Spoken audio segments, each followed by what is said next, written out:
Hey YouTube, Sizzy here. Hey guys, Isrin here. Hey everyone, so I was literally just about to go to bed. Hi, Scissorin here. Scissorin here with Scissorin here. Scissorin here with Scissorin here. Hi, Scissorin here. And welcome to my channel.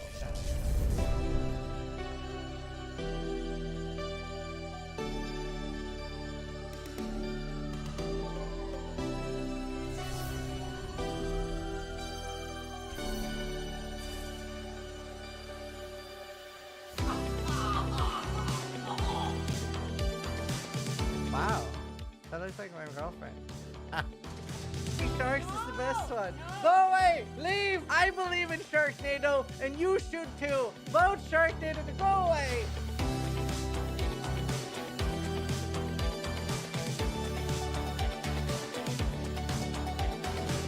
That says a lot. What? Excellent Auckland will be hell on Earth? Yes. Yes, it will.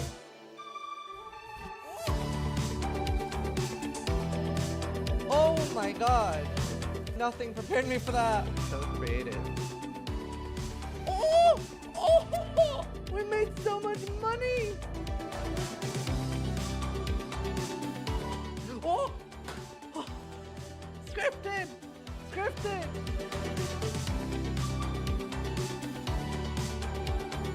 That's our card!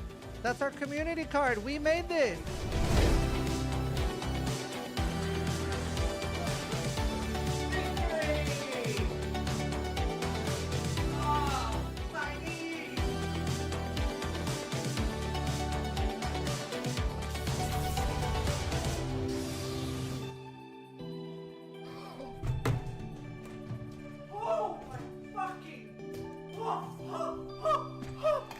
That is, oh my, this is the undisputed best axe in the game.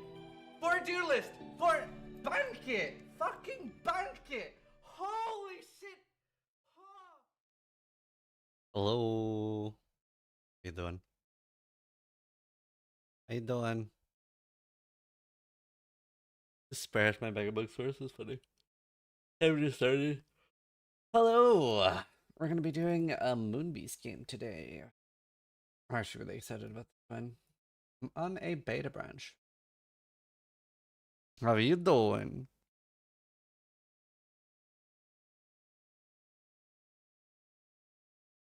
Kind of weird that they're already on the live streaming playtesting phase without a final name. Why? Supervive did that. They were called like Project Loki for a while. This is a pre-alpha. This is like nowhere ready for people to play. They're just like showing off what they have so far. Because the benefit of a big streamer playing is that people can hear about it. Well, yeah, that's why the name is their studio, so people can pay attention to the studio and follow that. Too loud, right? Oh.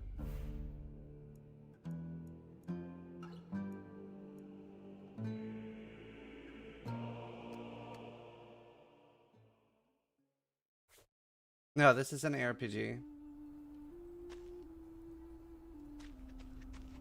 Not a Vampire Survivor.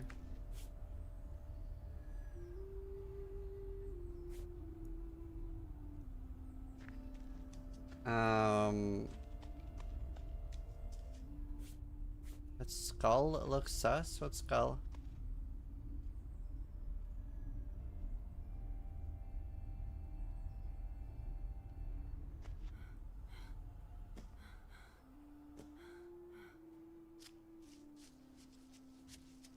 Hello, Kev.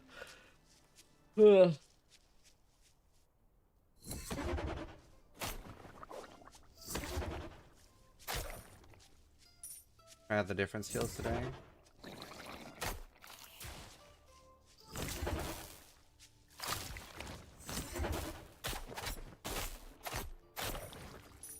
Are we chain hook gaming? Yeah, looks like it.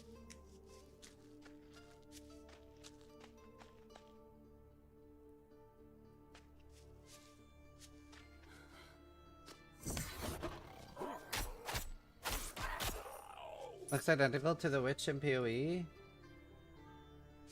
I mean, a black-haired girl.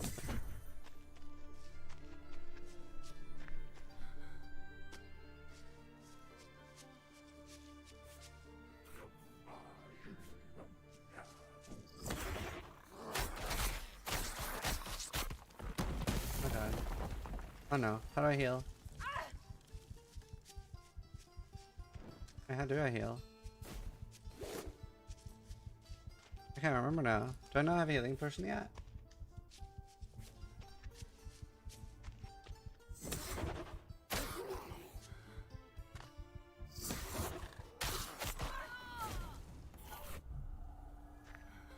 Is this made by the people who made Diablo 2?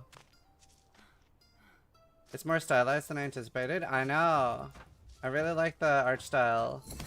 Especially, like, I think it's safe to assume that, like, textures will get better and stuff. With jumping. Not only with jumping, but, like, I've talked to them a bit. They want to do a lot of, like, things that are very unique to an ARPG. Like, they're open to, like, survival elements. There's terraforming.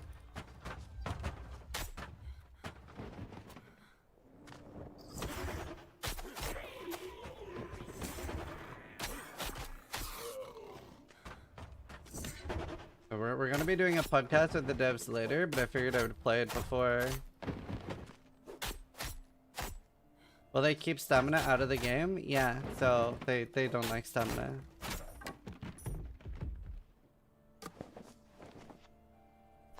Showing loot beams.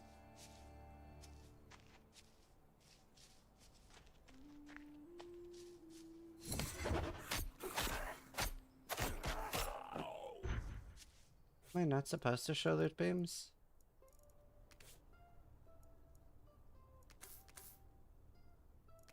Toggled, but toggled with what? How do I toggle?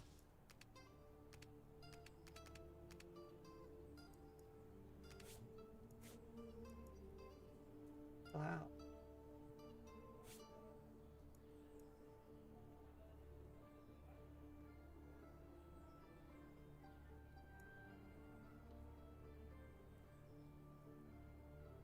Let's see.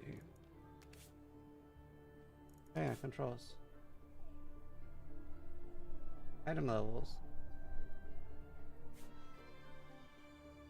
This is alt, but alt isn't working.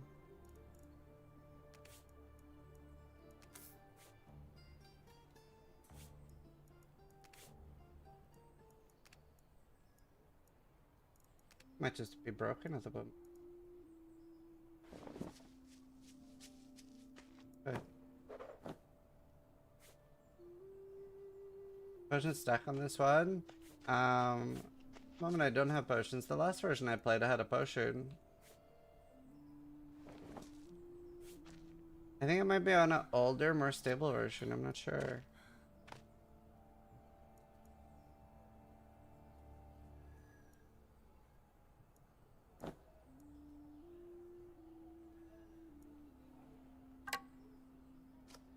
Does it not have a name? Yeah, no. This is like pre-alpha. That's why I was very impressed how much they have, because this is like anywhere between 1 to 2 years out from early access.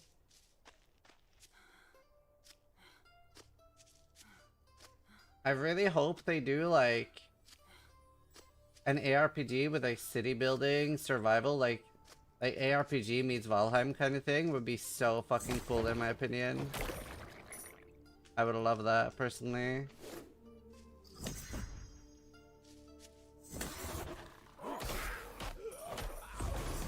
Come here.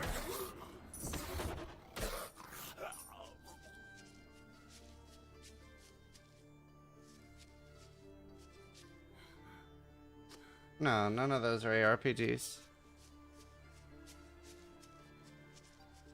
Didn't No Rest for the Wicked kind of do that?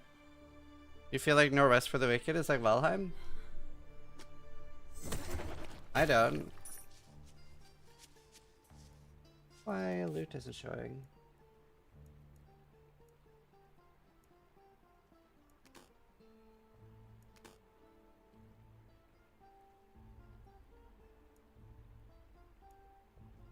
How do I upgrade that?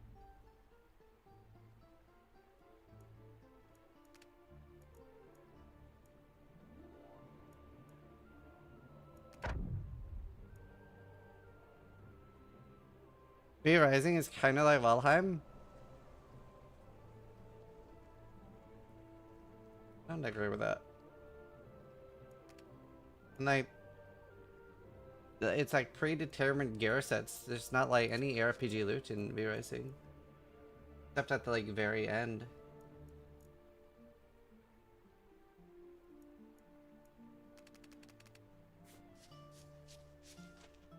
Yeah, it definitely has a bit of a Titan Quest feel to it. The new Titan Quest is actually so beautiful. Can I hit in water? No, I can't. Sir Purple just resubscribed for 66 months. Kev and I are playing a Po 1. Yeah, I'm gonna play Hell Club tomorrow. To level 88 and died because of Kevin. He did nothing, but still blaming him. Z's cack. That's so funny, Sir Purple. Thank you. I did.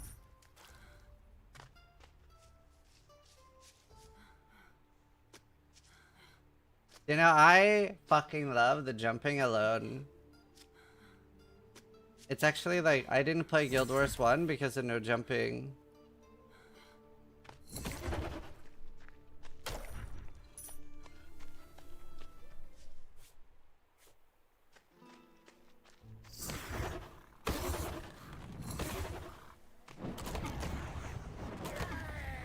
There's terraforming too.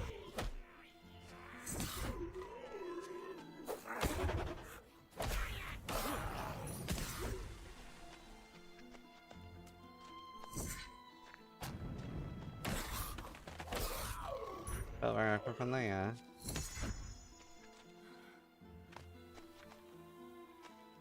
Wonder if I've fucked something up with the loot beams.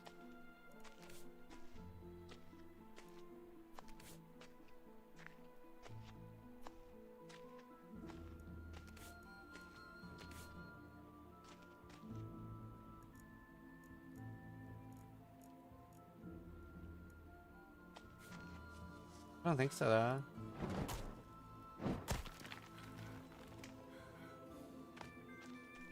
What are these pillars?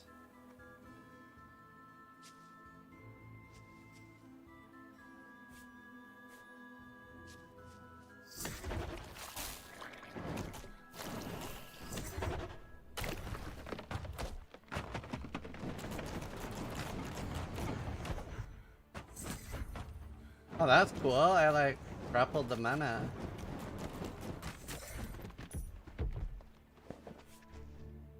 Oh. Left alt item levels. Yes, I'm aware that left alt is item levels. That's why I'm worried if I've fucked something up. Because it is clearly not working. I think it's just bugged in this version.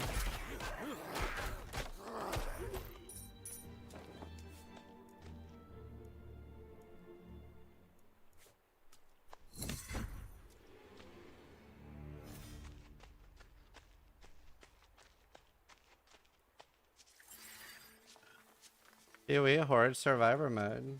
I mean, maybe they'll do that as a league, I don't know.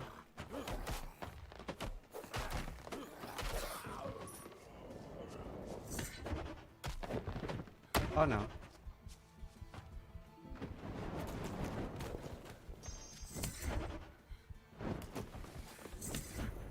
Oh no.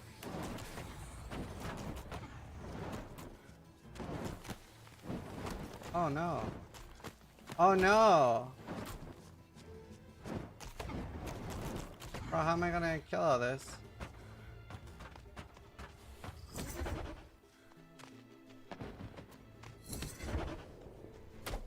Brother.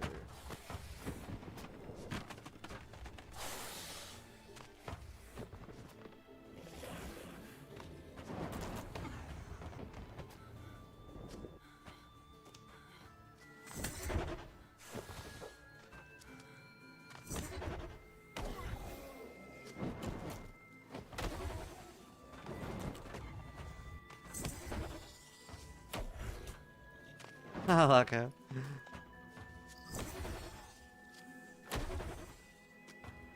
Bunker? I'm gonna play that.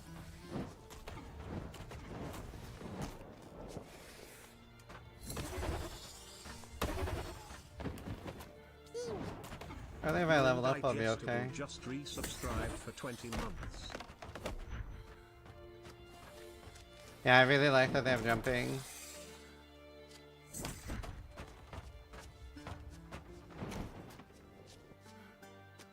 What was Conquer like?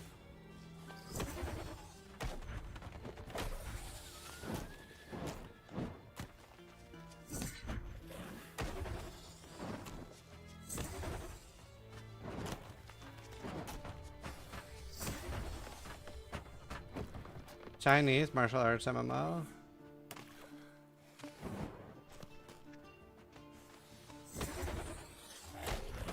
Oh no. Dude. There's too many spawns in this area.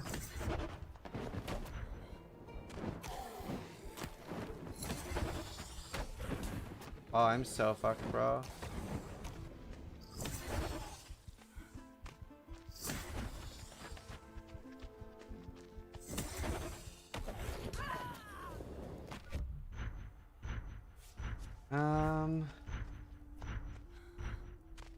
Hello, Rich.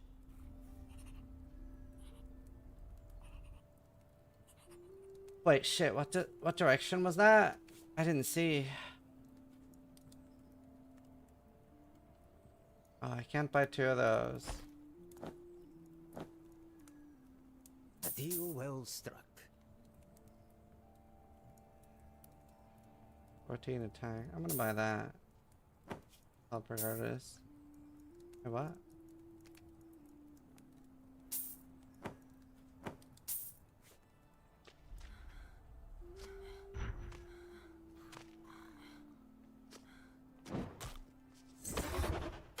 This combat looks themed at all times? What do you mean?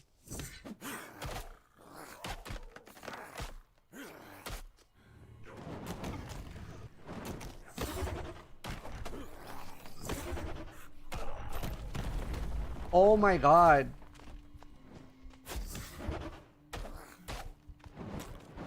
Oh my god. Jeez. It's very mana dependent and heavy. But you realize this is a pre-alpha, right? It has like 4 abilities.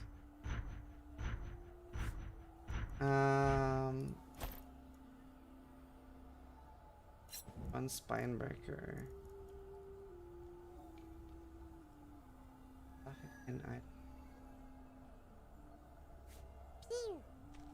Robitussin_07 just resubscribed for 16 months.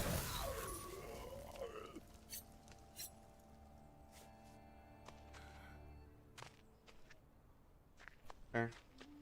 I don't think they're gonna have menace like a huge issue about. We're gonna talk to the devs later today.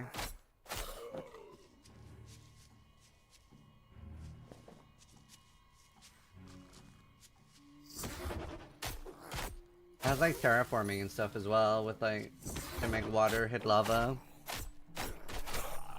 And like these are like the guys that are responsible for like the entire genre. So I'm very excited to talk to them.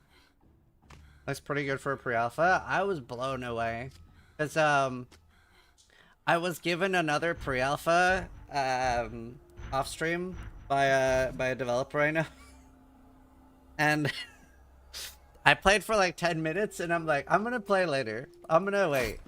Because pre-alphas mean wildly different things. Like, some pre-alphas are not like this. Yeah, sure. It's very impressive for pre-alpha. Yeah, this is by the people who made D2.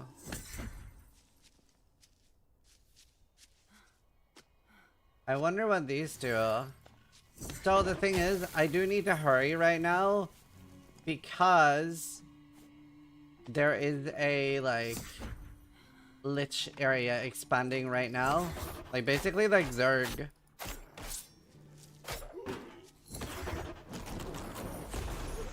That's a cool level up effect. I'm definitely playing anything from people that made D2, yeah. Is there a release date for EA or other invites? No. But they have like what do you call it? They have like a wishlist link thing Handball 1000. So I was talking to them. I've talked to them a decent amount already. For 9 months.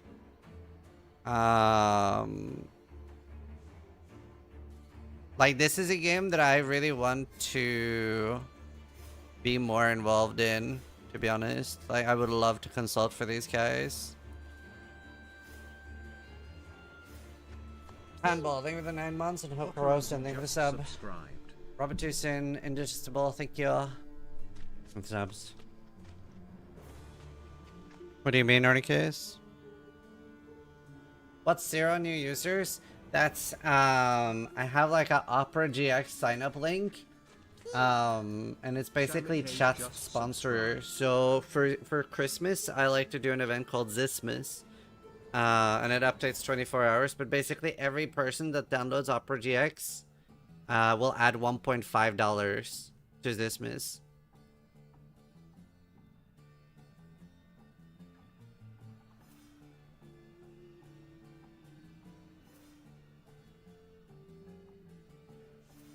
So like if 1,000 people sign up, it's an extra $1,500 for Zismas, and obviously I'm going to be adding my own money, and I'm trying to get sponsors and stuff. If you don't know what Zismas is, it's basically every Christmas I do long Christmas streams and we give away a ton of stuff.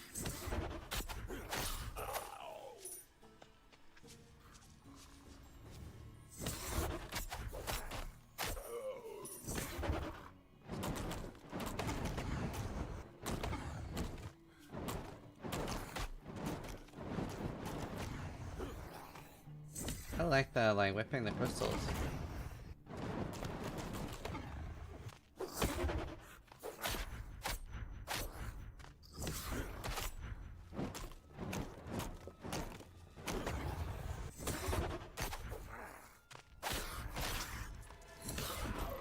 Okay. Rare seems super worth to kill. Whip and identify. Monster armor. I want mine that has attack. Feather falling and water walking. Water walking sounds kind of useful.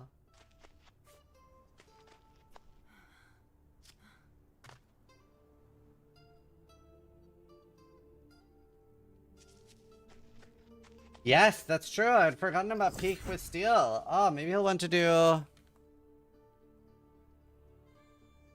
That'd be sick. I messaged him about that now. Thank you for reminding me. I completely forgotten.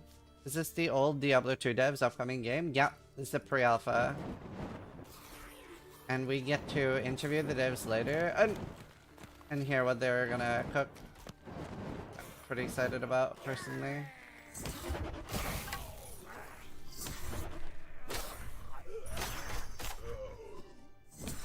Yeah, my damage has gone up a lot.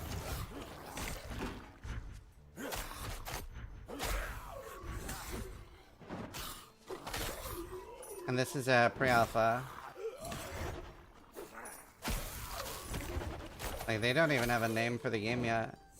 I'm also just surprised at how much it has, though. I'm used to pre-alphas being like a barely functioning game that crashes all the time.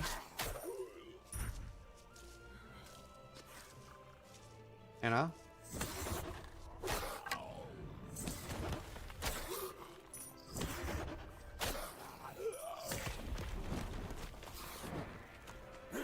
Dude, I think... Oh, what's that? I think terraforming and like base building could be such a cool thing in an ARPG.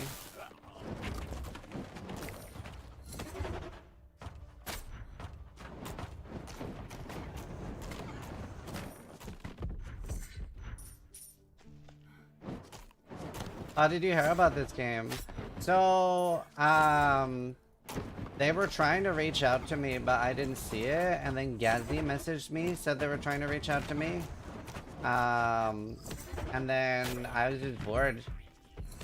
A few months ago? I can't remember when it was, but it was a few months ago, I think. And I tried it. And, oh, it doesn't pause. But, like, they have, like, a few really cool things. So, there's a, I don't know how to find it right now. But there's like a part of the world that is like expanding, like Zerg, if you played StarCraft, for like an evil area, and that's just terraforming the world right now. Like it's literally like evolving the world right now. So they're gonna do stuff like that, which I think sounds so fucking cool. So it's like building a city. Like, yeah, think of like Terraria, right? With like the Hollow, expanding. It'll be like that, but it's like building a city. No, it's not playable yet, but you can like, you can wish list it.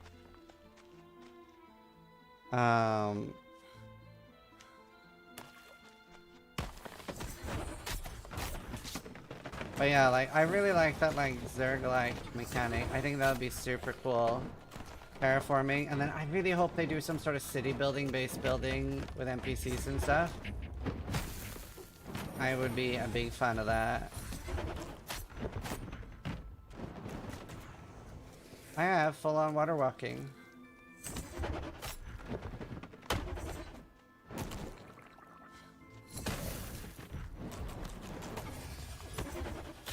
Oh wait, I have more skip points, don't I?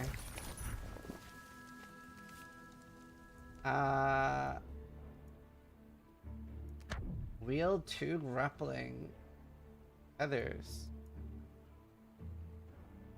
Okay. How does that work? What are the grappling tethers?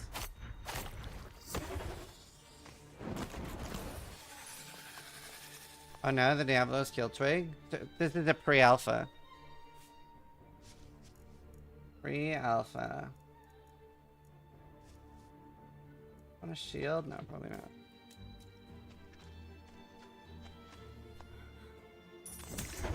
Oh, it does more now. And there's more than one enemy. This game is pre-com? Yeah, basically. Very early stage. Oh, that's cool. And scary to pull in more than one, though.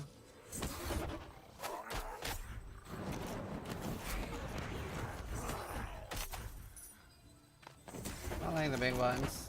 Too tanky. Hey, Prime Dime.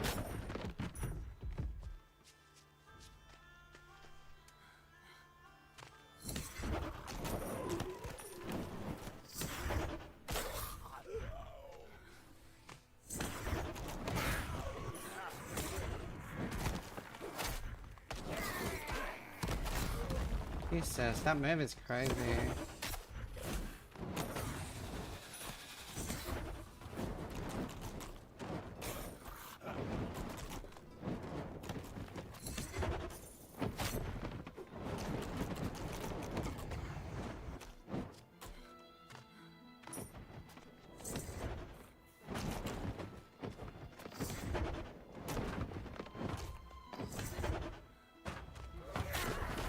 Yeah, they reached out to a few streamers a while ago and asked if people wanted to see what they had so far.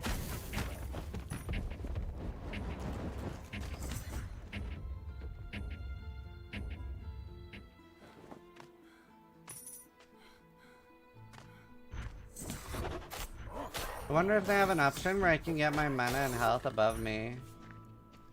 Don't think so yet though. Mana on the left side? Oh, I think this is infinity better than... I think... Okay, first off, I'm a big believer in like UI should be a bit customizable. I think it's something ARPGs do kind of annoyingly. But I really dislike... Rice has a really famous clip talking about this, but a big problem with like the Path of Exile UI is that... Here, let me fight this thing first. A big problem with the Path of Exile UI is that it's like you have to look bottom left, you have to look in the middle of the screen, you have to look bottom right, you have to look top left, so you're just going like... You know, like your eyes are sort of wanted everywhere in Path of Exile for no reason. It's just sort of frustrating and annoying.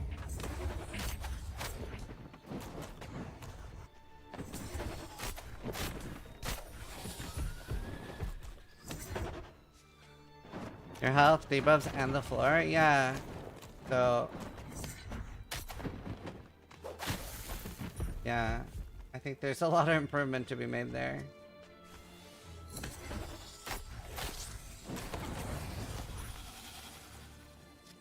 What these crystals do? Do you think we need looting pets in Path of Exile? I don't.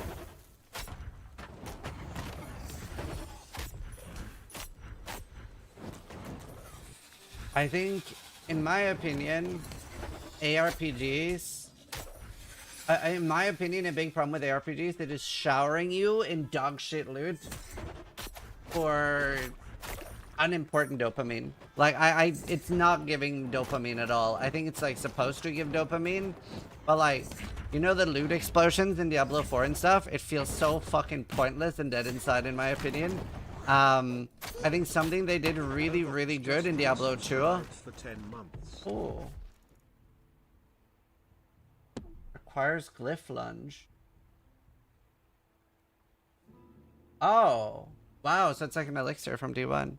I think one of the things they did exceptionally well in Diablo 2 was make simple things as a rare amulet or a blue ring exciting. I think that, in my opinion, is very impressive. And I think there's a lot to that.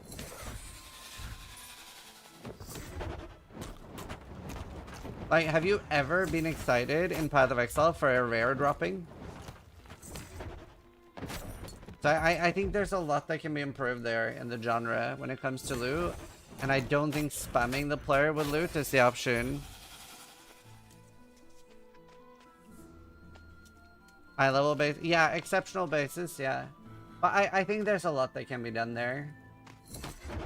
But I personally don't believe spamming the player with loot is the option, is the play.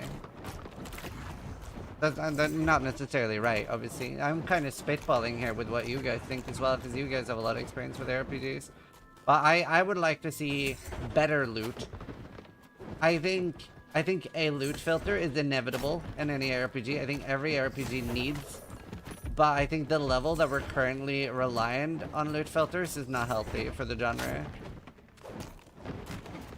In my opinion. I don't think the game should be literally unplayable without one. Like, a loot filter should be, I want to specialize what I'm looking for and finding a bit more. It shouldn't be like, I can't fucking see the floor without one.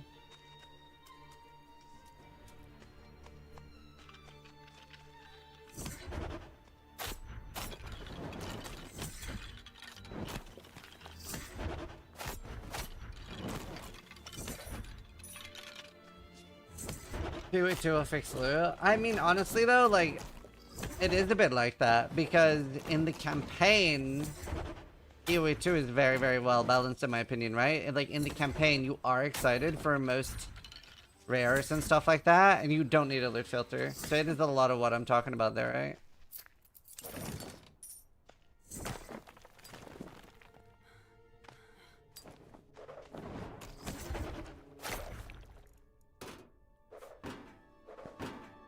And I kind of... Oh my god. Okay, I thought I was gonna die there.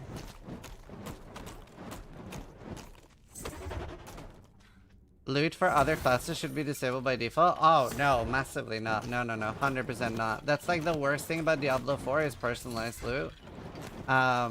If anything, Last Epoch does it a lot better, where you still have personalized loot, but you can find things. Like, there are a lot of things that are generic for multiple classes, but the best thing, in my opinion, one of the best ARPG feelings a game can give you is you find an item so cool that it makes you want to do another character. I think that's, like, super important. Like, in Diablo 4, that can't happen, right? You will never, ever, ever find an item on one... Oh, no. You will never find an item in Diablo 4 on one character, and you're like, man, I really want to do a druid now. Dude, nighttime is crazy punishing. I'm alright, we...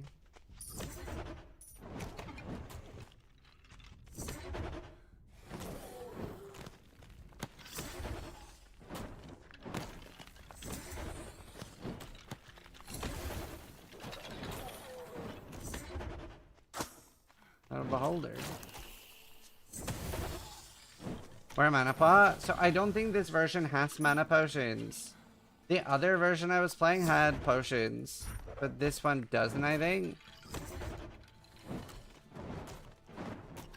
So they're sort of like, I don't know if the other one I played was newer or older.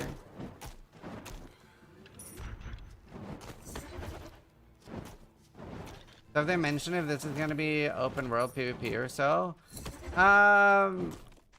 Fuck, I can't remember. So I have talked to them a little bit too and asked a lot about it because I was so curious about their game. So I've had a few like off-stream calls with them. There's so many things in this game I'm super excited about.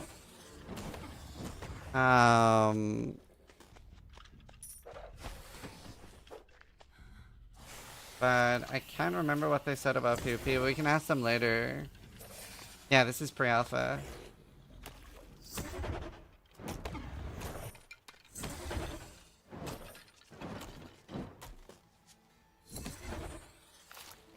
This looks like 1998 Diablo 2. This is made by the people who made Diablo 2.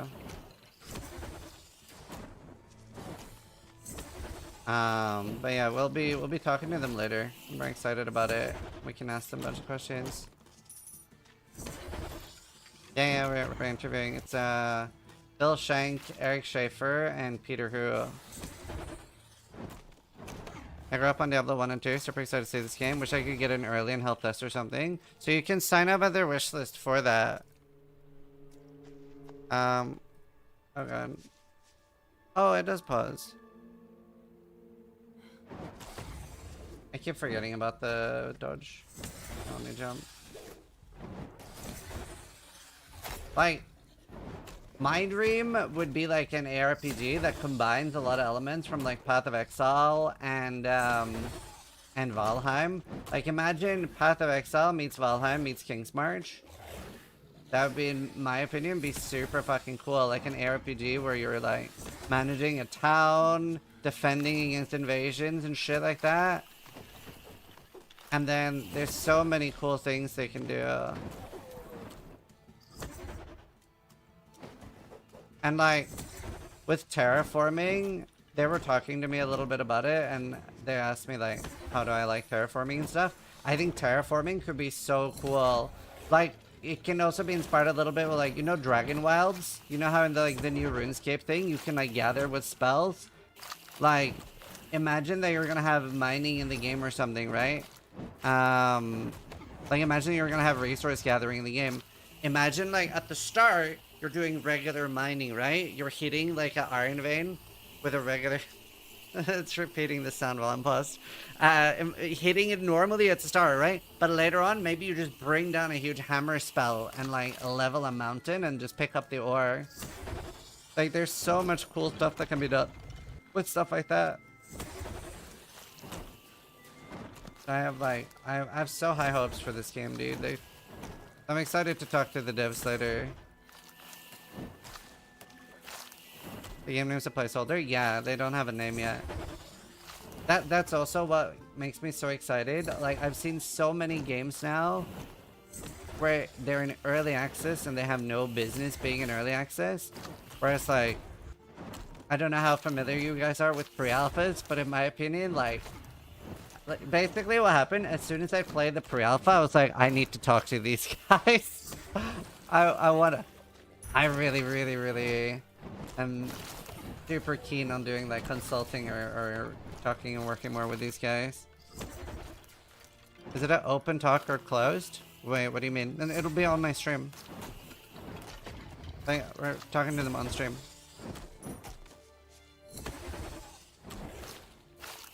And you guys get to ask questions too. How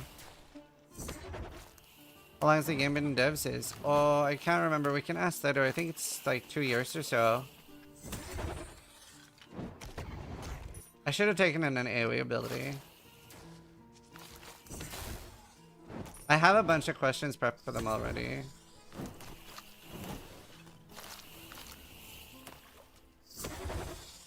I have no AoE. When are you gonna talk to them? In 3 hours. Wait, I wonder if I level up in the middle of them, will I clear them? Most games do that, right? Oh, I might die because of that though. Dude, if that had AoE, the other ability has AoE, I should have taken that, but I wanted to try a new ability. Come here. I hope there's damage on my level up, chat. If not...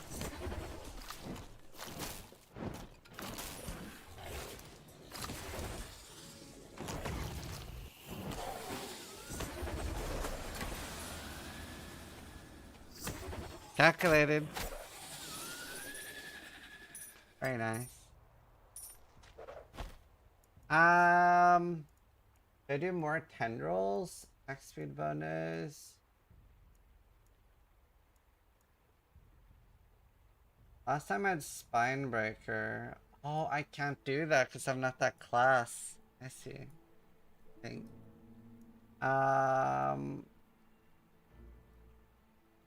Hi Olmo, how you doing, dude? Good to see you, man. Did you look for some AoE stuff in the skill tree? I don't think this has any. For skill evocation. I think the only thing I can do is I can do more.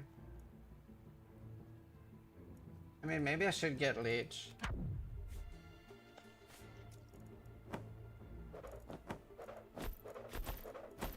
There's also no like loot pillars in this version. Say that, or I've disabled them by holding Alt doesn't work.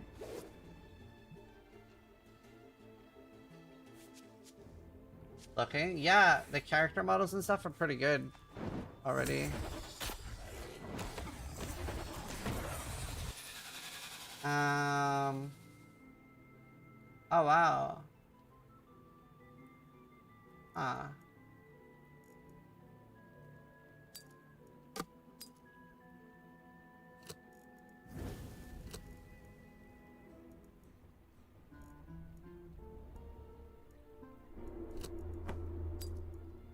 Okay, that should be really good. Will this game be single player or some online elements? So, what they told me was they want to do like a... That you sort of do like a server. Oh, cool. That you sort of do like a server. So like say I make a community server for like my community and then 1,000 people and then we play in like a... what do you call, like Minecraft type generation.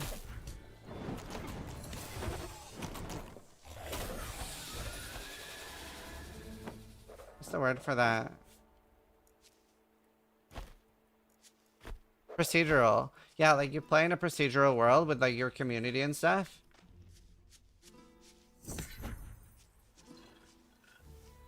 But I mean, I think a lot of things are still being decided too. But we'll talk to them later.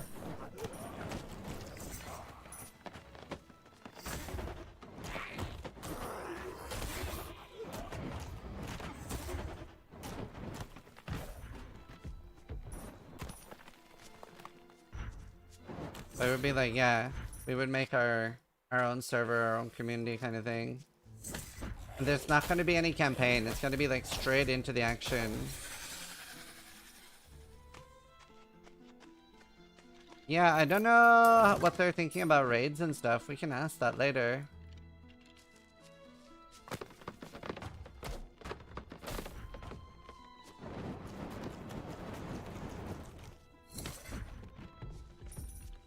I think I remember them saying something about making it super moddable and hosting community servers with... Yeah. What is this game? It's by the people who made Diablo 2. The pre-alpha, so it's like super early stages. I would assume it's like a year or two out from early access kind of thing. Like very early. Like kind of like a proof of concept and just say they're working on something. Super moddable as a core design pillar, yeah.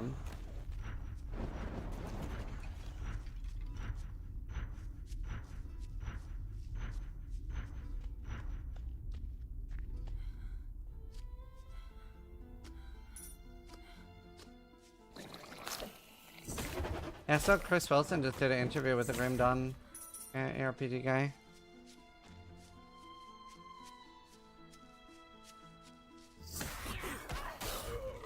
Oh, you're best.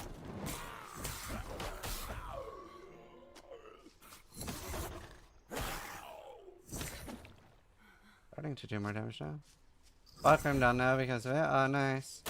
I like a lot of things Grim Dawn does, but I've never been able to get into it.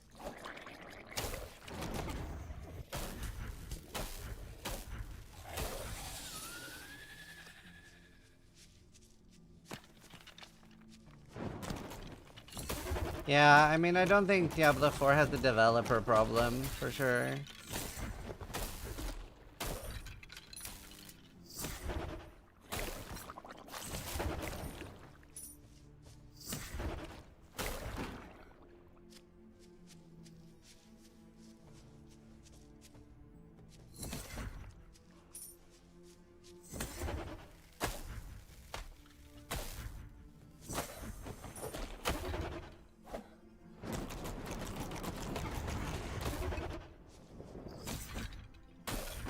Alright, fast. Oh, wow. Oh, God. Oh, no, he hurts.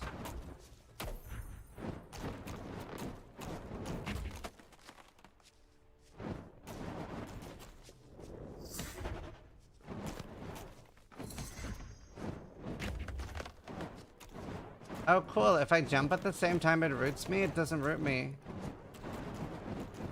No, it's not hardcore. Again, this is a pre-alpha, so it's like not fleshed out at all.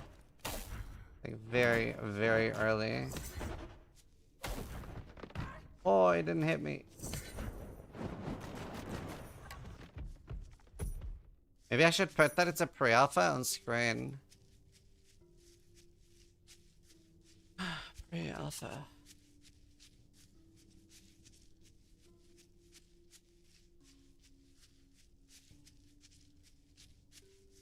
There, that's easy to see, right?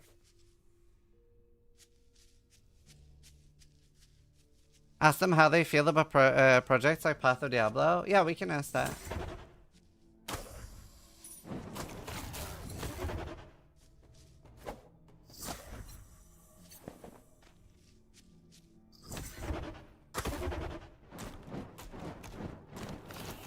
I'm gonna ask them how they feel about on death effect.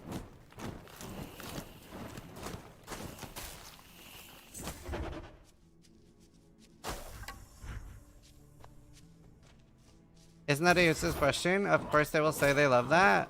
No. What do you mean? I reached out to Blizzard and I had like $10,000-$20,000 to make community events, and they said they don't want community events. I wanted to make like big events for Diablo 4, so no, of course it's not necessarily that they'll say that. Not every company wants community events and stuff. Like Blizzard clearly doesn't.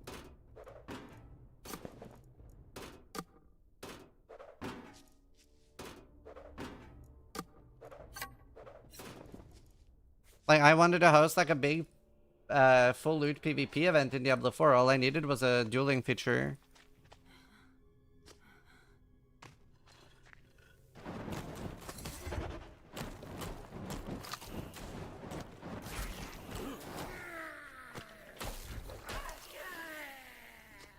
So, not every dev wants that, so it's not a moot point question.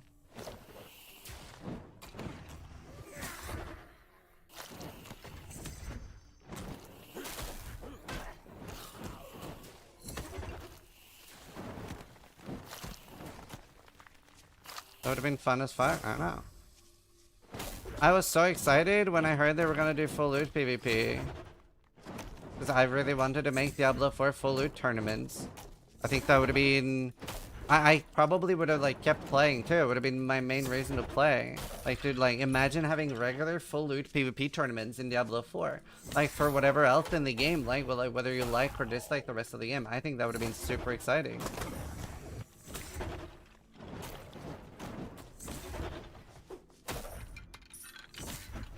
Sounds veg. Oh, but like I wouldn't force you to enter my tournament spent reactor. Right? Like you wouldn't be forced to enter. It would be voluntary. Maybe as an alternative game mode.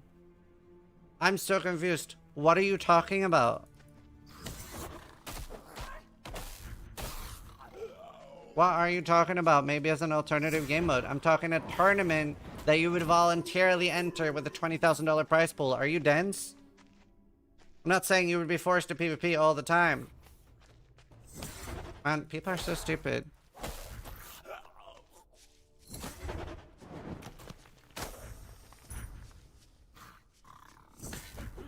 I think English isn't his first language, nor his fourth. Love us.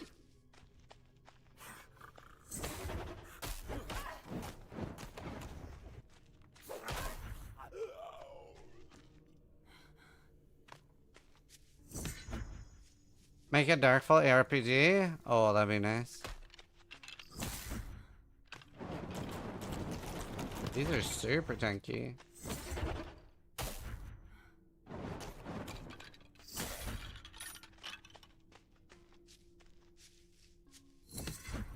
This is an RPG with jumping? Yeah. I actually love it. I am like incredibly excited though for this.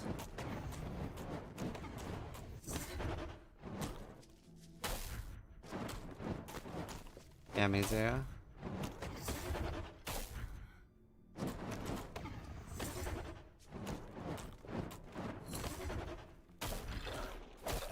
I like my RPGs with a buttload of monsters. I mean, at this point, when there's 20 monsters on my screen, it's lagging, so you can't have more until it's more optimized.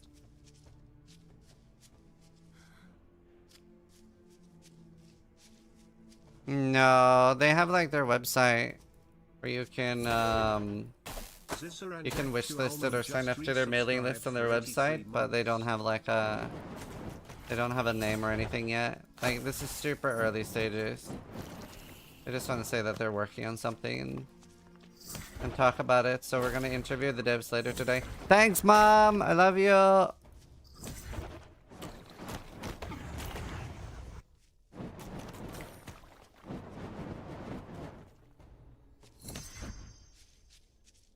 So at the moment, there's like a pretty primitive skill tree. Like, it's like very, very little in the game already.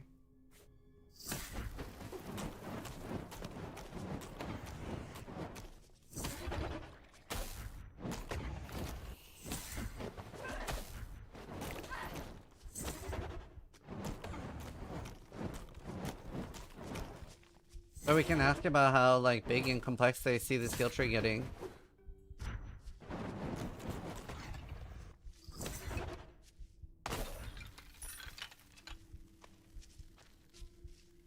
Alright, the dev is hiring. I need a job. We can ask about that later today too. Actually, Mom giving pocket money? True.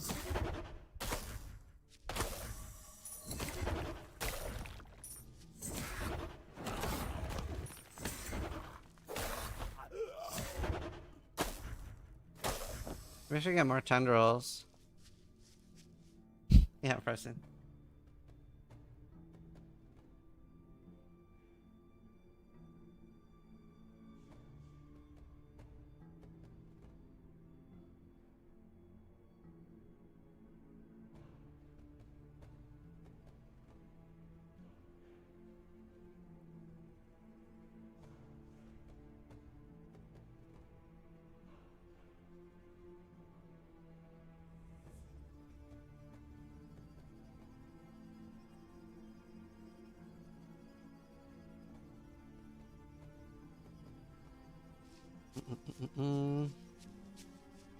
Early to assume the skill tree will look anything like its current state of release. Oh yeah, I mean, I don't think anyone here thinks that. Like I said, right, this is a pre-alpha. For those that saw like the last Epoch and Path of Exile alphas, like, you know how much a game can change. That's why I'm so fucking excited about this, right? Because it's like, it's insane in my opinion how fleshed out it is for where the game is. Like, as a pre-alpha, this is insane in my opinion. I've been getting like a lot of pre-alphas lately, and they're not like this. Animations look really smooth, yeah. And they've already, so what gets me really excited is, in my opinion, the easiest thing to fuck up in an RPG is not having things feel impactful. Do you know what I mean? You can swim in this game, yeah.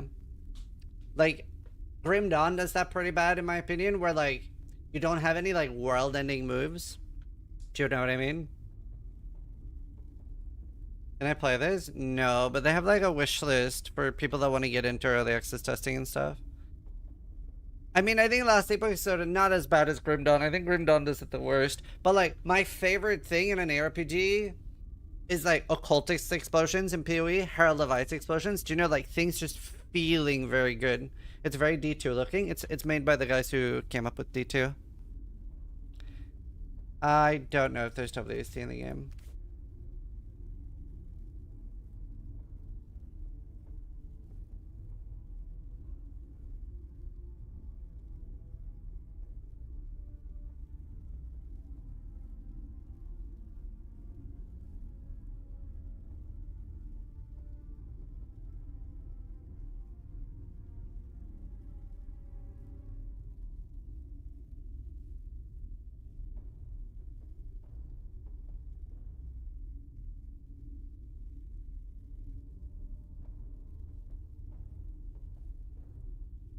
Sorry.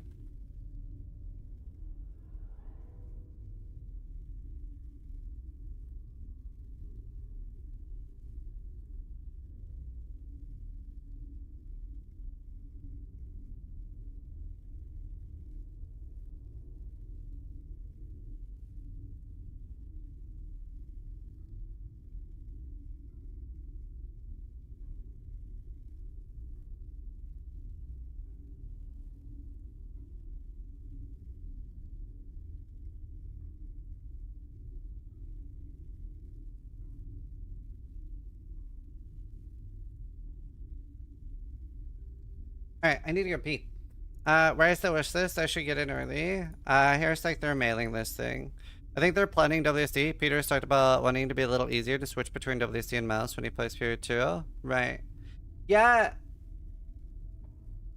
I wonder. The thing is, like, WSD is very good, but it's also a very big decision because, like, PoE 2 is entirely made around WSD, right? Like, how many people here play mouse and keyboard on PoE 2? And I think when you do, it's very obvious that the game is made around WSD. How is a pre-alpha not NDA? Fuck, I'm not supposed to stream this. No, I'm just kidding. I mean, they want to, like, show off the game and see if people are interested and they want to talk about it. That's a good haircut. Thanks. Appreciate it. Okay, I really need to pee, chat. I'll be right back. Actually jump scared me. I'll be right back.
What is this game and how can I follow it? Can't find anything on Steam. I'll link their wish list. Maybe I should just add calm Moonbeast.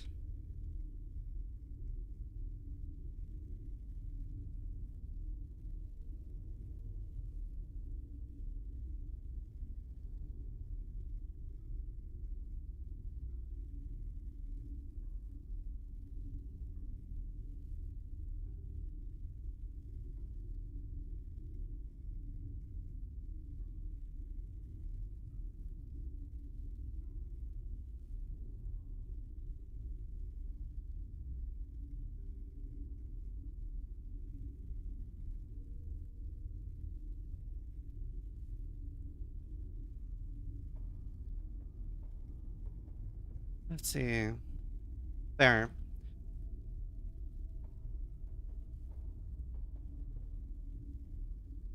Oh, we have a Moonbeast. Wait, that's a good command. Who made that? That's awesome. Edicom, Moonbeast.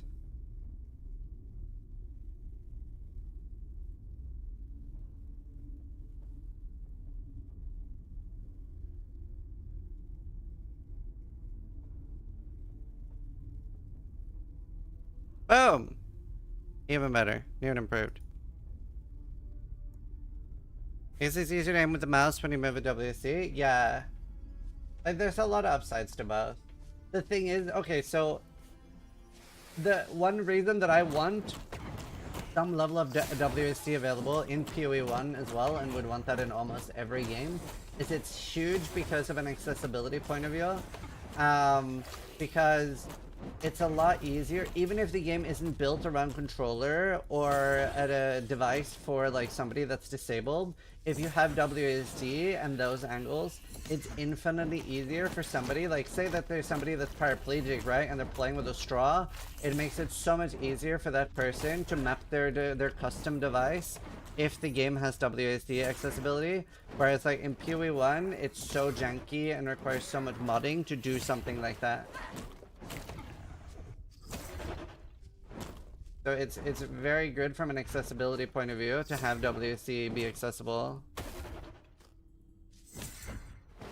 There's quite a lot of disabled people play ARPGs.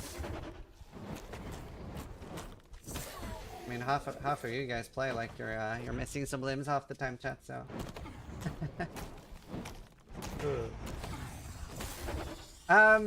No potion in this game. So the last version I played had a potion. So I think I'm on an older, stabler version now. I'm not sure.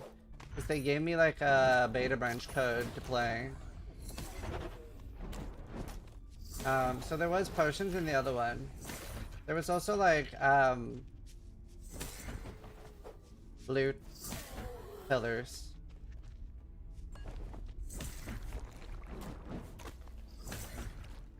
Dark. Wait, F is potion. Oh, I do have potions. Oh shit, how did I miss that? Wait, did I? Oh, I've looted a potion recently. I didn't start with one. Okay, it wasn't always there. Okay? Okay, we're gonna look at the mod. It was not always there. It was not always there. I've looted a potion recently. I did not start with one. Okay? No, shut the fuck up. I just spat all over my monitor.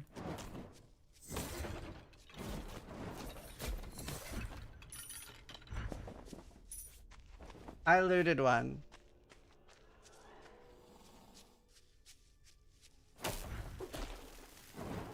I really like the darkness. Do you know, okay, so I play a lot of DayZ. I really wish, like, some servers do this, but like the server I play on doesn't do away with gamma cheesing, so like everyone's playing. Oh shit, what's that? Oh, is that the Zerg thing that's expanding? I really like, I want things to be actually dark and scary. But yeah, no, I'm super fucking excited for this game. I'm very excited to be interviewing them later.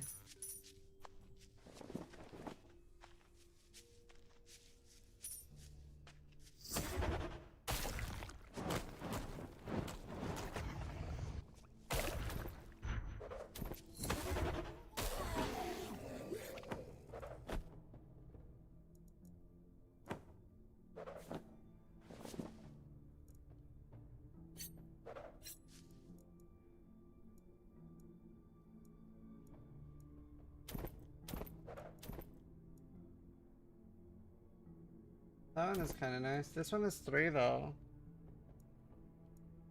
5 magic. Wow, actually that could be quite a lot of stats. Hey, that triple socket belt's kind of nice.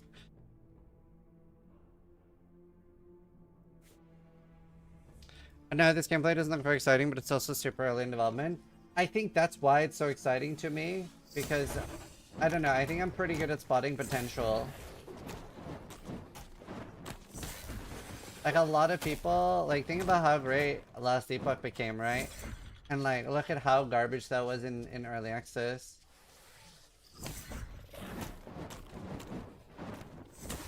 I really think this has a lot of potential. It's also like, it's, oh, I'm fucked. Yeah. Do I have potential, sis? No, I'm so sorry. I don't know you well enough, sorry. Let's go back here. You stuck to PoE 1 for 13 years as well. Hello. Do you know, I remember when a lot of my real life friends, when I was doing okay with streaming, they were like, dude, you are wasting your life playing Path of Exile 1. Like, you should be playing League of Legends, sis. You should be playing League of Legends. It's got such a bigger audience. Like, you're clearly, like, have something going here with streaming. You should be playing League. You'll do so much better. And then PoE 2 got announced, and they were like, yeah, never mind. You seem like you know what you're doing. Really funny.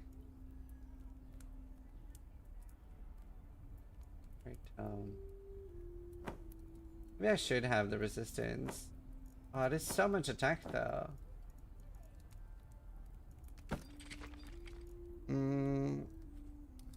Okay, my weapon is pretty good.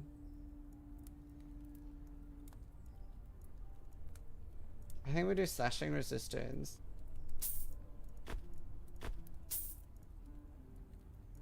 Can I get attack in helmet? Chance to ignite. Oh god. Fuck you. Hello there. I get a chance to ignite in the helmet. Chance to scourge. Chance to stun. Oh, I'm at a gold find. I hate gold find. Oh, I can't even afford it. I'm poor.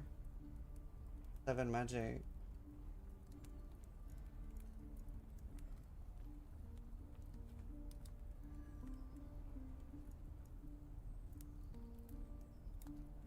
+5 magic, +7 mana. That's fine. A deal well struck.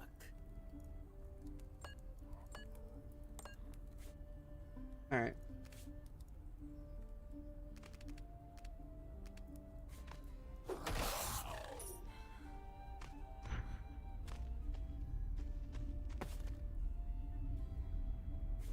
Alright.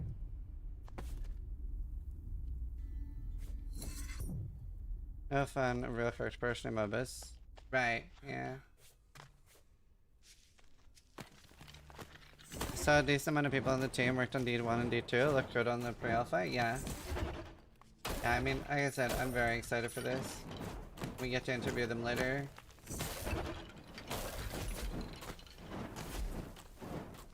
I really think like the terraforming can be such a cool part of an ARPG too that we've never seen before.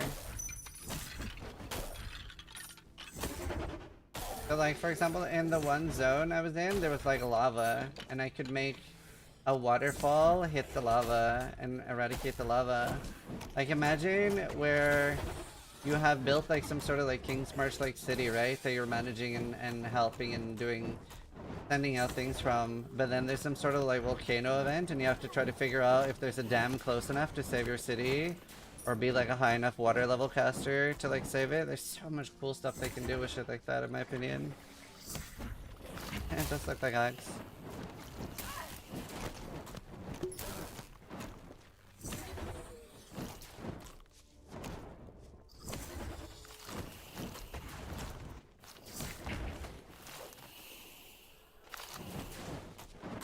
It's also like the dev team is like they're like so like titanic in stature for like those of us who have been playing ARPGs for a while, so it's very exciting what they're gonna come up with, right?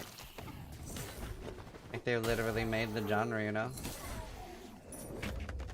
why we have PoE and Last Epoch.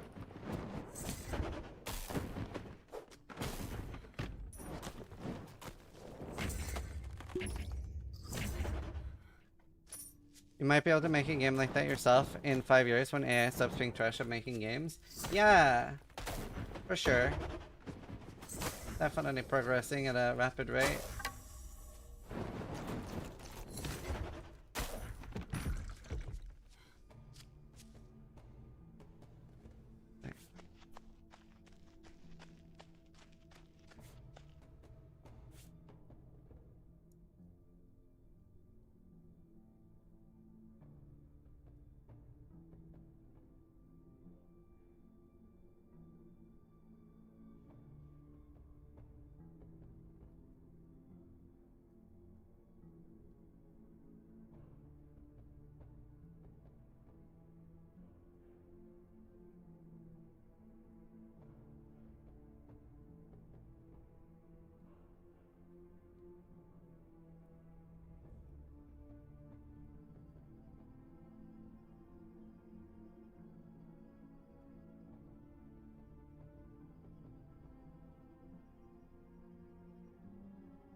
I'm more concerned that I'm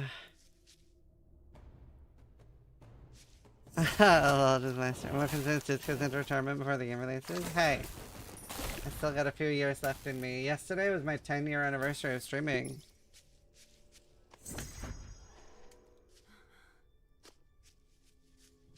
Is this vibe coded? Do you know, honestly, just because of that, I'm so curious. I'm gonna ask. I really want to ask them how they feel about like AI for coding and stuff. Like, how much do people use like Copilot and stuff now? Like, how many like main job game devs do we have in chat? I'm guessing quite a lot. Not going to go all outdoor, boys. I'm not supposed to goodbye video out of the blue. No. Copilot is so bad. It's a very useful tool. Wait, is this getting smaller? Wait, am I being what's happening? I'm gonna let it happen. Am I blind? Can I not see? I'm being killed! When does the mob density pick up? Oh, never.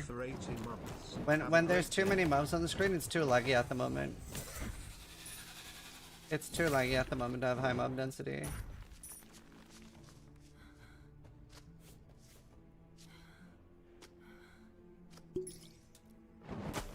Definitely need better optimization before doing crazy density.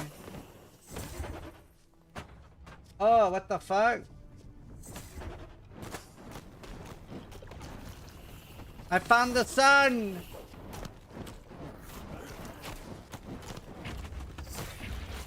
Oh no. Oh no.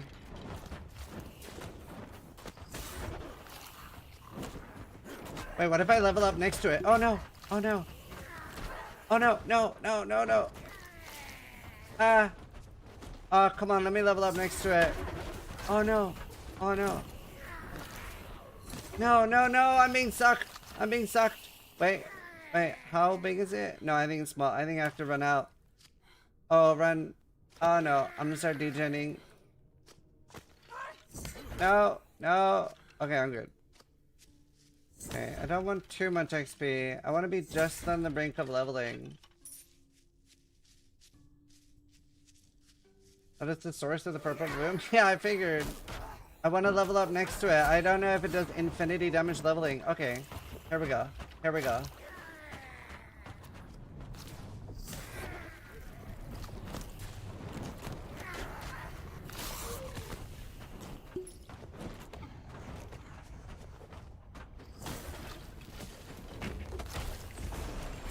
Okay, it does not do infinity damage. It did a decent amount though.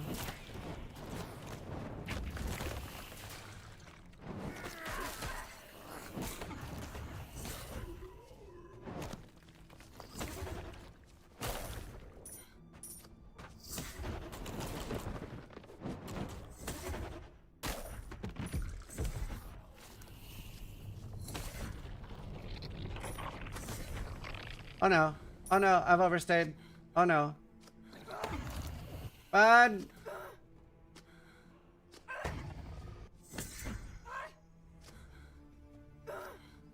3 classes, I think. I think 2 are playable in this version.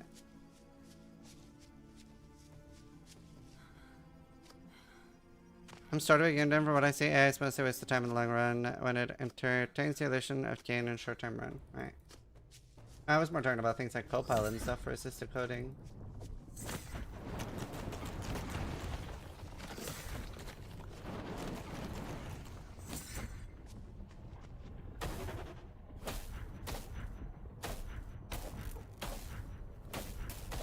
So creepy with the thing like going in around me.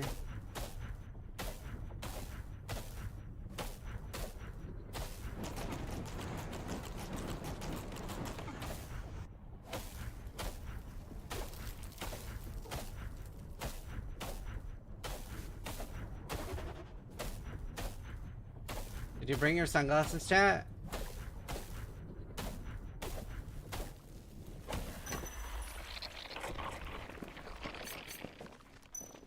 Oh, you saved the world.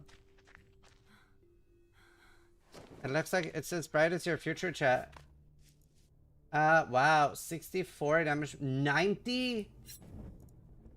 115? Wow.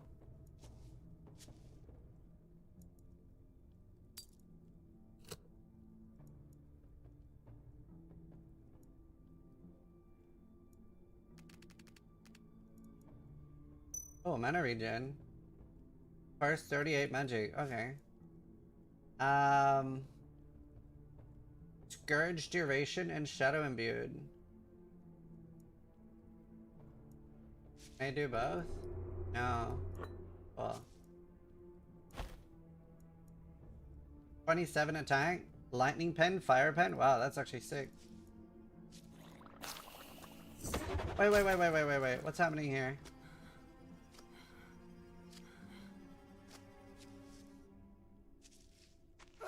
Oh no. Wait, but I've killed the thing. What? Why is it back? No. Fix your game, DDD. I thought I destroyed the thing that... I have crazy damage now.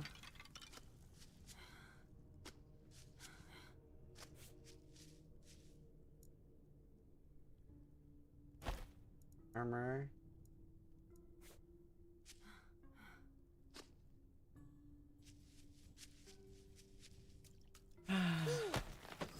Frickenden55 just resubscribed for 7 months. Yo's is high chat.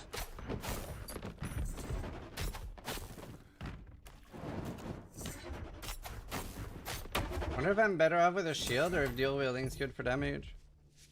How many skills do they have in the game? I believe it's like 5 main skills right now in the pre-alpha. Yeah, I'm kind of OP now. We can ask a bunch of questions later though, like what they intend the skill tree to look at. Because right now it's a skill twig, right? We can ask how many skills they see and like... We can ask a lot of things.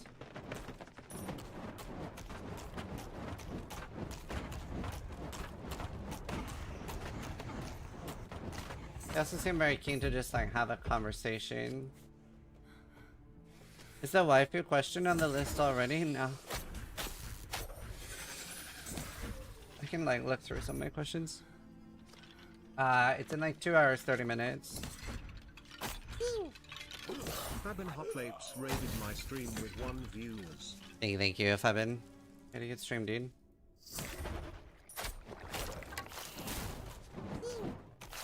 Emo Hunt just resubscribed for 21 months. Higher.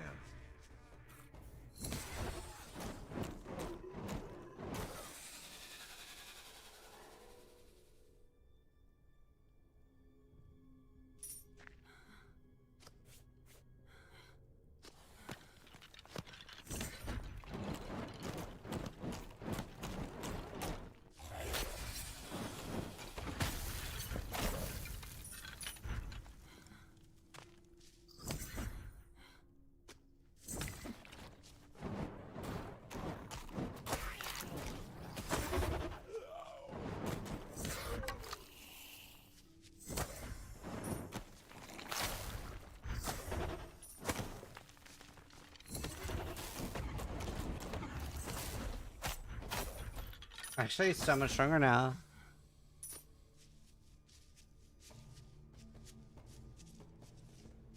But yeah, 2 hours and 30 minutes until the interview. Nude mod. Yeah, the character's hot.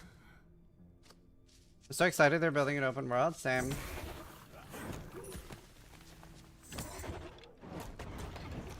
I really wonder, like, it could be such a like cool community game too, if they can like manage that.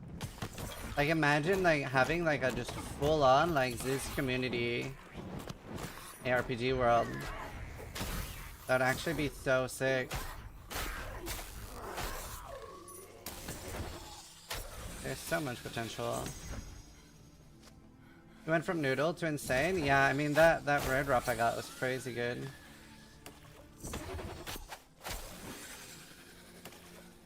I think I'll ever do a rest server. Better healing potion? Attack speed, movement speed, attack strength, and size. Wow, okay. Oh, I'm bigger now.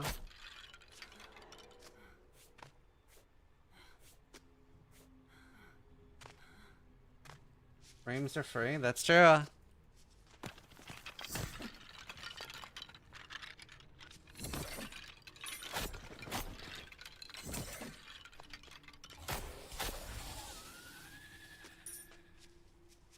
What do you think Last Epoch will do regarding going for paid DLCs? I mean, I think the writing is a little bit on the wall there, right? The fact that before they had very clear messaging saying that they weren't going to charge for DLCs, but now after the craft and takeover, they've said we're not ready to share our plans. I mean, I think it's very obvious that they are now going to charge for DLCs, right? That it's going to be like that wouldn't be the messaging if that wasn't the case. Now, I mean, on an individual level, people just have to decide, like, is that something they're okay with? Are they okay with paying like $30, $50, $70? I don't know what they're gonna charge for a DLC in Last Epoch. And for a lot of people, the answer to that might be yes. Like, what could have happened is maybe they didn't get anyone buying supporter packs, right? And a studio has to monetize. I think we all agree that like people shouldn't be working for free and things aren't powered by fairy dust. So I mean, I just hope that they're open and talk about it. Like, if the alternative is that the game stops existing, then obviously it's better that they charge for DLCs. Jed said that the MTX model is not working out for them. Maybe it's one of the reasons. Yeah, I just hope they have a very open discussion.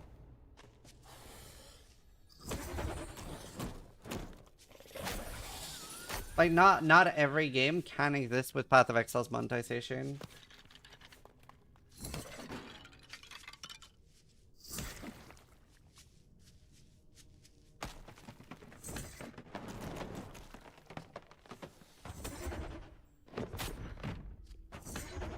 I mean, their MTX started improving, but for a long time it was pretty bad, yeah.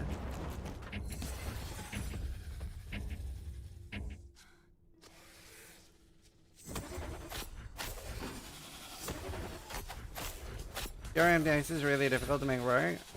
Yeah.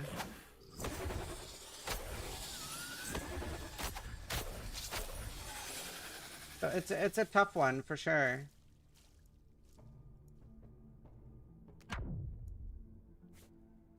A tough one. When is the interview? Like 2 hours and 20 minutes. For their ranking options? Yeah, I mean, my personal take on it, if it's between like the company going under, like with it like being literally shit canned, or charging for DLCs, I think charging for DLCs is better, in my opinion.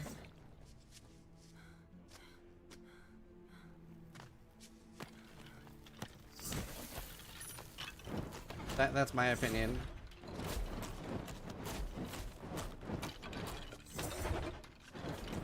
Like, all I want is fair monetization in gaming, right? Like, I've already gotten over 1,000 hours worth of Last Epoch. If they want to charge for a DLC, you know what? It's not the end of the world. It does suck to have a company like change their, just say like, hey, we're never gonna do this, but then the question is, should you forever be locked in? Should you forever be locked into something you said in the past to the detriment of the game, right?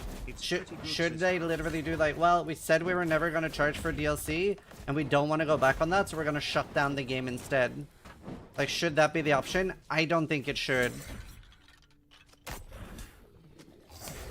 So if I were them, if that is the case, and I'm not saying it is, but we are theorizing that it is, right? I think most of us think that is the case. If that is the case and I was Judd, I would be like, look guys, it is literally either it's all over or we find a different way to monetize. It is what it is. It's unfortunate. We've either failed to make good enough MTX or people aren't willing to buy MTX for whatever reason, whether it's that they're ugly or not. But either way, it's not monetizing enough that we can't pay people. So this is how we're gonna monetize going forward. That's what I would do. Sis finally at peace with Battlestate Games. So I would be the same. I would have been way more willing to support Battlestate Games with alternative monetization. But they don't like the important thing for me is respect and communication, right? Like, just be honest and open. Like, the too many companies are dishonest, and that's a big problem. Oh my god, did anyone watch the fucking Moist Critical video? That thing was so base, and I love Charlie for saying that. I actually agree. Like, for all, like, the Bill Burr and stuff like that, I would have so much more respect for if Bill Burr came out and said, like, look, guys, they offered me, like, $100 million, whatever, or, like, the money was too good, I just couldn't say no.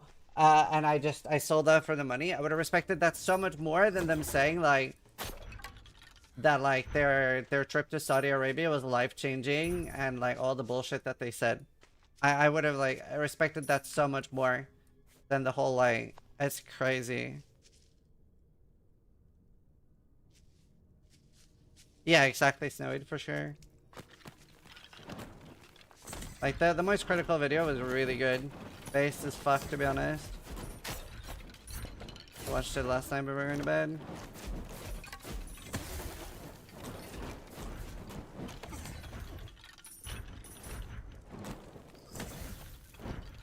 The thing I say was probably a part of the contract to not say that. Well, the contracts are public. The contracts are public. The contracts straight up say you are not allowed to say anything negative about the royal family, about like any religion. There's like somebody already posted the full contract for going there. Bill Burr was under a bit of fire for saying people want money too much, then takes a shit ton of money to perform. Yeah, exactly. Oh yeah, don't make fun of slavery. And then, what's his name, like Peterson or something? Somebody said like, well, what's the worst thing they can do? They can't kill his dad twice. So it's like, that's actually, yeah, it's so crazy, so much of it. And like Dave Chappelle saying, we're talking about the comedians taking the Saudi money. Pete Davidson, yeah, that's it. And like Dave Chappelle saying like, oh, in America you can't say anything anymore, and then he goes to a country where you literally get killed for speaking your opinion. Like, you don't get cancelled, you literally get assassinated and killed. The Moist Critical video was really fucking good.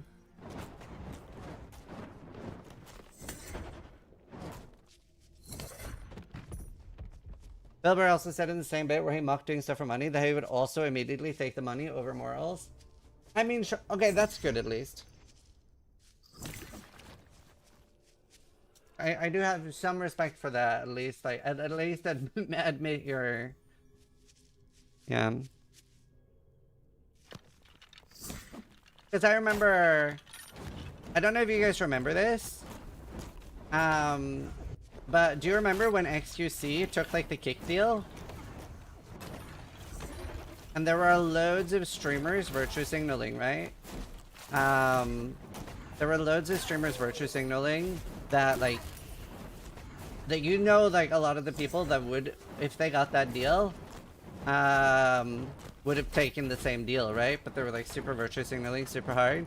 But XQC saw a clip of me talking about it and why I wouldn't take the deal. And obviously, like, he knows me a bit, we've talked a bit and stuff. And I think it was the only clip I saw where he was like, yeah, I believe him. Because, like, he knows I wouldn't take that deal, right? Whereas, like, most of the people saying that, like, a lot of those people are the people that later end up taking the deals. Hi, Gucci. Yeah, it's by the people who made D2.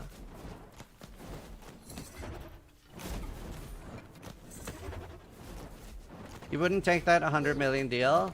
So it was like 40 million, I think, right? But, the thing is, at the point in your life where you get that deal, you already have so much money that 100 million doesn't change your life, right? You're not being offered that. You're not being offered a 100 million deal when you yourself are making 60K a year. Do you know what I mean? You're only getting that 100 million deal when you already have a net worth between 10 and 80 million. So, like, let's say that I have a net worth of $50 million. Do you think I would sell out my audience for $100 million in a predatory way for gambling? I hope at this point that I've said no to enough deals already above my own net worth that most people that are in my core community don't think I would, right? Because if I already have a $40 million net worth, so my goal in life is somewhere between 3 to 10 million net worth. If I get 3 million net worth, I'm feeling pretty financially secure. I would love to get to like 5 to 10 million, but that's more than any person needs, right? It updates every 24 hours, so it should update today.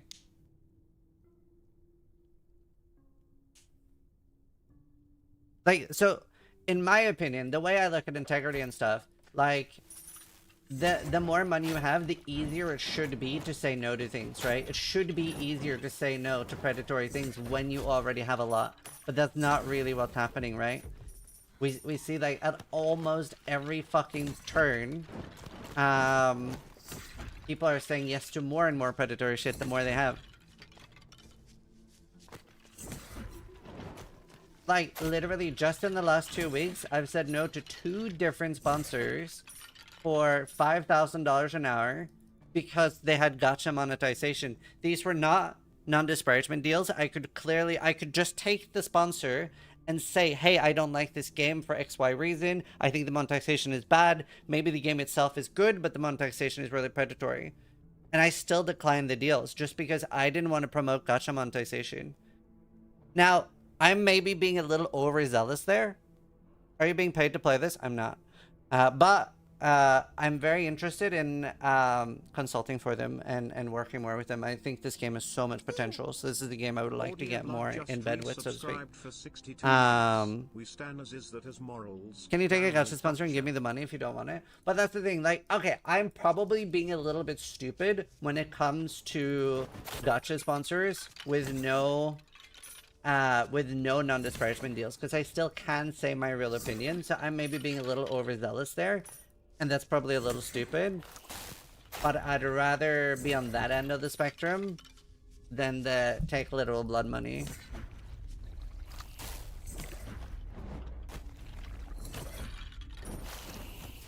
So, like, yeah, I don't know.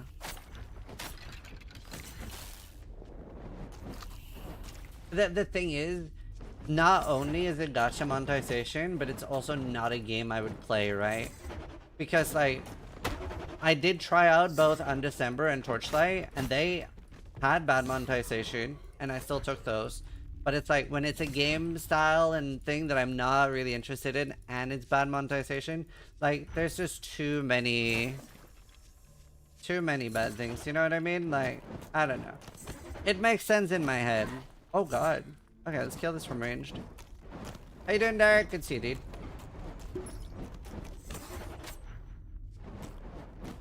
Yeah, I've never taken Raid Shadow Legends either. I mean, Raid Shadow Legends I would never do out of principle.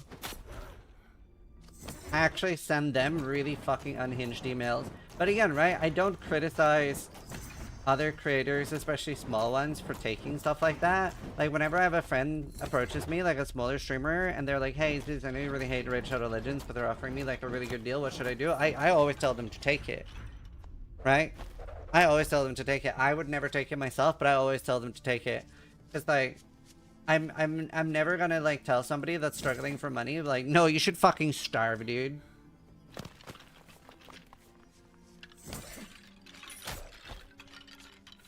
Whereas like, but I do judge the people that literally have $1 million in their bank and they're still selling out their audience. Those people I do judge. This game looks great, but can we make a bunk? I'm not gonna make a bunk today. So this is Moonbeasts game. It's made by the developers who made Diablo 2, and we're doing an interview with them in like 2 hours. I'm very excited about it. This is a pre-alpha, and they already have a pretty crazy start in my opinion.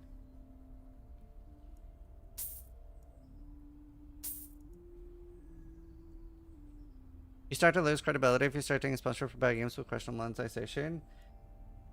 Okay, you should, but you don't. The thing is that like creators at this point literally sell out their audience to like full on like crypto rug pulls with no backlash. So yeah, you should, but you don't. Oh, that was an ID.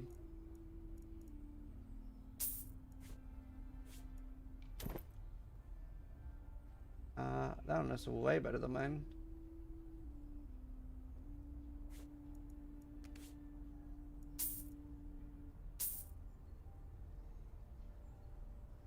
But yeah, it's I don't know. For me, it's very frustrating.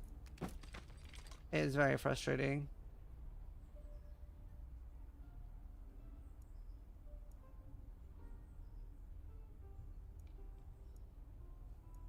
Until we can order Zistis online, he'll never be a real man in my eyes.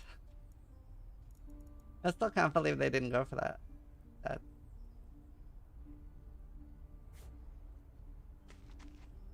Given how many viewers, people that literally stream poker slots gaming say the opposite? Yeah.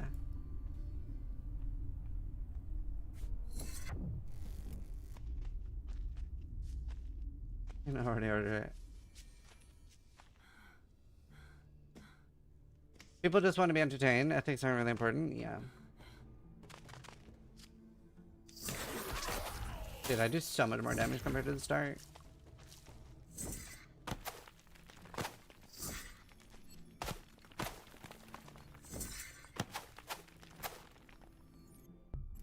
Yeah, stream started with this game.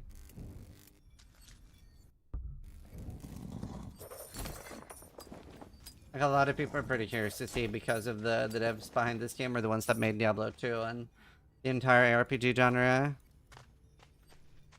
Like, there's very, very big names behind this game.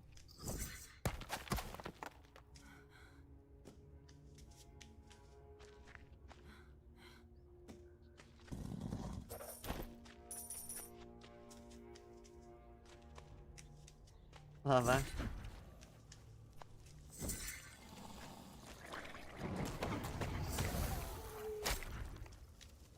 This is pre-alpha, so it's not even early alpha.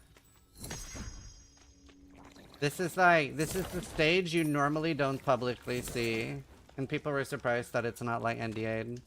But yeah, this is normally the stage you don't see. That's why I'm like, that is why I'm so excited about this, because in my opinion, having this much good stuff at pre-alpha is nuts. How much damage does this do? Okay, I just caught fire. No. I made a command. They have like a mailing list so that when they do early access and stuff, you will get reached out to. So they have like a mailing list for that. And also, it's good for them to like get an interest rate. So the more people sign up to the mailing list and stuff early, they can get an idea on how many people are like excited or want to see more and stuff. So yeah, you can sign up already to their mailing list. And they will do early access at some point. It's maybe like even a year out from early access. Give me a key. I'm an ARPG legend. Goddammit. I can definitely get you access. Not for everyone, but for y'all. Wanna try it? How do you feel about the jumping? I am so fucking excited about the jumping because, and I may be a bit retarded here, but my favorite thing in life was running around Ironforge, jumping on the barristers, and just jumping. So, like, I'm a huge fan of jumping in any game, and I really love jumping, and I think there's so much you can do with it. It's actually something I've suggested in Path of Exile 2. A move that I think would be really cool with the way the skill system works would be like, imagine if you had a staff move where, like, I really want Path of Exile 2 to do this, some sort of hybrid move, and I did message them the idea, and they did say, like, it's, like, kind of cool idea. But imagine that you have a staff move, right, where you connect 2 skill gems, right? So the staff move is you jump like 3 times forward, maybe with like some sort of lightning move, so you do some sort of clearing ability for the lightning part, and then you can attach the second part to a different skill. So you jump up in the air, and then what if you attach Comet as the second part? So you jump up in the air, and then you slam down with a Comet.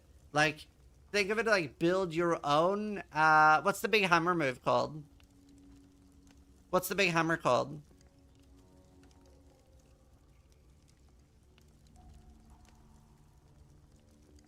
Hammer of the Gods. Like, think of it as like build your own Hammer of the Gods, right? So depending on how you want to scale, whether you want to scale with melee, elemental damage, spells, summons, think of it as like the second part, you could do Comet, and then you jump up in the sky and you blast down with a Comet, right? You can make that look super cinematic, 1 minute cooldown, super huge boss nuke. Or you could have that you slam down with like an actual like earthquake like ability. Like, there's so many things that you could do there where it ends up being like a really cool way to like build your own nuke, like a finisher, yeah. And in my opinion, things like that feel really fucking good in ARPGs. And I think there's a lot you can do there with, they apparently, because I talked to them a little bit off stream too, they said that in a previous version they had a move where you jumped and then like stabbed the enemy. Don't know what Rodin is. 1 minute cooldown? Well, it was just an example. I mean, you do need to balance finishers and stuff somehow.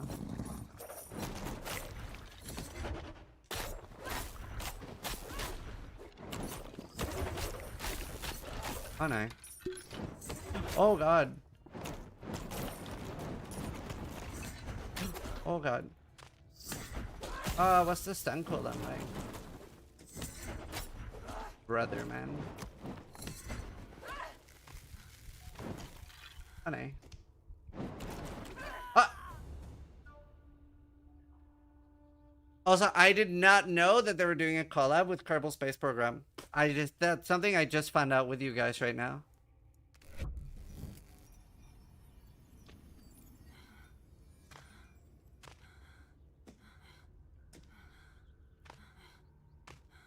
Have it cost points like volatility? Yeah, I mean, there's a lot of ways to do it, but like, I don't know, I have a lot of fun ideas.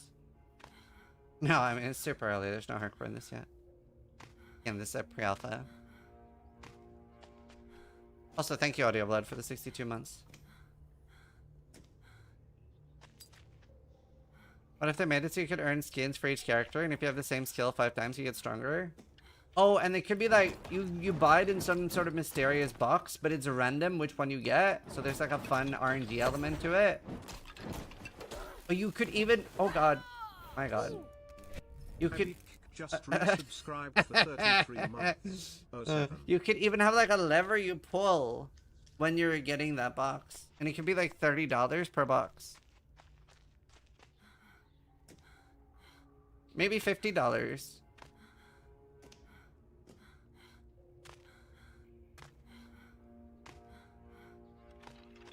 You should see that glitch when wearing Featherfall boots. Oh. So do you have access to this game as well, Life? So you want gacha? Yes, that is the thing we're making fun of. Fine Breaker level 2.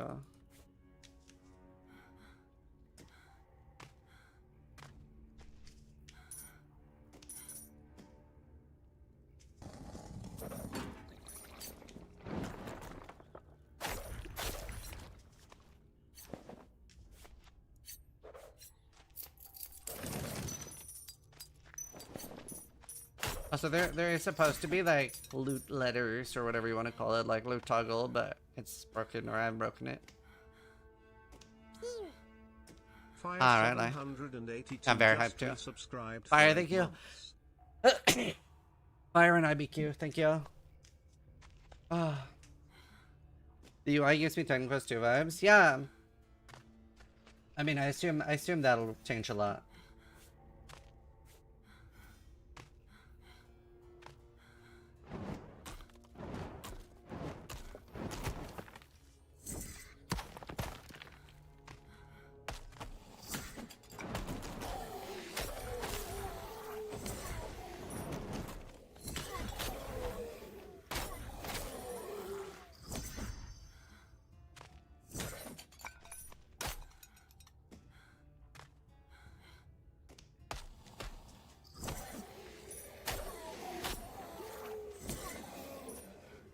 Was that pre-alpha on top always there?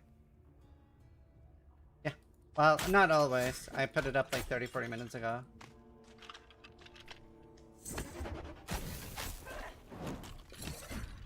But don't worry, yeah, like Michael said, we don't expect people to read, don't worry. Like, we're ARPG players, it's not our strong suit.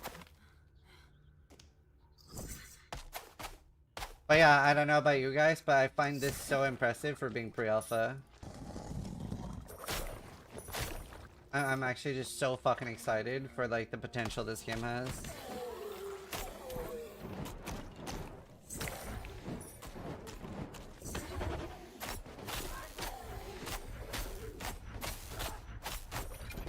Okay.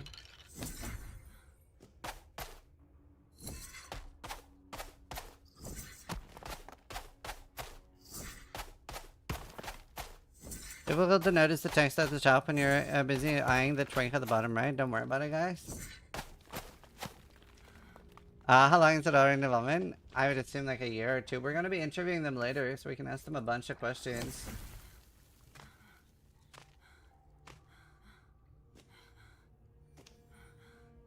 I'm very excited.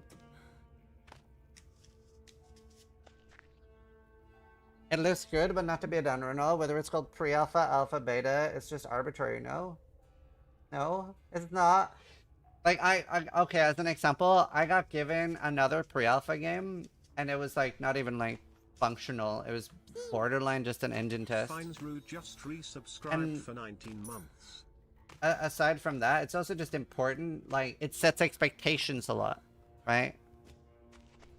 It sets expectations a lot. Like, for example, if I ever buy a game that is an alpha or beta, I am expecting a janky piece of shit where things aren't functioning. If I am buying a fully released game and shit goes wrong, then I'm pissed, right? Whereas, like, you go into things with expectations based on what state of the game is. Like, if a game developer is telling you, hey, this is an alpha, and you buy it, and then the game crashes, and you're like, what the fuck, the game crashed, then you're a bit of an idiot, in my opinion, right? You don't buy an alpha and then complain about game crashes. You report them and be like, hey, this crashed my game, this is what I was doing, so you can help fix it. But, like, yeah, it's important as a dev to set expectations.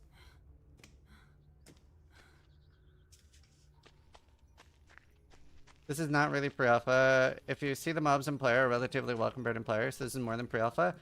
No, it is pre-alpha because it's a year or two out from even early access. That's why I'm so excited about it, because the fact that it's this fleshed out, this early in development, is, in my opinion, a really good sign. Because I do get a lot of pre-alphas and people showing me their game and stuff, and a lot of them look like very garbage at this stage of development. Hello, Montana. Is this game made by the dudes from Diablo? Yeah, it is made by Phil Shank, Eric Schaefer, and Peter Hu. And we're going to be interviewing them later. Very excited about. I think I've cleared this place. The game only has 5 seals, so I would assume that would change later, yeah. Peter Hu? Peter Hu. H-U.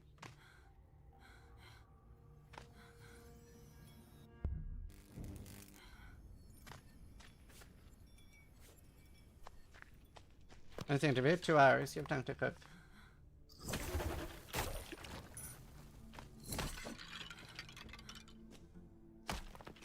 Fair enough, it does come with expectations. I'm just not aware of what defines the dev process. If I'm technically in a beta, I could call it an alpha and make it look more processed. Well, okay, sure, but like, by that definition, everything is arbitrary in life, right?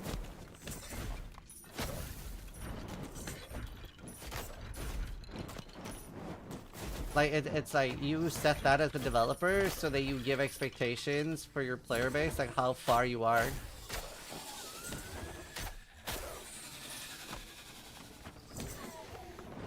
Like, there might be somebody in chat that would be happy to play a beta game, but they wouldn't play an alpha game.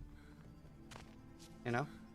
But like, everything in life is arbitrary at that point, right? We have loads of things we can ask them.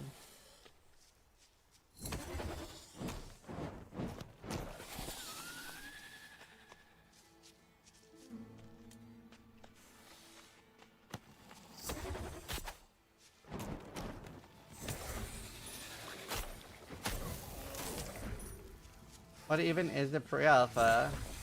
I mean, basically like just a super early test case for the game where like 5% of the game is in kind of thing. Like the engine works, basic combat, basic optimization. Like it's not ready for people to play yet. It's something you show off to like sponsors, you can show off like parts of the game. It's very rare.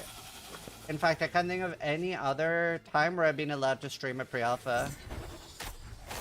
It's very rare because normally people aren't able to like distinguish a pre-alpha between a finished product, so a lot of people that see it will be like, well, this looks garbage.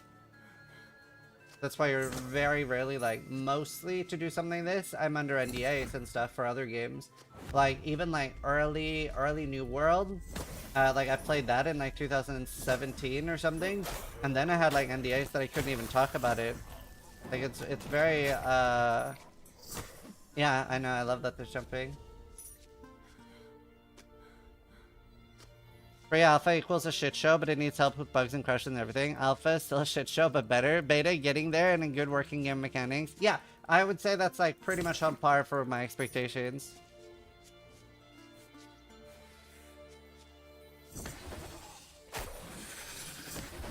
Well, when there's too many monsters on the screen at the moment, it's very laggy. My station's usually one of the last things.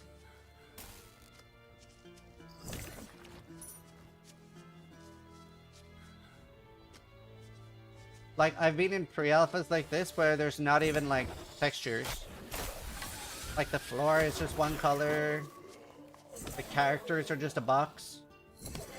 Like a lot of the pre-alphas I've been in are just proof of concept and like an idea of what they want to do to show off to sponsors and or like investors, sorry, not sponsors.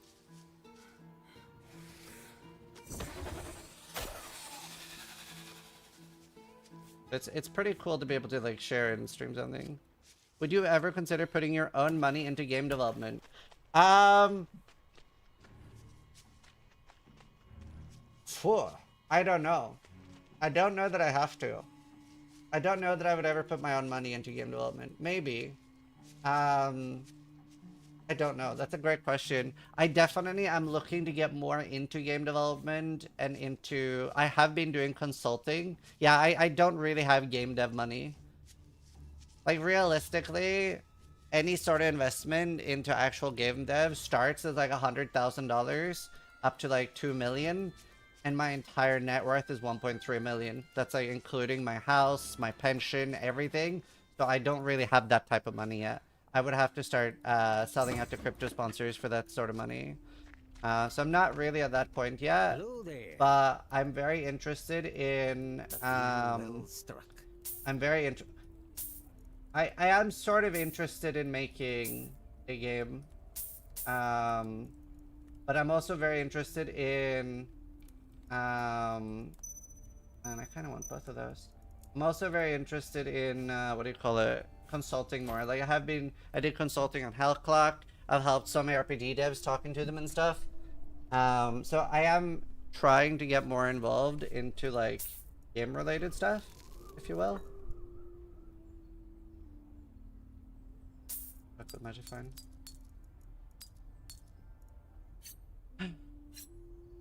What kind of consulting? So what I've done so far is like game devs will do like meetings with me and they'll be like, hey, these are the features we want to do. This is how we want to approach like streamers and stuff like that. What do you guys like? What do you think? Is it a bad idea? Is it a good idea? Does this look like shit? Does this look like fun? That kind of stuff. Oh, Derek. No, but if you do explore my Moonbeasts, you can sign up to the mailing list.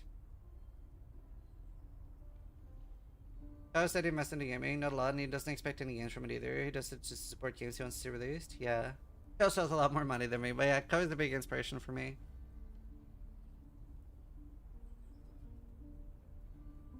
But at this point, I have somewhere between 100,000 to 130,000 hours in gaming. And I also get like the unique opportunity to leverage like my direct connection with you guys, right?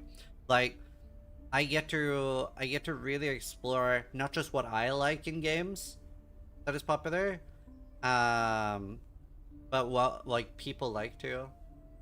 Saudi should hire you as a game consultant. I've been offered a lot of Saudi money. I've said no. To anywhere between like $20,000 to $100,000. No jokes. Hello there.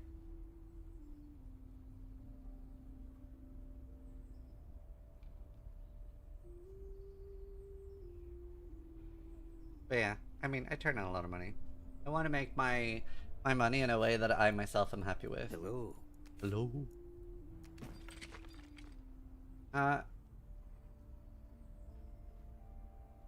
Bloodlash, is that what I have? It is. Oh man, I really want that for my offhand. Can I afford it? A deal well struck.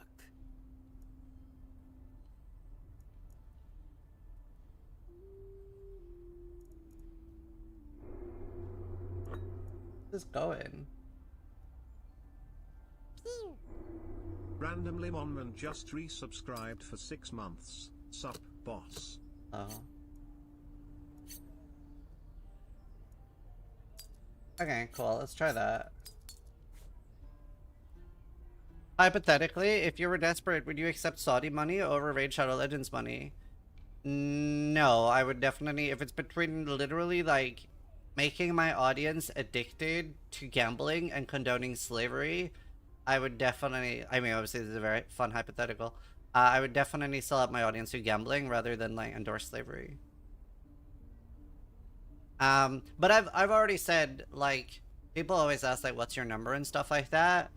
And right now I'm already quite comfortable, so I don't have one.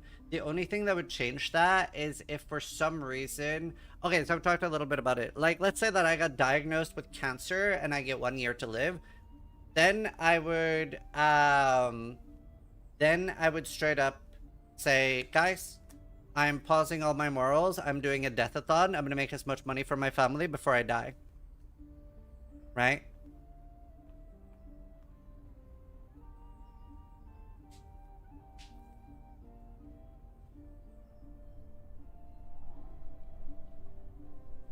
Well, I mean, for example, like journalists being like put to death for asking questions and stuff, Sauter. So like, yeah, stuff like that.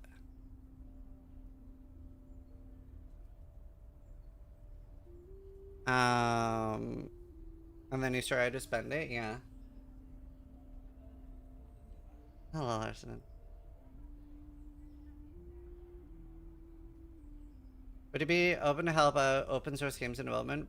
Don't know. Like, the thing is, I don't want to stretch myself too thin either. I have a few things I'm working on at the moment. Art is not guitar. What does that even mean?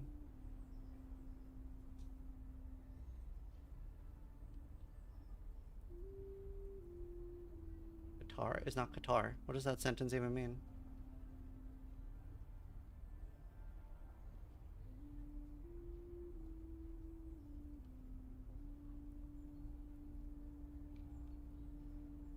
Saudi is not guitar. I'm confused. I don't know what you mean. I didn't mention guitar. But either way, there's a lot of like big problems there. And like huge limitations from freedom of speech, literally journalists being put to death and stuff. There's a lot of things there I don't want to endorse.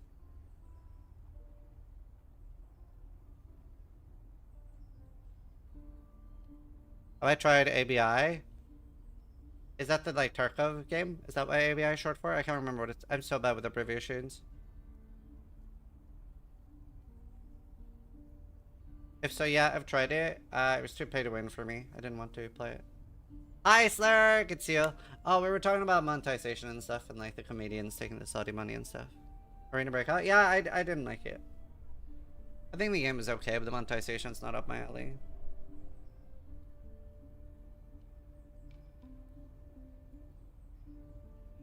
Crazy how you can still find the time to do so much while full-time streaming. You're a madman. Well, so the way I look at it is I want to try to make as much money as I can now while there's a Norwegian saying, I'm sure you have it in English too, Smee mens varna aren't. It's like forage while the iron is hot. So I want to make as much money as I can now in a way that I'm personally comfortable with. So I want to get to anywhere between $3 to $10 million net worth total.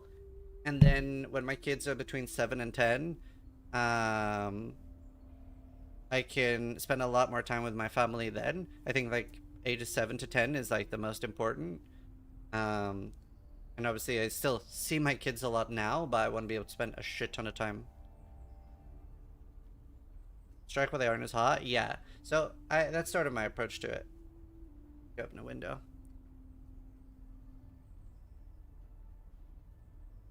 Streams can always die too. Yeah, that's the thing. Like, you guys could all decide that I'm no longer entertaining and you could stop watching me tomorrow. So... what if Amazon shuts down Twitch? Yeah. You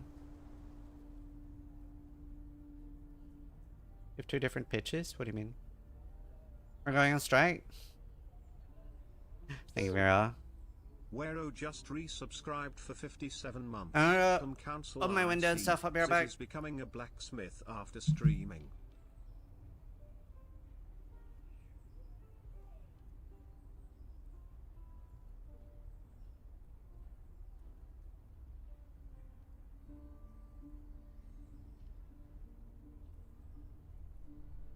I'll be right back.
Come back.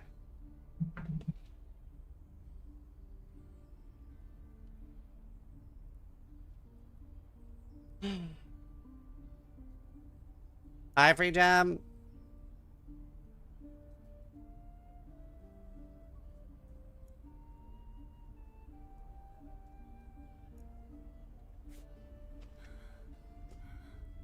Bush says thanks. My wife got it for me.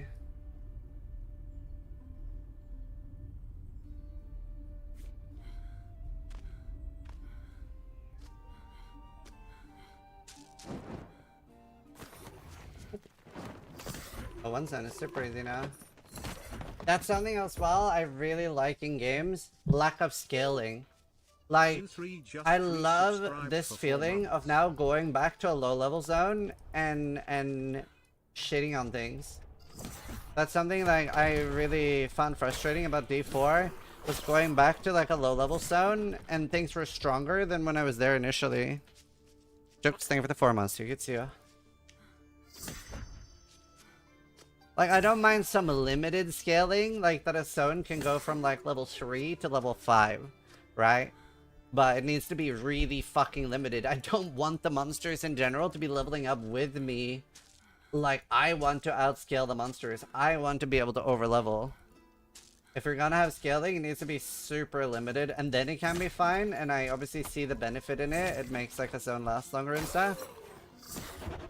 Or you can empower a zone, right? That makes a lot of sense to me. Like, I really like the Nemesis system in the Moria games where enemies can level up and stuff over time too. But that needs to be an actual mechanic. I just don't want it to be based on just me leveling up. I really like the enemies, giving the enemies a chance to progress as well. That I think can have a lot of value. That I think can be really exciting.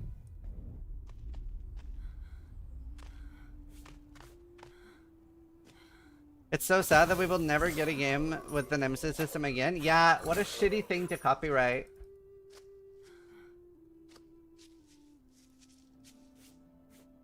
What a shitty thing to copyright.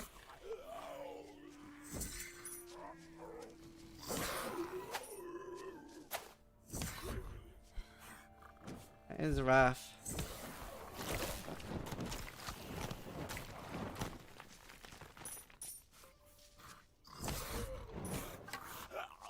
Copywriting ideas is gross in general, yeah. 11 more years until the patent expires. Can't they renew that though? I don't know how that works. Nintendo would copyright area if they could, yeah. How can we try this game? So you can sign up to their mailing list. It's expression mark Moonbeast. But they're not like in a stage where it's ready to show to people yet. Like let anyone try it yet. I don't know when that's coming though. But we're gonna be interviewing the devs in like an hour 40. They're just like looking at like how interested are people, and we're gonna talk to them. No idea if they would want to bother at the time. Yeah, I don't know. What is the Nemesis system? That's a great question. So the Nemesis system is in the Shadow of Mordor games, and it's when an enemy kills you, they become your Nemesis and they level up. So you can sort of over level an enemy and make it like basically like a proper boss by dying to it a few times, right? So you die to it once, it becomes stronger. And you die to it again, it becomes even stronger. Yeah, I can show some of the questions I have. I figured we would take questions at the end. So like if you're chain dying to something, you might actually have to like over level and come back to it later because you like died to it. There's something down here.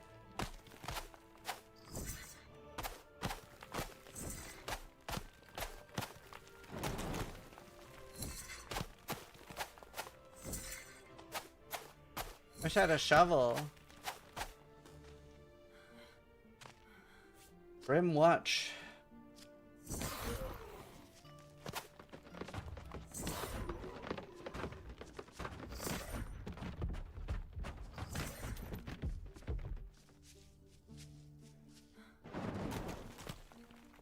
I don't know if there's anything down there.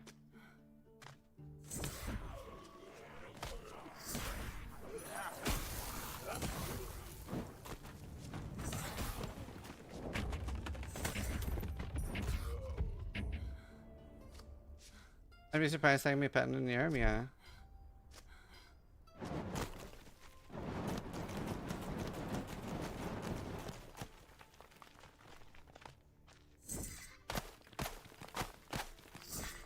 I don't know. Nintendo, yeah.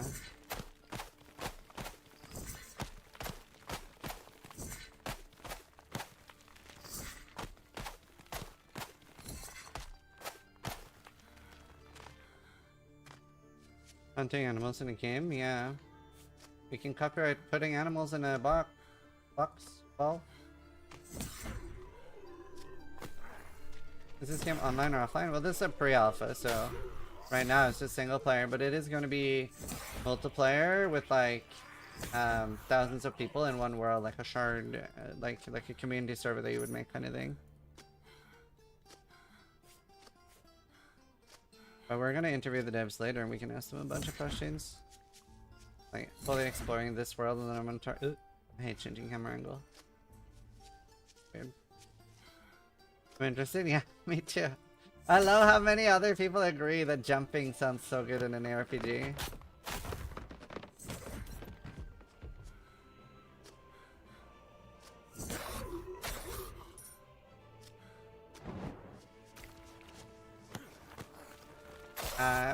One hour and 30 minutes till the interview. 5 p.m. UK time.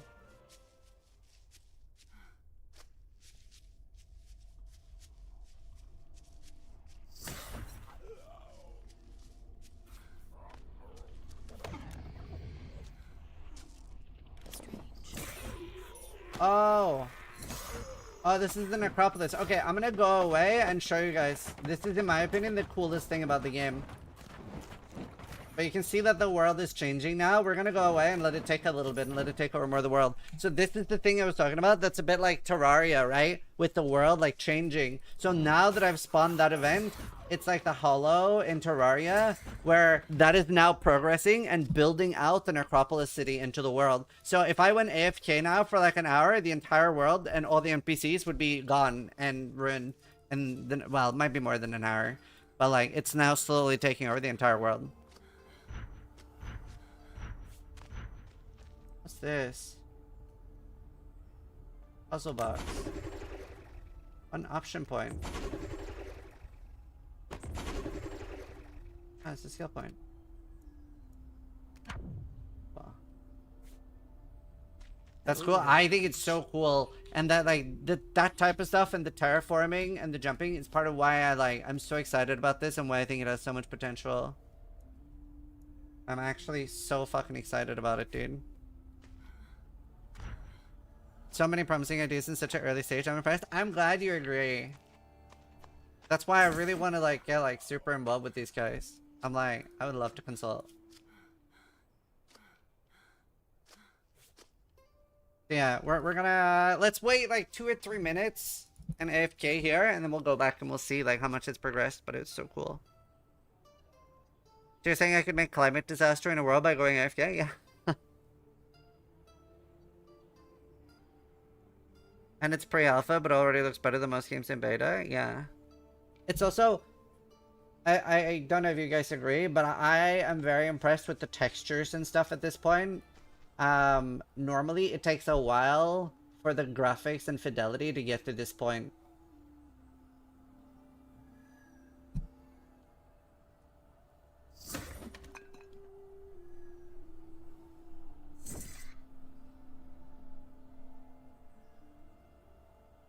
Golden Kappa. Textures in the gameplay looks rather smooth. Yeah, there's some lagging issues and stuff for sure, but in general it's been really good, yeah. I don't think that's good in boots. I don't understand how I use this. Socket and item for effect. Oh, requires unique socket. That's why I can't use it. I don't have a unique socket on anything. Life, vitality. How much is vitality? Relax. I should have done Dex.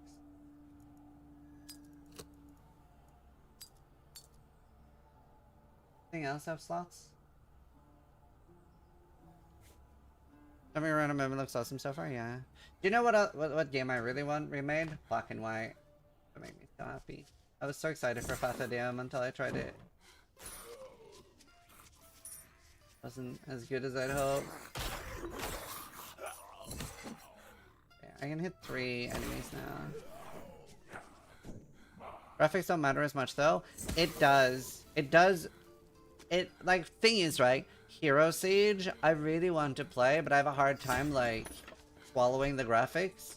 It's the same with, like, RimWorld and Dwarf Fortress. I do play a lot of RimWorlds, but, like, I would infinitely love that game. It was like a lot better graphics. Okay, let's go look at the Necropolis. No, not WC. Yeah, that's Fatadium, but it's not that good when I actually tried to make us. Are you guys ready? This is, in my opinion, the most cool part of the game. Look at this now. You ready? It might lag a bit.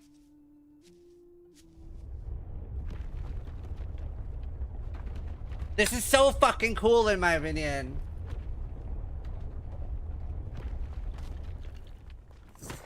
Like, the potential for that is mind-blowing.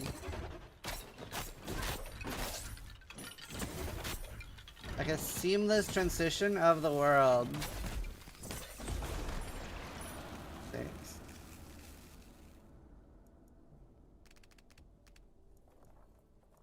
Explain what just happened. So I activated an evil altar down here. That was a quest that spawns a lich, and it spawns the Necropolis. And now, over time, the Necropolis is spreading and building out the world. So it's taking out the world. If I go kill the lich as soon as it spawned, this would have never happened, and this zone would have never really spread. But if I'm struggling, let's say that I was really weak at this point and I had to go level up, then maybe the Necropolis spreads to here, and this zone is a permanent Necropolis. It'll stop spreading once I kill the lich. But I think that's such a cool concept. I'm so excited, as you can tell, about it. Oh, I got a new ability now. Oh. I thought I got more skill points for that. Oh, cool. That feels really good too. It's a bit laggy, but... yeah, like in Terraria. Yeah, they don't have much of a skill tree yet. But they have a lot of cool stuff in the game already.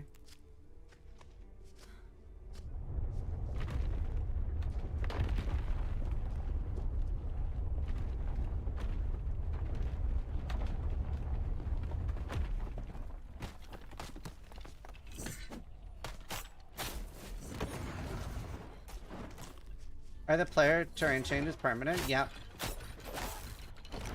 Oh shit. But they might have ways to like fix that, right? They might have ways to like convert it back, etc. That's amazing. If they pull this off and include good MTX, I'll become poor. Yeah.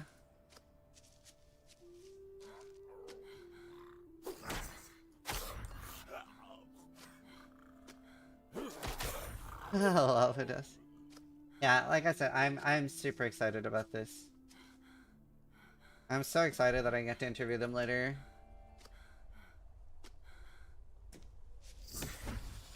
Hopefully you guys are excited too.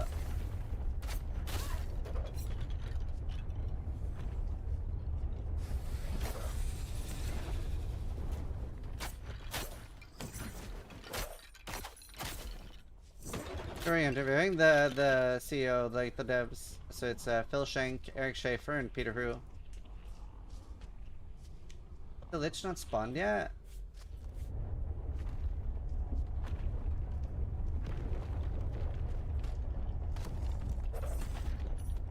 Maybe it needs to grow to a certain size. Could I always stun them?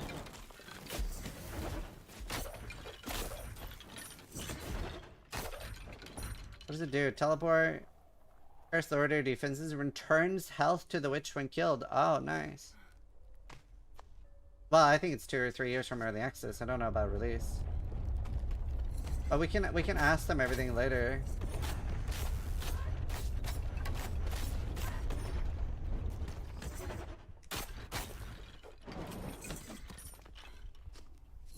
Ask them a bunch of questions. I'm very excited. Does the current pre-alpha require an internet connection? I think this is offline. I'm pretty sure I could play this offline right now. I don't think it requires an internet connection. I don't know. I am online.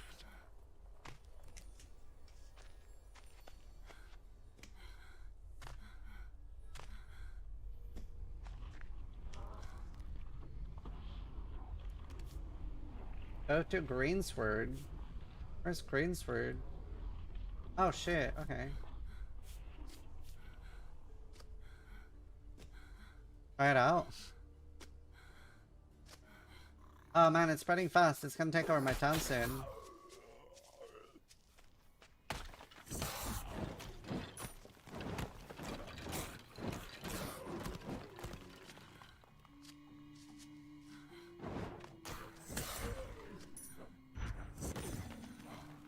Love like the oomph. Is there any roadmap of this game? It's very rare to see actual roadmaps. I don't know.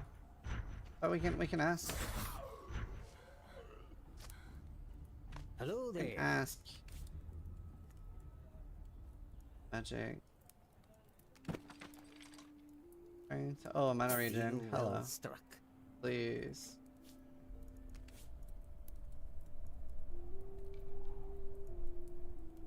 Is that a unique socket?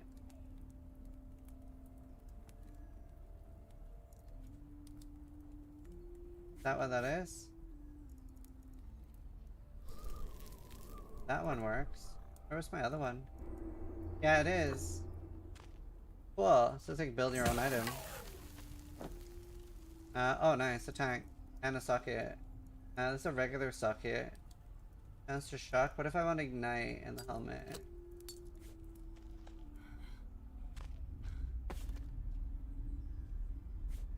You hear like the rumbling in the world too. Speak with Loom. What if Loom has been taken over by now?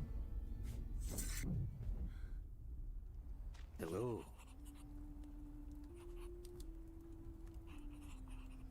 Power lies. Buried in the field, the ruins to ancient cursed tunnel. Seize it. Okay, Gandalf, thanks. Kill the Lich, and all of this for good. Okay, so now I can do the Lich.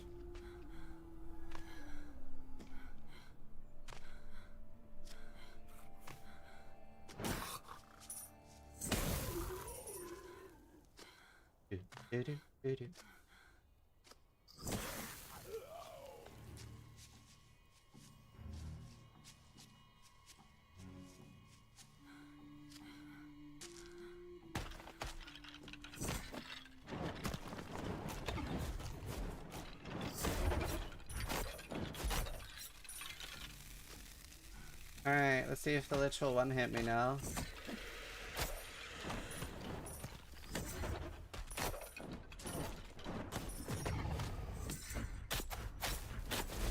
Oh god. Still does a crazy amount of damage.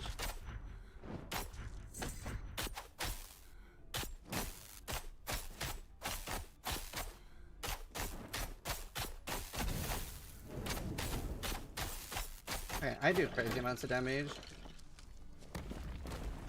Okay, bro. Man, I wanted to see what was gonna happen! Oh, it's green now on the map. A drop that was legendary. Damn fine. Damn fine. Narthalok's heart. Scourge with 100% scourge with this weapon. What's the Lich name? Narthalok. Kinda look like Nilothak? Yeah, I mean, they made Nilothak, so it's probably not a coincidence. How's this game not on Steam? Well, I am playing it on Steam. So it is on Steam. But it's pre-alpha, you can't play it yet.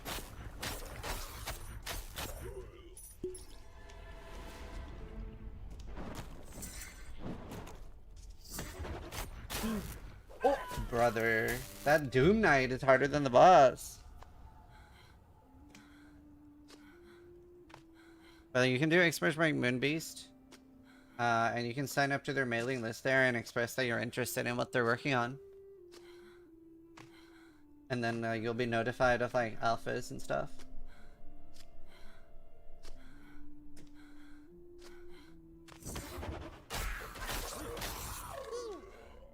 Zafe just resubscribed for 119 months. Login.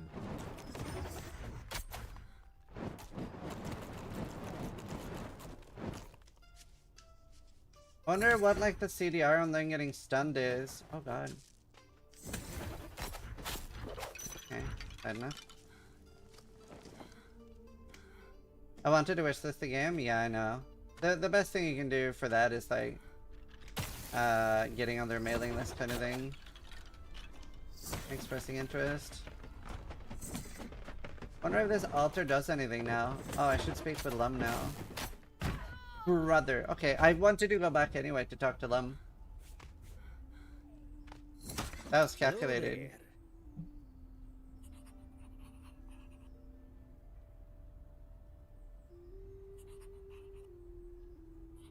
Future is now.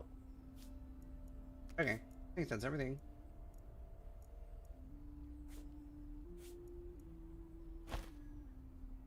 Chance to shock. Oh, and attack? Wow, that's nuts. A deal well struck.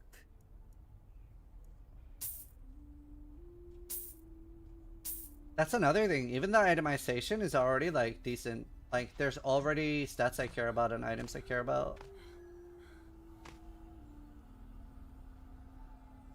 Hey, this is a random question, but did you track your newborn's food intake for a while? I feel a bit crazy keeping the spreadsheet after 8 weeks. If your child is 8 weeks, yeah, like we tracked food intake for like a long time. Pretty normal. You can jump? Yeah, it's really cool. You can terraform too. It'd be awkward if the D2 devs weren't making good items. I mean, we've seen some interesting stuff from D4. Not interesting in a good way, so. Oh, nice, that's good. Yeah, I mean, to be fair, being a parent is a little bit of being in a constant state of panic, for sure. It's definitely part of being a parent.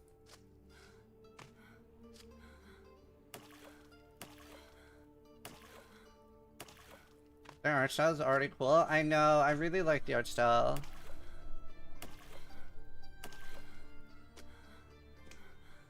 Jump into the lava and kill myself? No.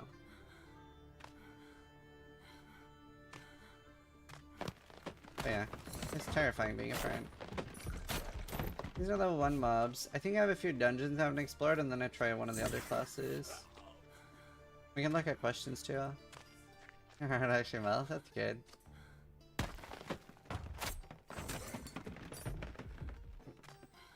That's awesome, dude. Congrats on being a parent. I can't believe Steel is having a child. Gonna be wild. Gonna be wild.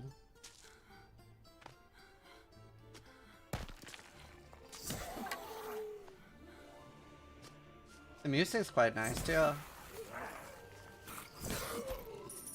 Reminds me a little bit of like Baldur's Gate 3.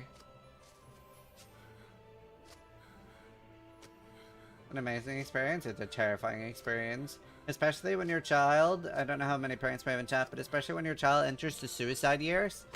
Like, once they start walking and crawling, they just try to kill themselves. It's wild. They see an edge, they just run at it. They see a staircase, run at it. It's crazy. Very stressful.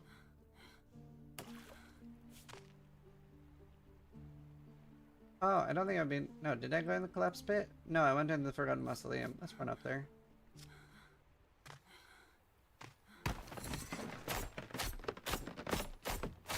Yeah, it is a lot like watching a drunk person. Look away for a half second, they're 100 meters away? Yeah.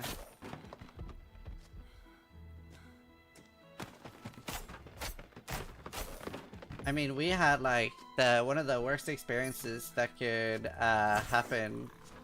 Well, okay, not one of the worst experiences, but we had like a crazy scare with Liam where he, in the middle of the night, well, at like 5, 6 a.m., must have been 6 or 7 a.m. actually, he unlocked the fucking front door and left the house. We didn't even know, like, it's a pretty hard door to unlock as well. And he's just like a bit over 3, and he just left the house. Thankfully, 2 dudes going to work saw him and asked him where he lived, and they walked him back to our place. It's like the worst experience to wake up to. Like, we woke up and Helena noticed. She was like, Liam's gone. And like, we stormed outside and like, he was coming back with like 2 good dudes.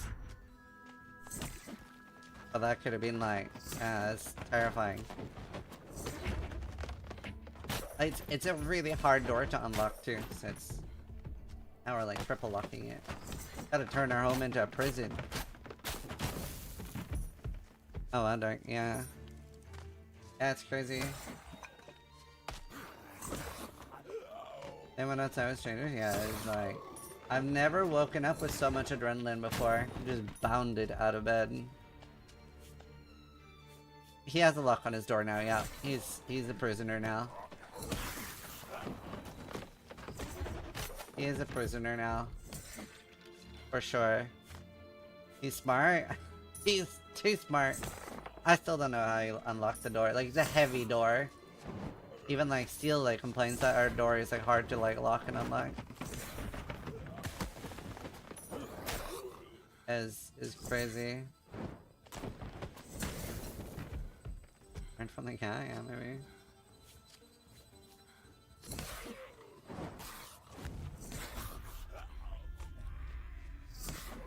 You get our own team prison? Yeah, definitely like imprison your children. Yeah, it's an ARPG. It's made by the people who made Diablo 2. Very, very excited for this one. And we're interviewing the devs in an hour 13. Here's the Hulk. That's just clunky. I know, I'm so happy he knew where he lived. But yeah, being a parent is terrifying.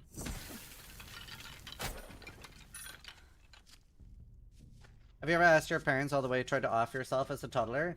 Oh yeah, I mean, the worst was, so I had a Lego train, right? And it had like a little light, but the battery thing had gone out of battery. So I pulled the Lego light with the cables out of the battery device.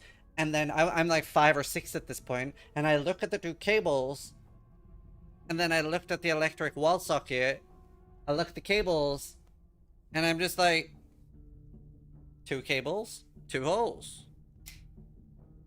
And I just shove one in each hole. I don't really remember anything at that point, but like my parents said that the light went out, and they heard like a loud bang from my room. And apparently I was sitting like 2 meters from the wall socket. Now, I don't know if my legs like pushed me away from the wall, or if I literally went like full Home Alone flying across the room. I have 6, right? So like your memory from back then is kind of, I don't even know if that can happen. But from what happened, as my 6-year-old memory would recall, I shot out of the wall socket. And I was just sitting there like electrocuted, and it's like a miracle I didn't die. After that, my parents like child-proofed the entire fucking house. Every electricity socket. I was like very supervised for a long time. But yeah, it's a miracle I didn't die. I mean, I almost died a lot. I also had like bacterial meningitis when I was like 6. And then when they were doing a lumbar puncture, I moved during, and it severed like a lot of the nerves in my back, so I lost the ability to walk for like a month or so.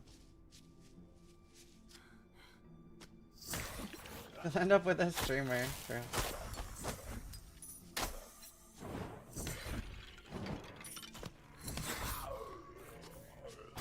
You went through the war?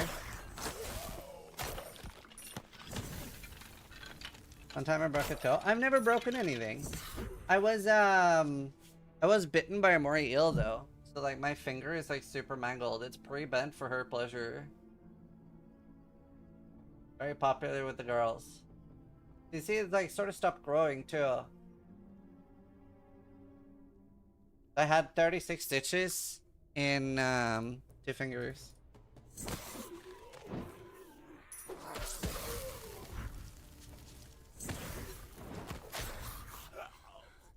I could play a dump truck when I was 19. Oh wow, Jesus Christ, that's impressive to survive. You were bitten by a moray eel? Yeah. No way. No, I'm from Norway, not Norway. Yeah, in Mauritius. I almost lost my finger. It was like holding or hanging off.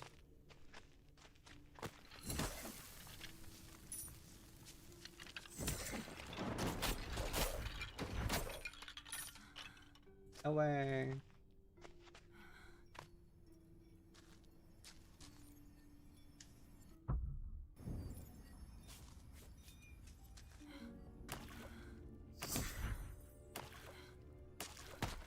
Yeah, it's good.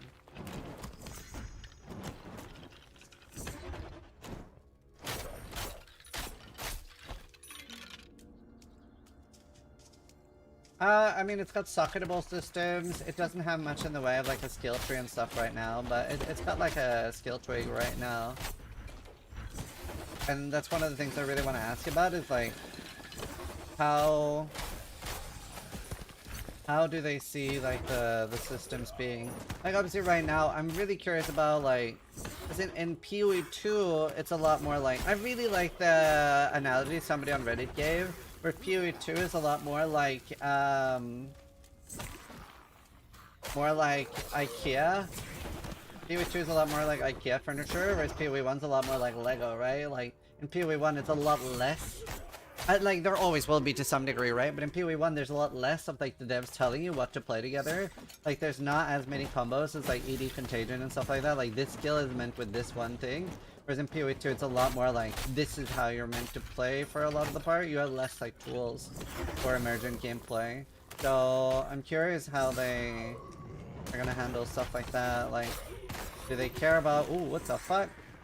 I'm very curious, like, do they care about, how the players play, whether it's one button, like, how much friction do they want? Or do they want it to be something where you can,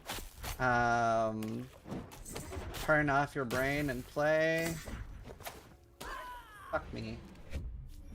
Oh, I also want to ask them, like, is there going to be durability? What's going to happen when you die? Are you going to have hardcore mode?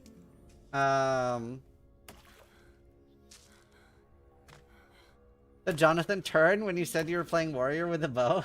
That was very funny. I wish somebody had that clip, but it was so funny. Somebody turned that into a GIF and it was so good. The animation environments are looking decent already. Yeah. Isn't there an emo? Yeah, I think so. Oh, that was very fun.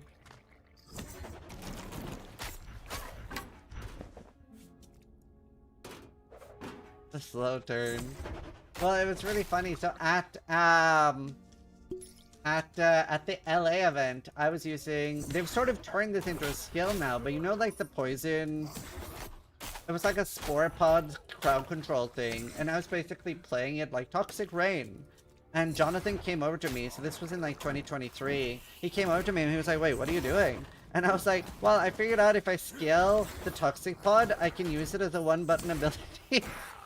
And I can just run around one-shotting everything with it and clear with it. He was like, interesting, no one's done this before. And it got like insta-hotfix.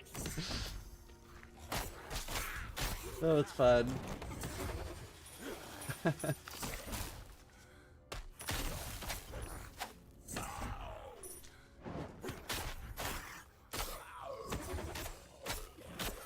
No, I wasn't. That was just him adjusting his glasses.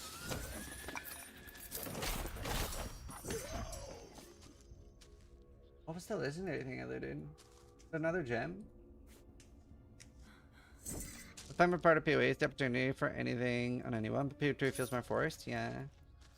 Is Blueprints worth getting? I've heard that's really good, yeah. I feel like I've only heard good things about Blueprints. Did he ask you how would you nerf it? No. Well, I mean, now it's basically a skill in the game, so sort of added it back.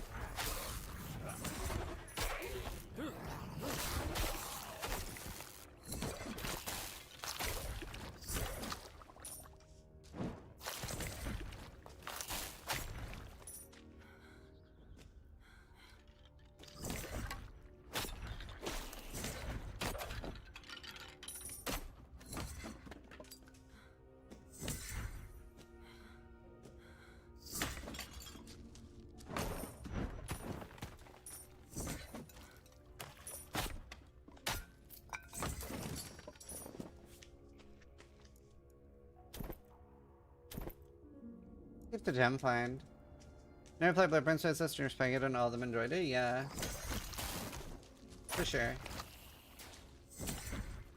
Yeah, I'm so glad somebody reminded me about Peak that I promised to play. I'm gonna play that with Steel. That actually looks super fun. We'll do that on Monday then, I think. I think we'll do Peak on Monday, assuming Steel's down. I'm also gonna ask Steel if he wants to do any like survival game or something. If not, I will probably do a survival game. Maybe Enshrouded. I'm very, very in a survival game mood. And like collab with other streamers mood. Play something with people. Maybe like 7 Days to Die. Dude, that looks so cool. 7 Days to Die, Darkness Fall, something like that. It's interesting how much stats they put on the potion. We done Ashlands and Valheim? Yeah, I did that on hardcore with Karn and Steel. We did like the game's built-in hardcore. I didn't die. I don't think Steel died either. Karn died a lot. Have we played Grounded 2? No, that's in early access. Games like that, I really want to the best of my ability, wait until they're done. Because I usually don't play those games twice. So I really want to wait until Grounded 2 is fully out. Same with like I waited for Hades too, although Hades turned out to be a bit boring to be honest. You played Grounded 1? Yeah. Yeah, I finished Grounded 1. It's really good. Cat Quest 3 has co-op mode.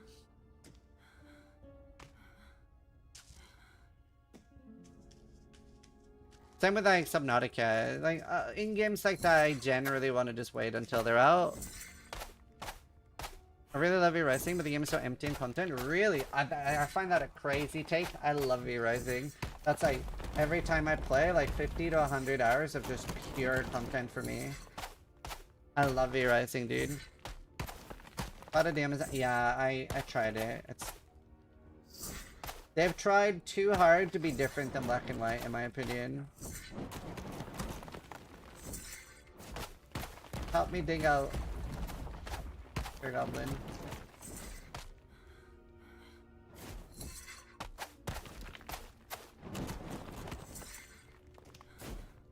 That works. Ah.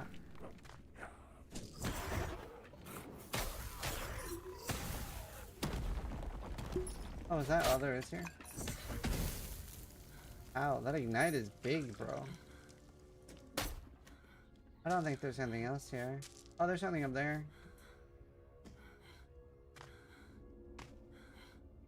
Got that way. Yeah, I mean, V-Rising is definitely one of my favorite that type of game experience. Like, it's so fun. I love doing a server for that every time they do an update.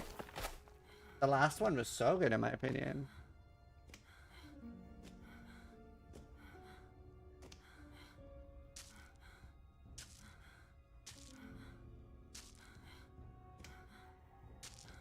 Last one was so good. Yeah, I think they did a really good job with it.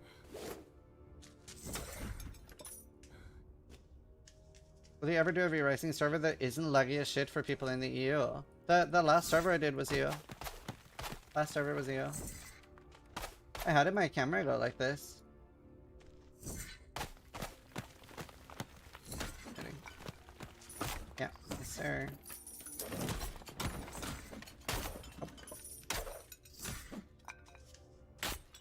Wait. Oh no, the last one was on A. We had issues with that. All the next ones will be you.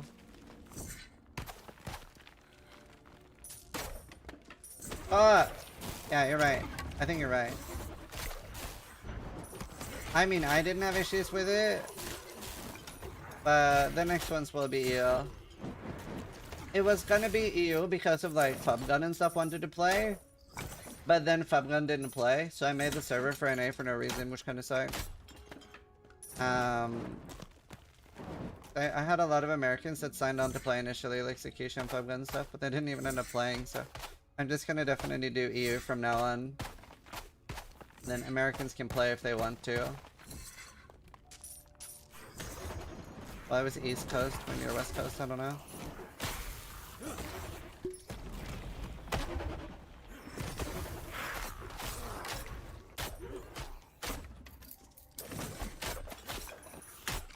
Gonna play on it with purple, but I DC it over 10 minutes. Yeah, that's. Okay, I think this is empty.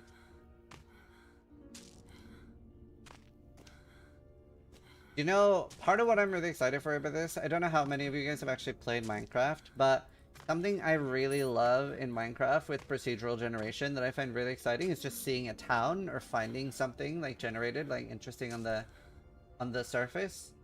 And I think this game can like replicate so much of that fun stuff. I really love that. Condis raided my stream with Condis, thank you for the raid, dude. viewers. How you doing? It's you, man. Yui killer. Hope your stream was good, man. for the raid. We're gonna do an interview in like an hour with the devs. I gotta remember to pre-play ads as well, so we have like 2 hours at least uninterrupted. I don't know how long we're gonna talk.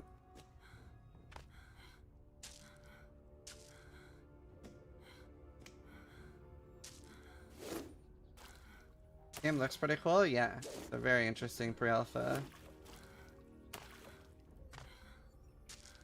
I love jumping, dude, so much.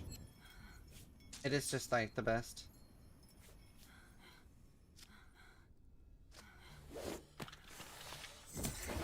Come here.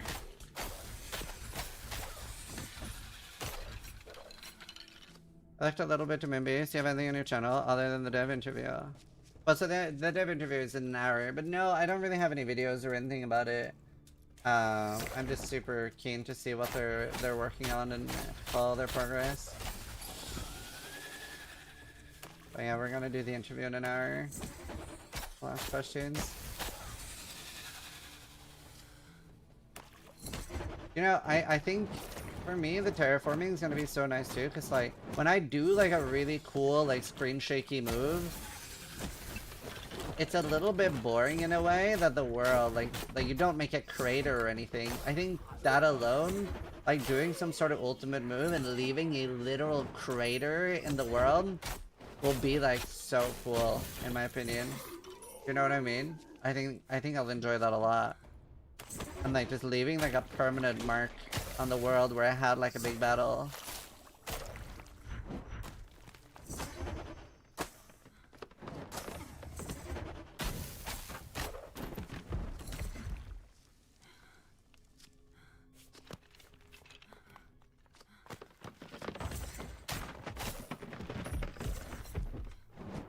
I also just think like base building survival could be so fun in a game like this. Like building a city in smart style.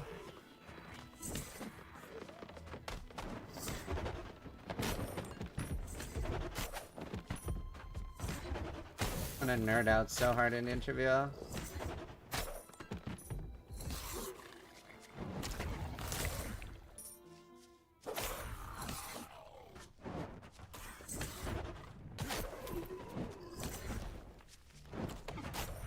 Let's show you a fun picture.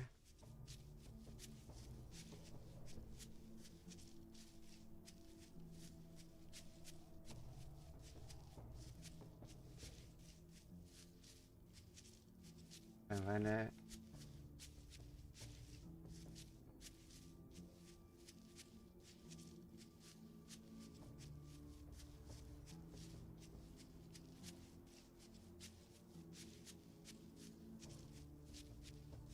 I have like a cool picture with me, like David Bragovic, Eric Schaefer, and Chris Wilson and stuff.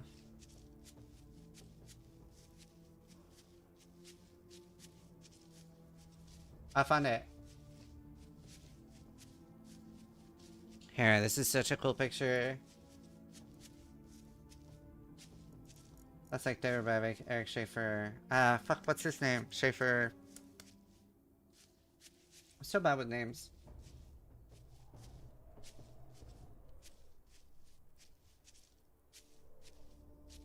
No, it's not Peter.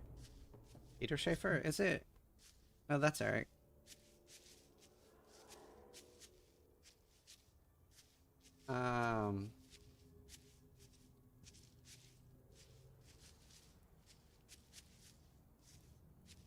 Max Schaefer. Max. His name is Max. So like that, they're like these guys are like our life. You know? Like these are like and Eric Schaefer, that's one of the guys we're interviewing later today. Nice to see Sis making friends with people his own age. Dude, these guys are my entire childhood. And then obviously like the people we're interviewing today too, Eric Schaefer's one of them, and then Phil Schenk and Peter Hu, they were also like big time Diablo 2 guys that are responsible for like the entire genre we play and love. Yeah, David Brevik was there too. I've gotten the pleasure to hang out with David Brevik a few times. He's super nice, really cool dude.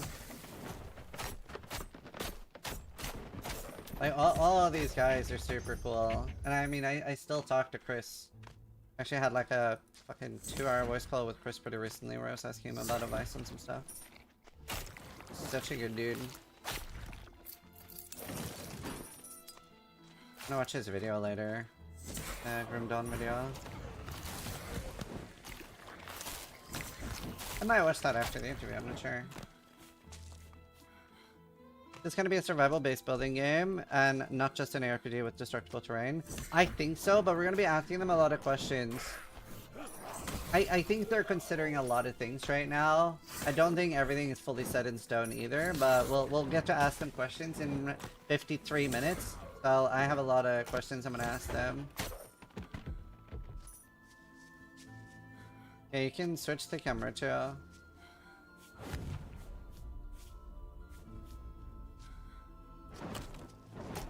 Can I destroy buildings like that?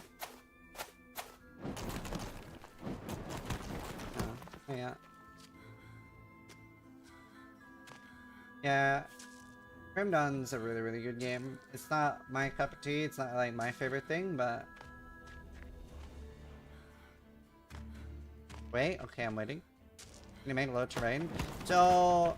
I haven't found that, so it is procedurally generated, but I had one area, maybe it is down here, we can try to go there. I had one area where there was like water next to lava, and I terraformed so the water went into the lava and extinguished the lava. So for example, if they want to go that way, there could be that you have a town that you're defending and a volcano spawns, and you have to like cut a dam to make the water defend the town from lava. Like that could be a thing that they could do.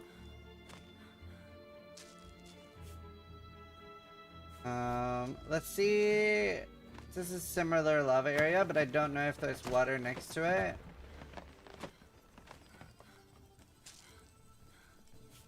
We can go look. It's a placeholder name, yeah. The studio is called Moonbeasts, but they don't have a name yet. Don't have a name yet. I don't think there's water next to this lava. There was on the other one. There was like a water tower. Imagine skills with substance creation like water or lava and all the interactions there could be. Yeah, and also like something I think would be really, really cool. Like imagine making lava and then electrocuting the ground. Sorry, making water and electrocuting the ground. Or like making lava and then freezing the ground to like solidify the monster's feet and not making them move. Maybe they have to break out of the lava. There's so much potential, dude. Again, I'm so excited for this game. You have no idea.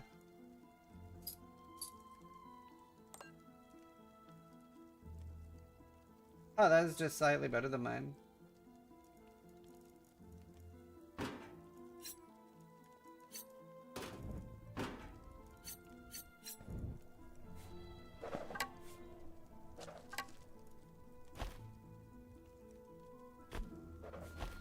Do you have any tips on how you go about making a build?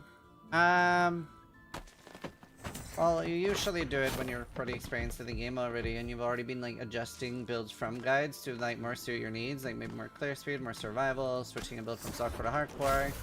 Making a build like completely from scratch can be really, really rough because the game's so complicated. Requires spine breaker.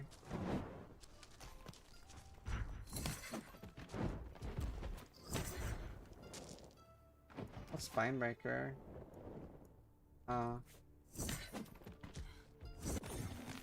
Dude, I really... That movement ability feels so good. Like, I really love small things like that. To, like, actually see the terrain having permanently changed from when I teleported. Is this game free? I think they're going back to play. I'm not sure. But it's not something you can get now anyway. What's the Blood Whip? So that's, like, my default attack. Blood Lash. So, like, I can even use it to suck in power-ups.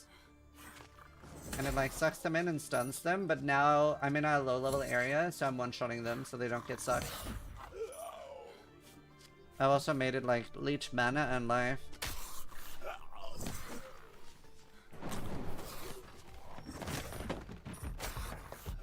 What's the system requirements? I don't know. There isn't really any. It's pre-alpha, it's not something you're supposed to play yet. Very unoptimized at the moment. Hello. Hello. A deal well struck. Oh, wait. Can't this be nuts? What if I put the unique weapon thing in it? 100% Scourge with this weapon. Oh, shit.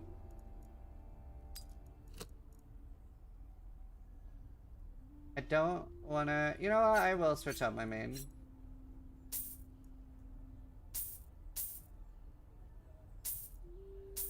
I do think that's gonna be worth it.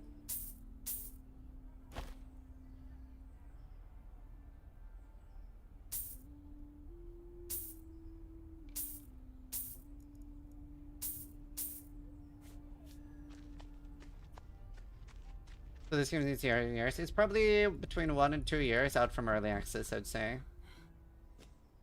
So you can just sign up for the next playtest free. Yeah, you can express like Moonbeasts. You can like sign up on their mailing list and express interest.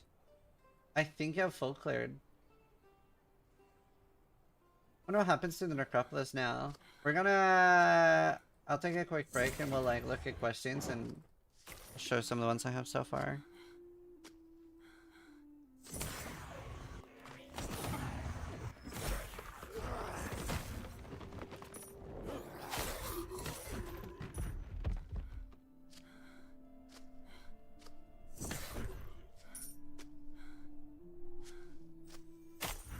I'm very excited. Especially for this part with the Necropolis. Oh! Do you see that? That's so cool. It started being like reclaimed.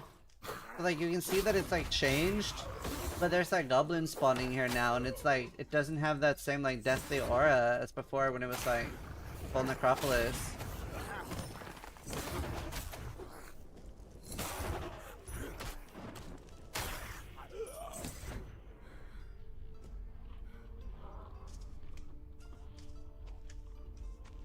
If I can do anything here now.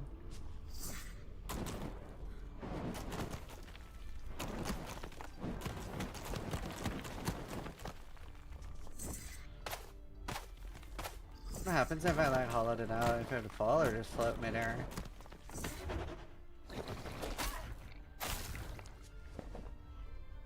I don't think I'm gonna race in Period 2. I really wanted to like get into like practice mentality, but then I just super mentally boomed and I don't know. I can't even do a 4-hour run, so I don't know if I have it in me. Tomorrow we're gonna do Health Clock all day, I think. And then whenever Steel is ready, we're gonna do Peak. Yeah, Dredge, for sure. It scared me how many people don't understand pre-alpha. I mean, people have been pretty reasonable in my chat, at least.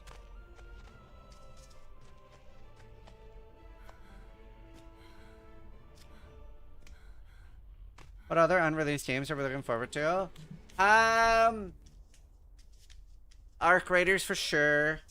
Haven't heard of Witchbrook. What else am I looking forward to that's unreleased yet?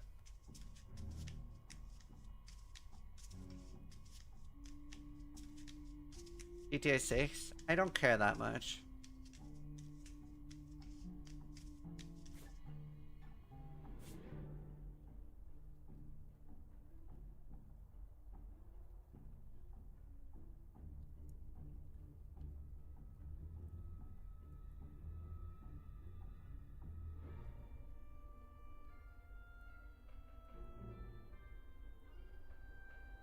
Overworld Revolution looks good. Here's the Might Magic Ordinary. I never heard of that. When Starbound is. Might be fun though.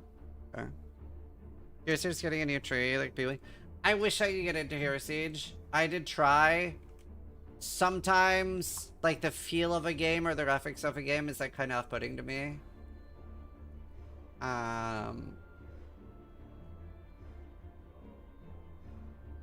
yeah.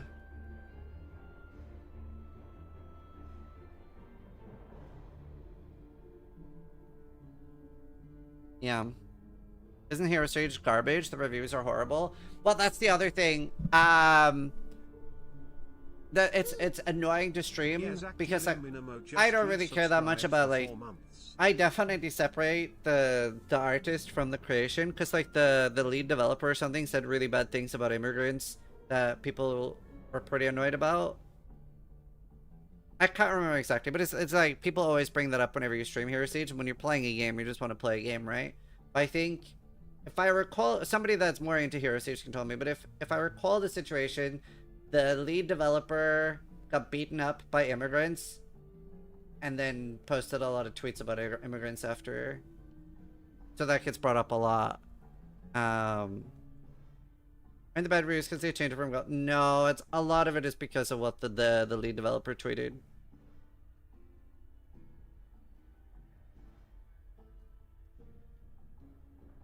But like it's just people are very grating about that every time you stream it. So it's just like I think Dot Mode stopped streaming it for the same reason, right? I'm pretty sure. I think like in Dot Mode's chat, everyone was bringing that up all the time, and he was just like, I don't want to play this game anymore. It's so annoying to hear people like bring it up all the time when you just want to play a game.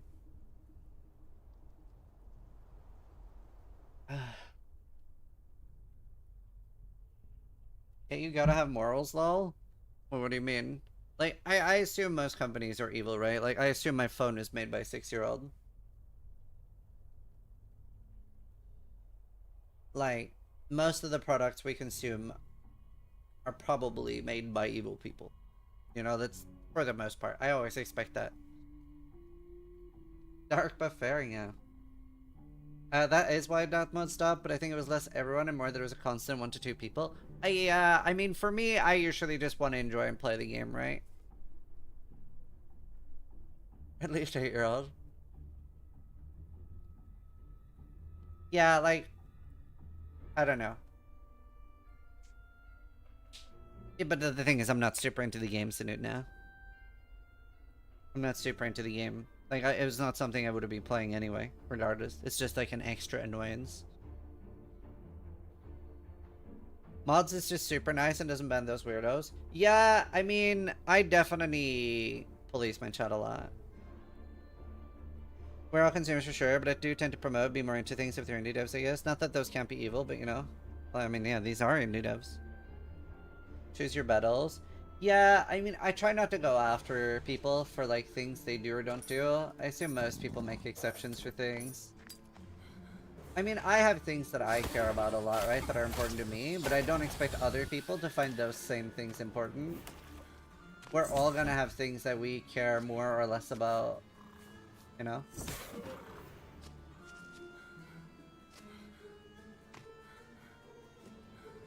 Like, people want you to care about everything they care about.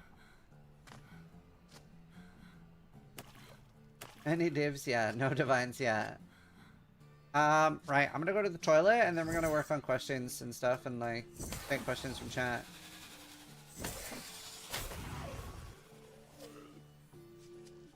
Alright. Be right back. Be right back, chat.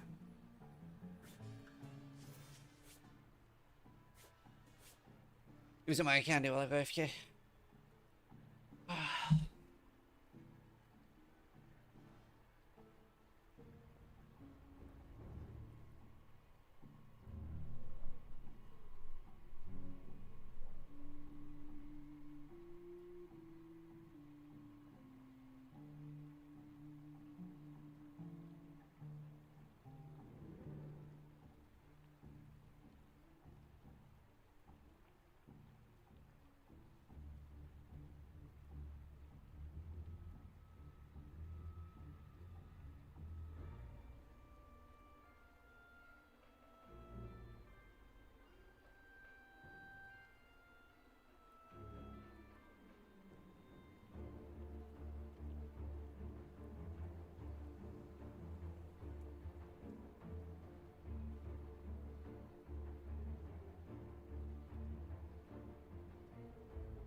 Damage over? Wait, what's over?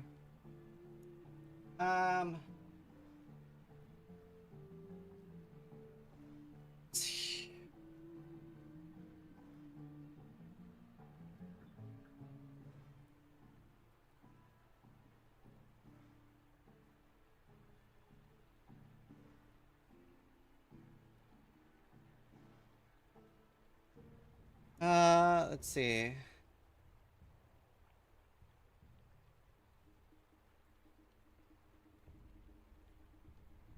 Okay, so what questions do you guys have? Written down a lot of things for them already.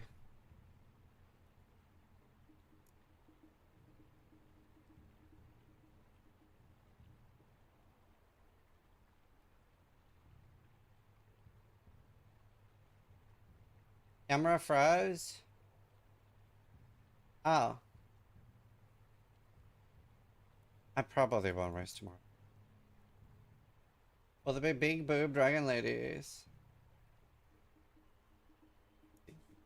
Audience questions. Release year. / early access year.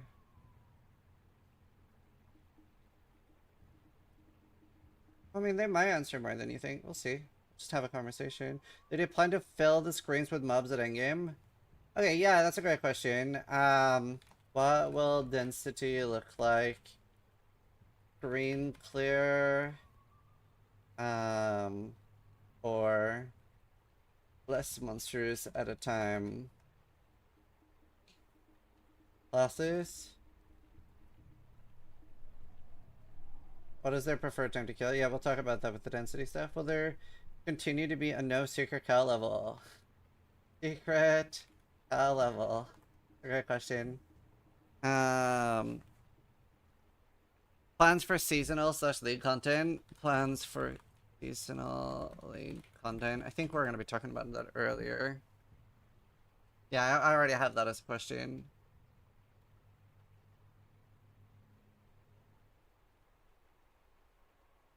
Also, Minimo, thank you for the 4 months, dude. You look good today, thanks. PvP. Oh, I have that as a question. They intend to implement some achievements and tracker. Achievements. Tracker. Yes, Wiggles. Will they hire a random programmer from Australia? I can ask, are you hiring? Modding support in the future. Modding support. I think they're going hard on that. Premium is free to play. Have I asked? Am I asking about the monetization?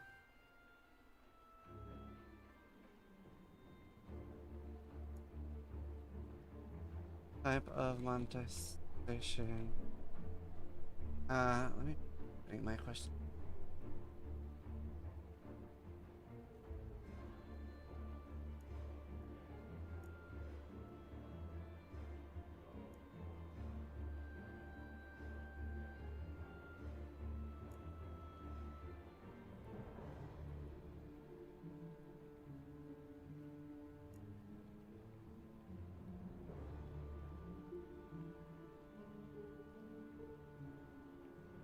Auction house? We should ask about trading.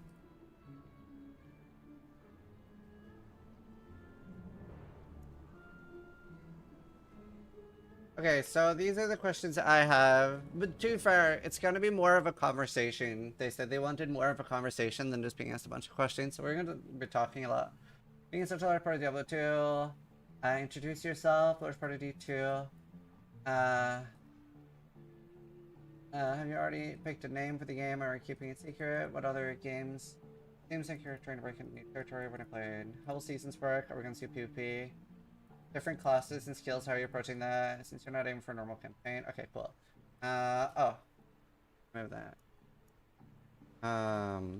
Itemization philosophy. Will resistances work on launch? Oh, do they not work in the game at the moment? How do they plan on balancing power progressions so that we're still powerful yet don't one shot? Yeah, I mean, that's sort of built into this. Well, I guess, How much friction do you plan on having in your game? Will it be easy? Should it be challenged? Play while actually playing. Is it a Diablo 4 date? Oh, okay, fair enough. It's a blueprint for designing frameworks. Right. Also, for philosophy and building the game, is it that they build a foundation first, or they build system like Sellers and approach? Yeah, I have that question up here. What's the current size of their dedicated team? How big is your team? Will it playable offline? I'm gonna set up in like 20 minutes.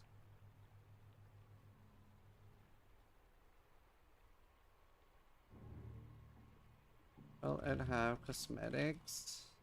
Do we expect custom games like in StarCraft? I think we probably have that here under modding, right? Modding support. Do they plan on seasonal content? Again, under number 8.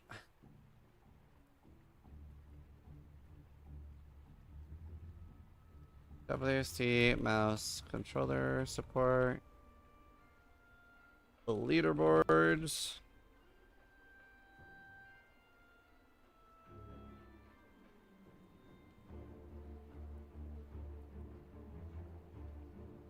Or design pillars. These are all things I can try to bring out.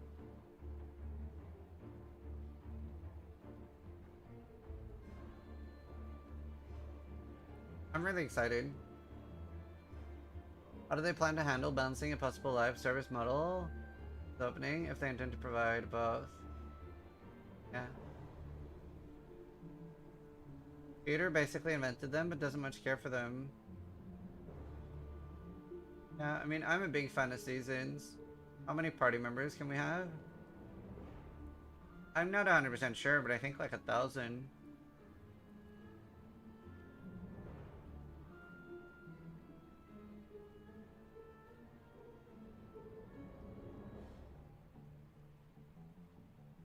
You can have like a shit ton of people in one world running around together.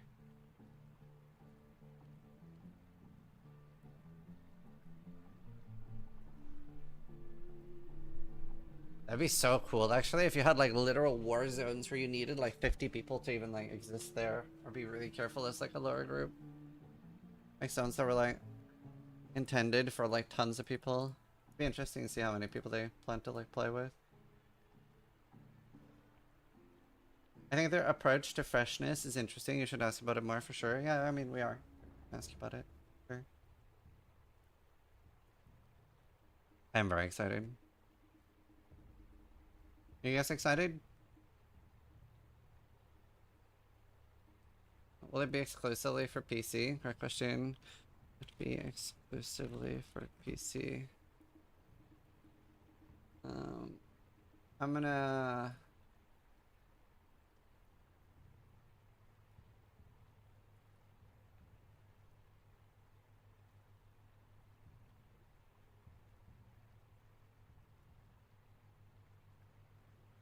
I tweeted that this is starting in 30 minutes.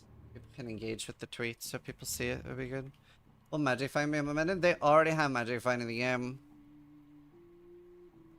Can you talk more about your thoughts on Magic Find, Gold Find, etc.? Yeah, I really want them to talk more about that because... Oh, actually, how do you feel about opacity sliders? Do they look at Inspire from voxel games? We'll be asking about what other games. Chat, I'm gonna try to play another batch of ads now and then another batch of ads right before we do the interview because I don't want anyone to get ads while we're doing the interview. So, yeah. Yeah, that's one of the questions I'm asking, like. Crafting, yeah, we'll be asking about that too.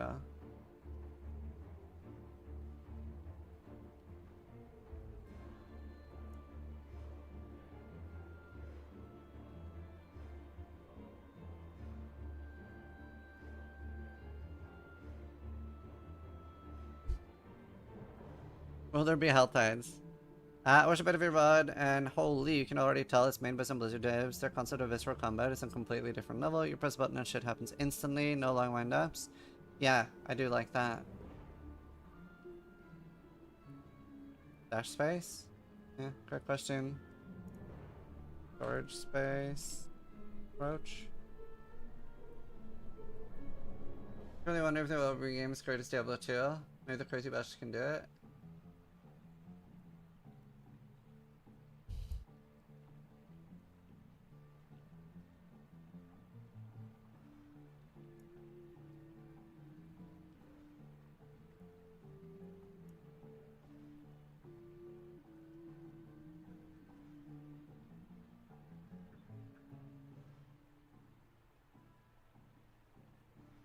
See.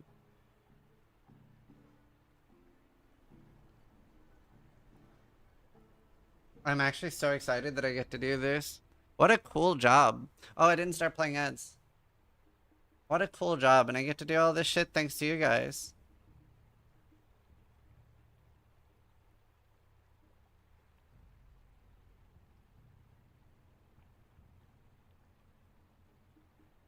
Yeah, we're gonna ask you about playable classes and stuff. Thanks to me, yeah, literally. Anyone that can hear me right now, you're the only reason why I'm able to do cool shit like this.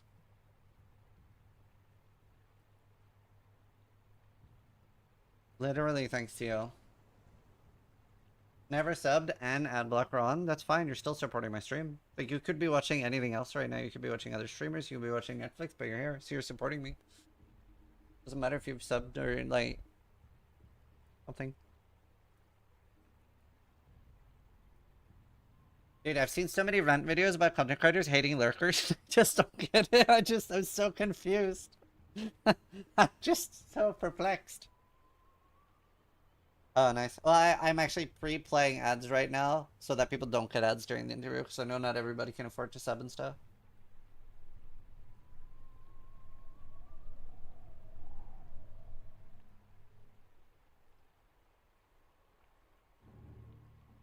Content creator decided to leave. Yeah. I remember watching like the video of day one talking about like a lurker is the equivalent to a kid just lurking in a store and never buying anything, and I'm like, what isn't? It's because some people think in Twitch they're attempting to get rid of bots now because of lurkers. No, it was way before that. Way before that. Definitely worse now, but yeah, it was way before that too. Yeah, lurkers like 90% of their viewers. Yeah, it's so stupid. Like everyone that's lurking right now, write lurker in chat. Like it's just such a large amount of your audience. It's so stupid to hate. That's crazy.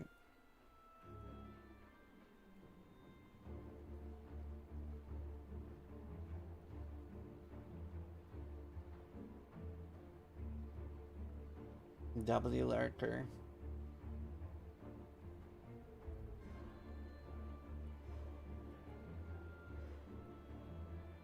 No, I had revenue without lurkers? Yeah. Dude, I stayed up till 4 AM playing RimWorld.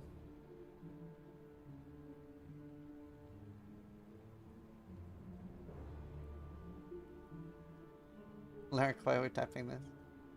Background noise for the game? Yeah. You don't donate, you're a piece of shit. I remember right now, it's amazing, dude. The new DLC is so good, dude. The new DLC is so good.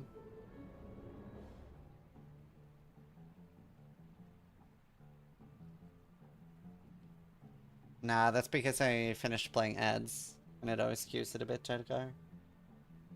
Can you press debug? Sure.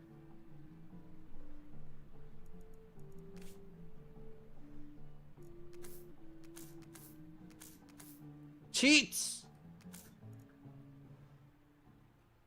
Oh, that's cool.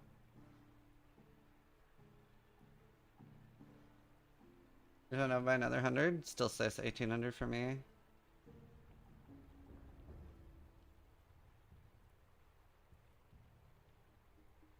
$5 AM in Hawaii, I missed it. Yeah, we're about to start the interview in like 20 minutes, 10 minutes.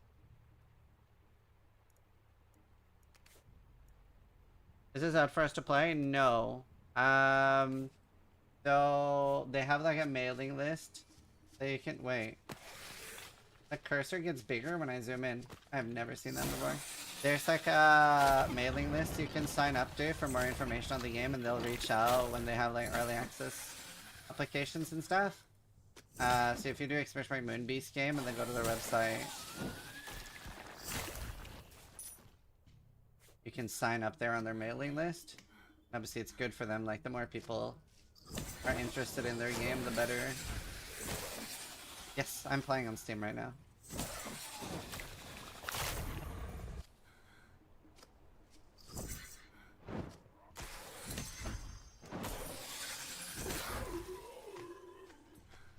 What does this game bring to that is new to the genre? So we're going to be talking to the devs now, so that's one of the questions I'm going to be asking. But obviously they have like dev terraforming. So I mean, I'm really hoping that they go like Path of Exile meets like Valheim meets King's March route. That would be my dream. That would be so fucking cool. I would be all aboard the fucking hype train. I'd be the fucking conductor. Like, really good itemization, fun grinding, and like base building, city building with a community of like 100 or 1,000 people and jumping would be, for me, revolutionary for RPGs. There's no one doing that. Imagine if I could literally set up a server and we have like 4,000 slots and you're all playing in the same world. That would be fucking, like, again, we're gonna ask them a bunch of questions now in like 10-20 minutes. But I'm fucking giga hype.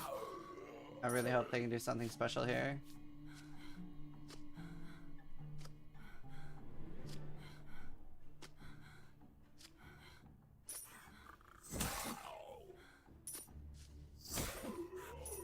That would be super cool to me. Like, I'm a big fan of stuff like that.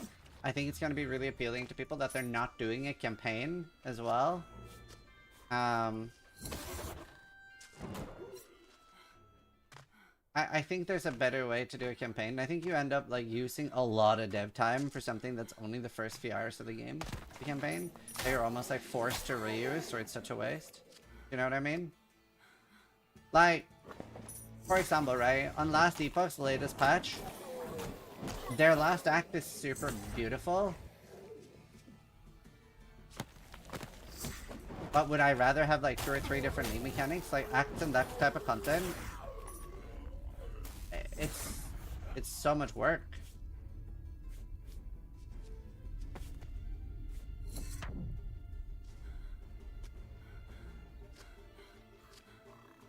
I'll be using pre-alpha world right now. Pretty small. 2 dungeons and stuff. I don't think I've been in this dungeon. I haven't.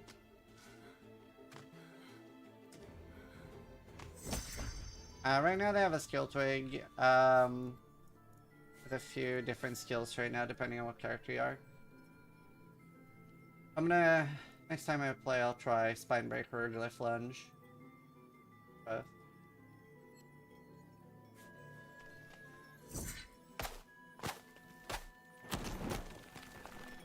Will there be loot filters? I assume so. We can ask.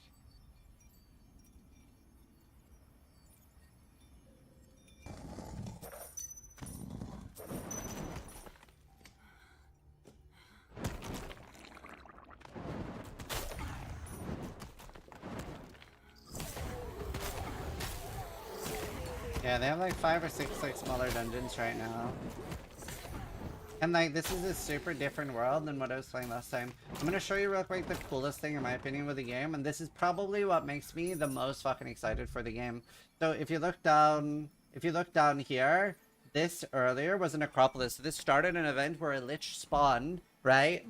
A Lich spawned, and this entire thing started spreading outwards, and the world started changing to a Necropolis. And if I didn't fight the Lich and kill it, it would have killed all my NPCs. It would have ruined the entire town, and if I went AFK, it would have just kept spreading and taken over my entire world. Now I've defeated the Lich and the world is starting to turn back to normal, but it's still all those like Necropolis buildings are still there, but goblins have started taking over it and stuff. Like, that kind of stuff, like a Zerg type thing that's just like spreading over the world. Or like, I really like that in like Dragon Age Origins had a similar thing, right? Where the Blight was spreading. And like Terraria does that with like the Hollowed and the Corruption like spreading. I think things like that are so cool, like an evolving world. And there's so much they can do with that. And the fact that they have some type of capability for that already in pre-alpha makes me so fucking excited for the game. Like, I love an evolving world. So I'm so excited for this game already, to be honest with you.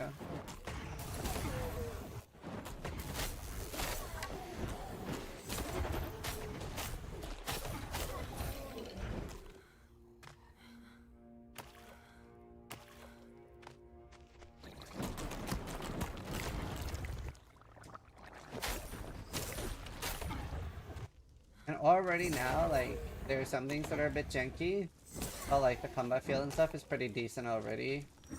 I really like the whole, like, even my movement ability, like, destroys things in the world and leaves craters. No, there's no Steam store yet. They have, like, the mailing list that you can sign up for already.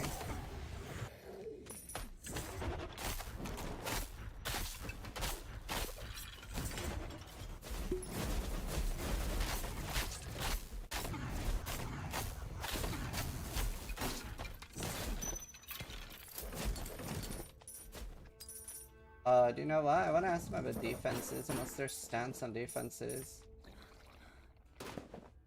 Actually, I have such a good question about defenses.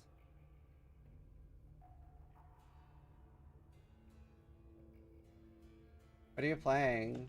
I am the one that starts with Blood and Bone.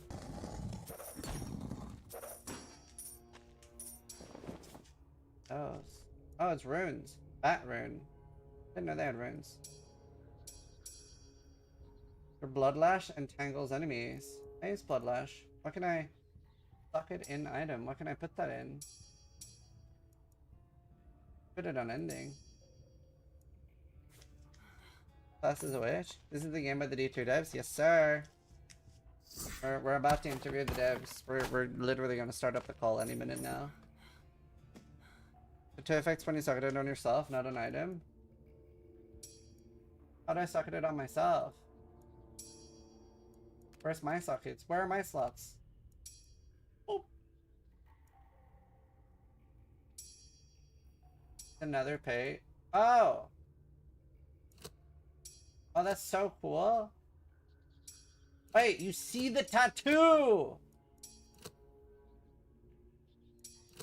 It's very removable. Man, laser surgery? This is not in the past. This is in the future. Look how fast the laser surgery is. Yo, that's so cool, though. That's so cool. Oh, hello. Okay, that's sick.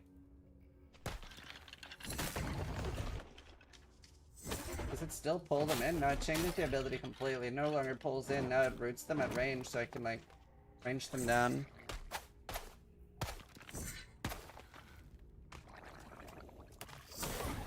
Hello, audio.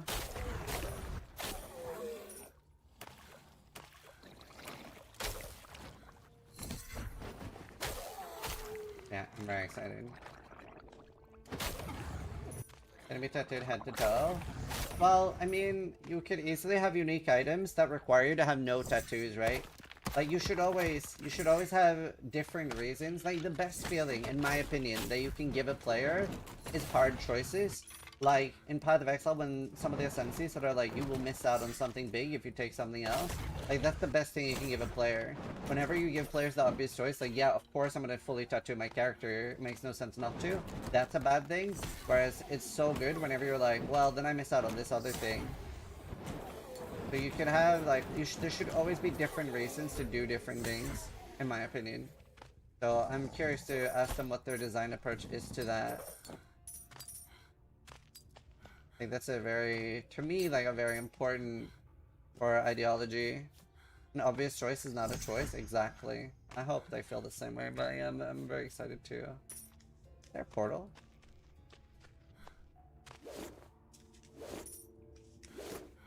True, like that is already, like, the thing is, like, right now, I don't want it. I don't want the tattoo. Because it doesn't pull in anymore. So that itself is already a trade-off. But I would assume that there will be others that are just no-brainers. Looking forward to an ARPG where any movement isn't blocked by a puddle or clump of grass. Yeah. Yeah, we're about to... Maybe I just leave the game open for some background sound. I'm entering them. Tattoo doesn't work if it's covered by armor would be a good one. Yeah, there's a lot of cool things they could do.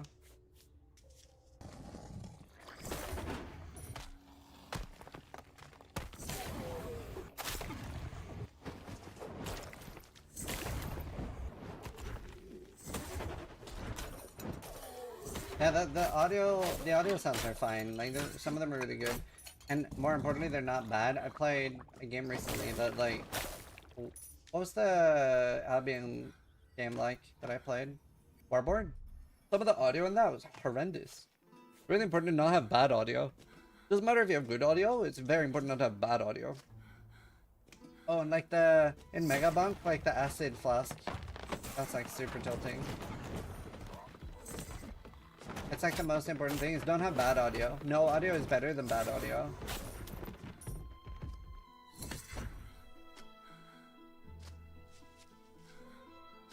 Bad audio is the quickest way to get me to never touch a game, yeah.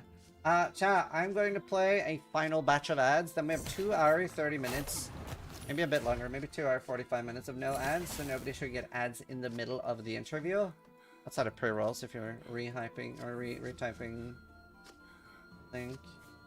But yeah, let me play a final batch of ads and then we're gonna be in.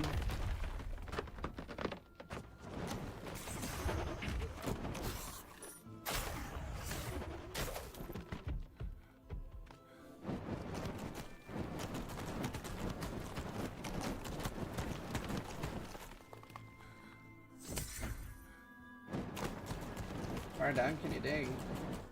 That bottom? No, it's still going.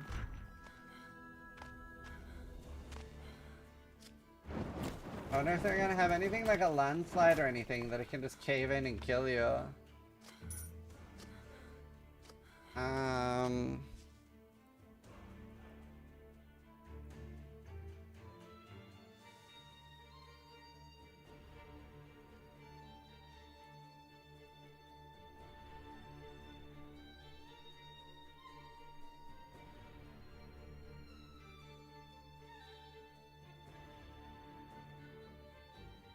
I think I leave the game on in the background. Maybe I can be on the menu.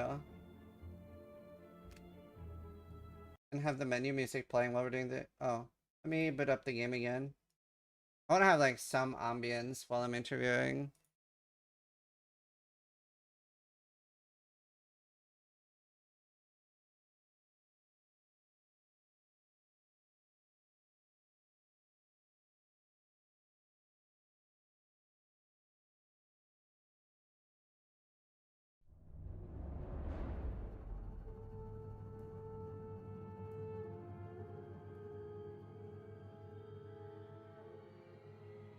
Right.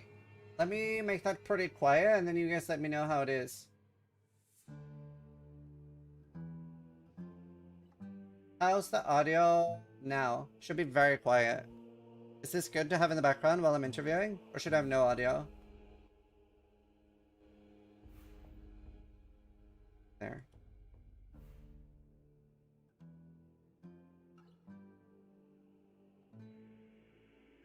How's that? I've already done ads.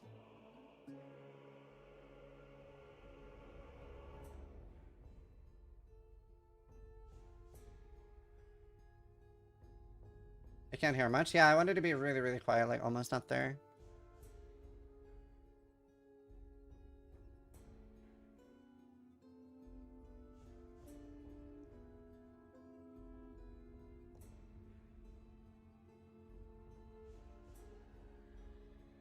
It's funny that I was just amusing watching you discover tattoos for the first time in the last second. Alright, I'm gonna ask if they're ready.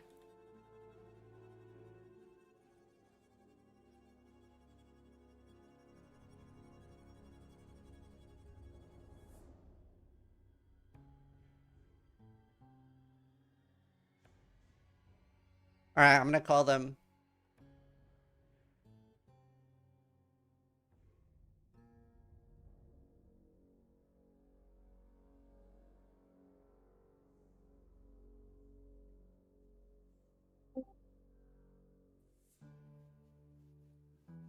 Hello. Hi, my audio okay? Yep. Awesome. See. Make sure all the frames are in the right spot.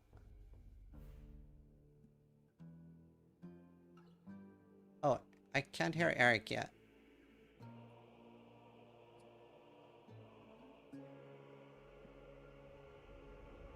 You might be using the wrong I know mic. why. How about now? Yes, I hear you. Okay. But I do have crazy echo now. Crazy echo. Yeah, when I speak. Oh, maybe it's better now? I don't hear myself. Testing. Yeah, it sounds great. Okay. Awesome. We'll do a quick audio test from the audience. So, Eric, try speaking, and then chat, let me know how he sounds. Speaking, 1, 2, 3. Yep, a little bit on my end. You're a little quiet. Still speaking. Trying it again. How's that chat after the 120? How does it sound now? Better. Awesome. Cool. Sounds good. Okay, cool. Phil, do you want to try talking? Hey, chat, can you hear me? Testing 1, 2, 3. Coming in. Sound good. Awesome, you're perfect. And Peter, do you want to talk? Oh, I don't hear you at all. Oh, I was on mute. Do you hear me now? Yeah. You're maybe a little quiet. Let me turn you up a little bit. Okay, try talking again. Hey, testing. 1, 2, 3. Okay, cool. Hello, hello. Sound check. I think I've got you. Perfect. Sweet. All right. I think we just crack on into it. I'm going to do a bit of an intro because I'm going to upload this to YouTube as well. And then we'll start. I'm really excited. Thank you guys for being here. Thanks for having us. Yeah, looking Alright. forward to it. Hi, Cincern here with another video, and today I have the pleasure of interviewing the developers at Moonbeasts Productions, and you guys have some heavy hitters in the ARPG industry. Thank you so much for being here today, and we're here to talk about your new game, which doesn't have a title yet. It's this Moonbeasts game right now, and yeah, how are you guys doing? Doing great. It's very, like I said before, and no one wants to hear it again, but I'm nervous speaking in front of the public, so bear with me if I get garble mouthed. It's all good. It's all good. Well, how about we start with some introductions because especially for our younger audience, they might not be super familiar with a lot of your earlier work. So, Phil, do you want to start? Sure, yeah. Yeah, it's crazy how long it's been. It seems like just yesterday. Phil Shank, I met Peter and Eric at Blizzard North when I came to work on Diablo 2. I came to work on Diablo 2 specifically because Diablo 1 took way too much of my time and I really wanted to be a part of it. Probably one of my best, I would say the most influential and, you know, the time of my life and professionally with the fondest memories was those times working on that game and the expansion set. And we all stayed friends for many, many years. We worked at Flagship Studios together. I started as an artist. I was lead artist on Diablo 2. I worked on the Amazon and the Necromancer and the Assassin. Did a lot of skill design and lore design. It's really just, I didn't know how lucky I was at the time, but I really appreciate it now. And it's super great to see that so many people still playing the game that we made so long ago. And that's, you know, why we're still at it, because we like making things for people that love these kinds of games. Yeah, I mean, we also have like Shank the Overseer, right? It's named after you, so it's very cool. Most people are familiar with that. Yeah, yeah. I don't know if I'm. Yeah, that's I don't. It's a weird. Yeah, I'm both honored and a little bit I don't know, humbled or something by it. That's awesome. I try not to be that bad in real life. All right, awesome. Eric, do you want to talk a little bit about yourself? Sure, I'm Eric Schaefer. I kind of fell into the computer game business by accident. Didn't really plan on it, but it just kind of started to happen. Started a company with my brother Max and David Brevik, still a longtime friend, lives nearby me here. And we just started making games, and the first game we made was Diablo, essentially. We made some little work for hire games before that. But Diablo was David and I's labor of love, design, talking about for a long time as we tried to get this company off the ground floor. We were so small that we kind of had to do everything. So I did the interface art, I did all the background art in Diablo 1, was kind of art director and design guy. So I kind of did a million things. Yeah. Then as we got bigger, as Diablo was successful, we hired guys like Phil and Peter here and a lot of other extremely talented guys who were much better at art and various things than me. So I just stayed with design the whole time. And I've been doing that for my whole life, kind of starting companies, designing games. It's the only real reason I found that you can design a game that like you want to do it is to actually start the company, which has worked out pretty well for me over the time. We made, after Blizzard, we kind of had a disaster with Hellgate London, but it did a lot of really cool things. There was really fun design stuff to work on. So I have semi-fine memories of that until it exploded. Then went on to Runic Games, dragged along Peter here, and we made the Torchlight games. And then I quit that company to start up a new 2-person studio with my buddy Travis Baldry. We made some Rebel Galaxy spaceship games, kind of my only break from ARPG stuff. Then sucked back into this Moonbeast because Phil and Peter had such a great little base of a game going, and we had so much fun talking about it. I just had to get involved again, so I'm happy to be back, kind of where I started. Cool. Designing, doing a lot of things, having a good time.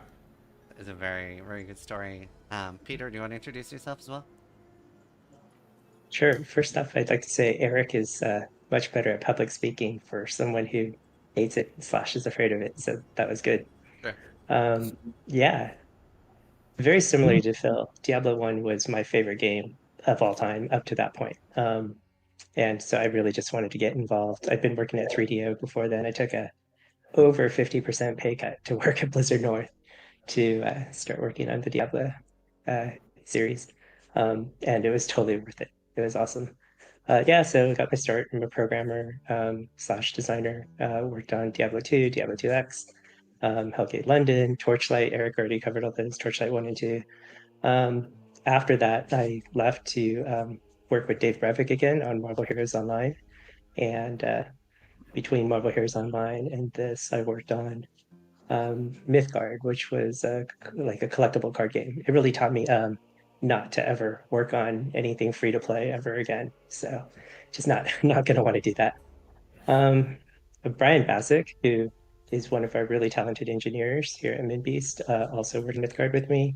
He's responsible for just a lot of the like the terrain deformation, and he's our only graphics programmer, and also does network stuff. Just really amazing guy. I tend to work on optimization, network architecture, itemization. I do a lot of systems design, sort of combat formulas and things like that, stat systems, pretty much a lot of the like core ARPG systems. Yeah, that's me. Awesome. Well, you guys are responsible for a lot of my hours in video games. So yeah, it's a lot of hours played. So thank you for that introduction, and again, super excited to be here talking to you guys. All ARPGs are a very large part of my life. And I guess since you all worked so much on like Diablo 2, is there anything in particular that you really liked and disliked about the game?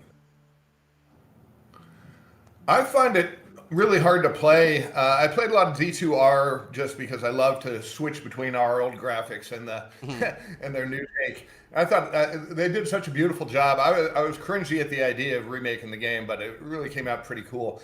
But I have a hard time playing it just because I've seen it too much, and all I see is the flaws and what we could have done better, and why did we do things like that back then. And that's almost true of all the games I make. It's very hard for me to play afterwards. But I can remember a lot of great times while making the game. I think I feel like the best time, the best individual time was coming up with the corpse explode skill. I was trying to kind of push the boundaries there, and I just wanted to make things go crazy. And it felt great. For a long time, the skill description was the greatest skill of all time. I doubt it stayed. I never know what stayed or what didn't. But so I think just when we make a new skill, I kind of find that happening in this game today too. It's like when we get a new skill, a new way to play into the game, I don't know, I take incredible joy at that. Yeah. My biggest negative was for sure just the crunch and the physical toll and the mental toll it took on so many of us on Diablo 2. The industry standards for that kind of thing were pretty crazy back then. We were just working all day and all night. Yeah. I have mixed memories of that one. Yeah. Not bad. Bill? Actually, that reminds me. Like, so my thing, one of my big things, Mhm. in terms of what I didn't like about D2 was it's not so much the crunch because I was really young then. I was able to work 140 hours a week or whatever it was, and that was fine. But afterwards, like no one wanted to work on the game. Like everyone was just like, we're sick of this. And D2 is a game that was on seller charts for like 10 years after its release, and it got very, very little support. So that's one of my huge regrets. Like there's so much we could have done to keep on working on that game and expanding it and adding content and stuff. And just like people were so burnt out from the experience that we never really set that up. It was one of the really early live service games, and especially one that didn't have a subscription. So it wasn't really set up for that. And it shouldn't have had a subscription. So don't get me wrong. I'm not saying it should have had a subscription, but there wasn't like a business impetus, right? To assemble a team and work on it. So even though it's a game I really loved. Then I'm really curious about a quick follow-up. How do you guys feel about like community projects and like Path of Diablo and Project Diablo 2 and seeing how they've like kept iterating on it? Yeah, I mean, Peter's the guy to ask here. I mean, one of the big things I worked on throughout Diablo 2 towards the end and for the patches was to make it more moddable. And so I was really hoping to see people do that. And I wish I'd been able to do more. Like what is there is cool, but there's still a lot of things that people couldn't do. Yeah. And it's like I always loved the mod community. But that's why with our game, our current Moonbeast game, I guess I'll call it, although it does have a name. I hope I don't say it by accident here. That was actually question 4. Like, do you have a name and is it secret? We do have a name and it is secret for a couple of reasons, but mostly, well, I don't know. That's mostly Phil's department. But with the Moonbeast game, Peter made it very clear, and Phil and I are completely buy in to make this super moddable and allow people to mod it way better than we've done with previous titles. And it's already built into the game now. You could just turn on the mod tools while you're in the game and change stuff around. It's pretty cool for development too, but it is a goal of our current game. Awesome.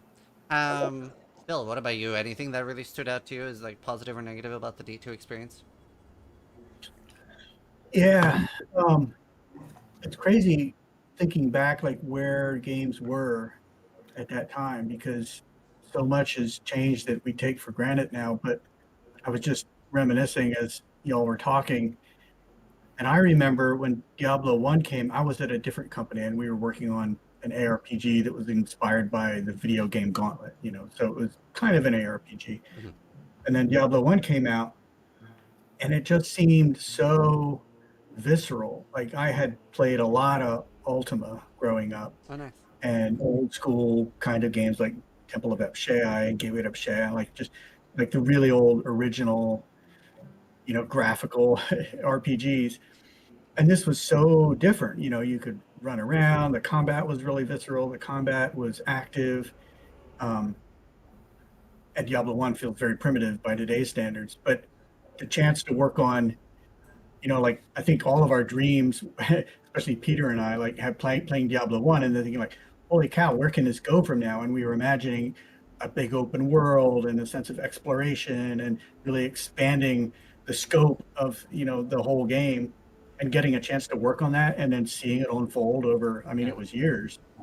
But that was just it was just so cool, and it stuck with me. In that sense of, I think for me, that sense of exploration and expansiveness in a game, especially in an ARPG, is something that I've always been chasing that high. I think the high point for me, aside from that, well, there's two that I can think of. As an artist back then, nobody was specialized, so we all get to work on, at least if you had the skills, you got to work on everything pretty much from start to finish. So being able to concept a character class, model it, animate it, texture it, make all the skill VFX for it was really super rewarding.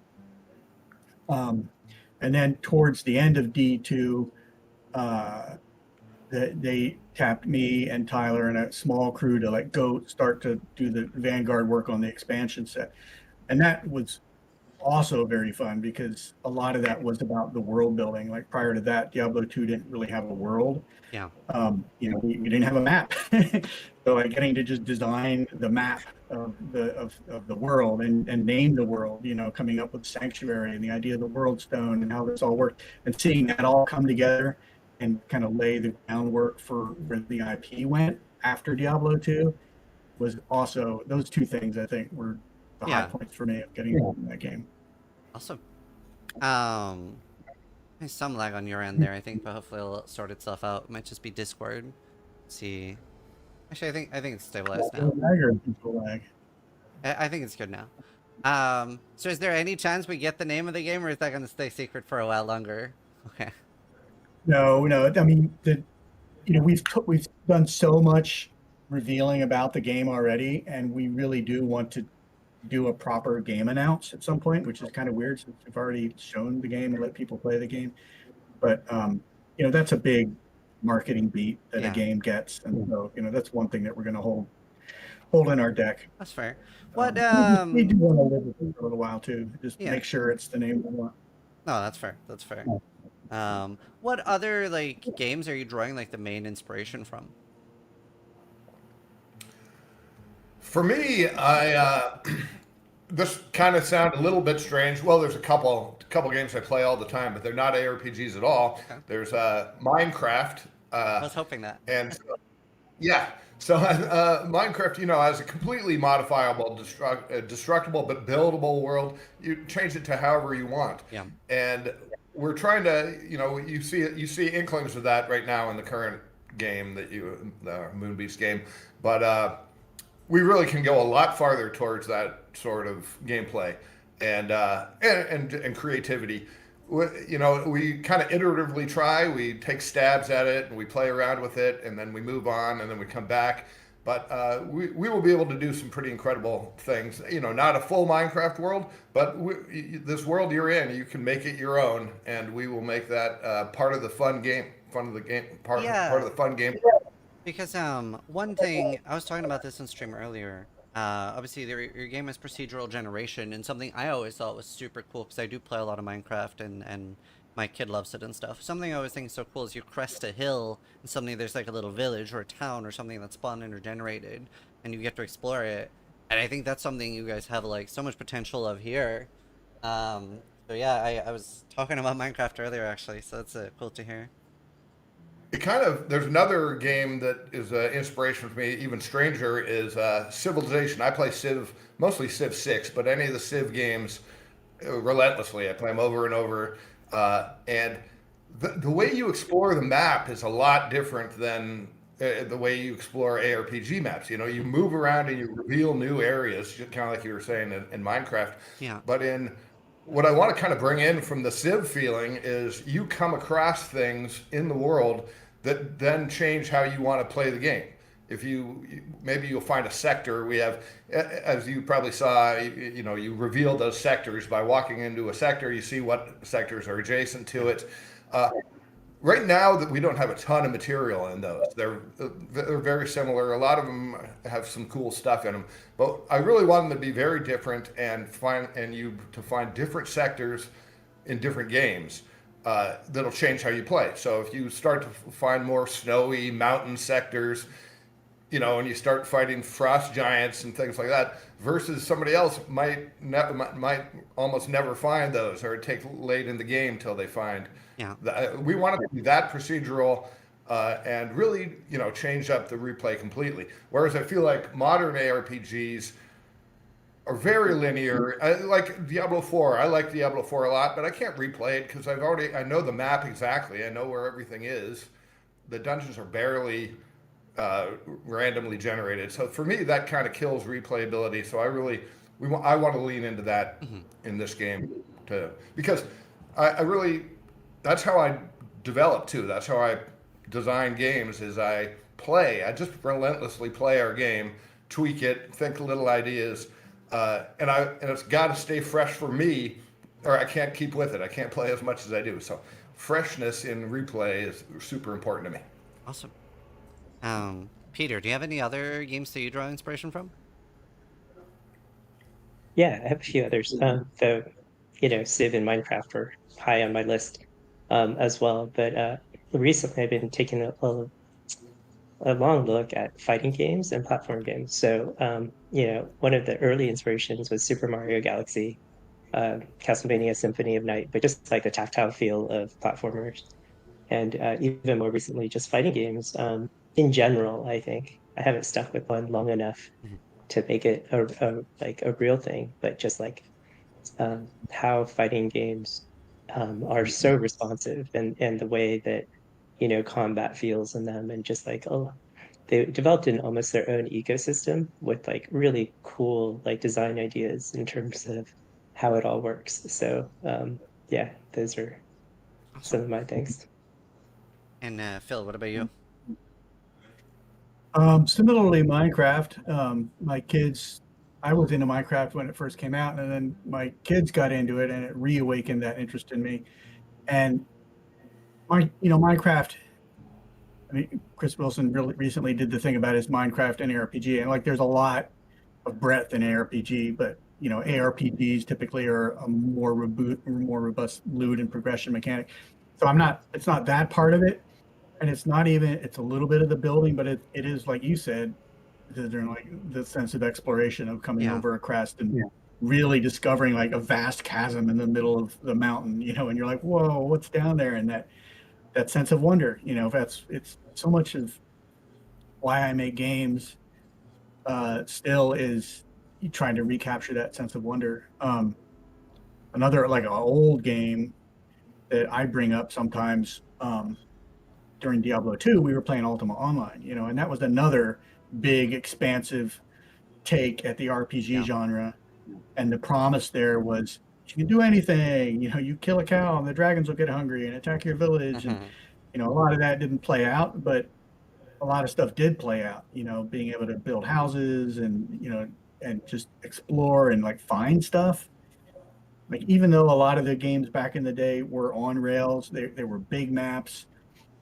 You couldn't go online to just look up, a play guide. And so seeing a cave on the other side of a mountain range and trying to find a pass, like that feeling is what I'm trying to recapture. And I think what we're all trying to recapture. And it's difficult to do in today's age, and the procedural generation and the dynamic worlds. And like Eric was talking about, every world is different, and things can happen in your world that don't happen in my world, and things can happen dynamically inside the world, like in the demo. I don't know, did you show it on your stream where you reveal the Lich, the Necropolis? I did the Lich, and it was a lot stronger this time than the first time I played it, so I actually had a very easy time fighting Lich this time, and the world started going back to normal and stuff, but still like the ruins were there. It was really cool. I loved showing that part off, and this time I also found like the misty zone with like the sun. The sun was there. The super glowy creature. Yeah. So that kind of stuff just drives me, I think. Yeah. No, that's awesome. I'm really excited to hear about that. And obviously the game is in pre-alpha right now. There's quite a lot of interesting features that we don't see in a lot of other RPGs. Like you have like terraforming, which you traditionally only see in games like Valheim, 7 Days to Die, and like Survivor games. So I'm really curious. That's super unique. I can't think of another RPG that has straight up like terraforming and world building to that sense. Are you looking to implement like a Valheim kind of like, city building, house building, like that type of stuff into your game? Yeah, I think we are.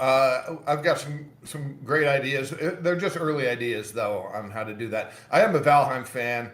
I don't know that we'll get into piecing together your house out of boards so much, but I don't know. It kind of can go that way. We can kind of brick together stuff with the editors and in-game editors we have right now. I don't know if the player wants to do that much, but okay, well that's good to know.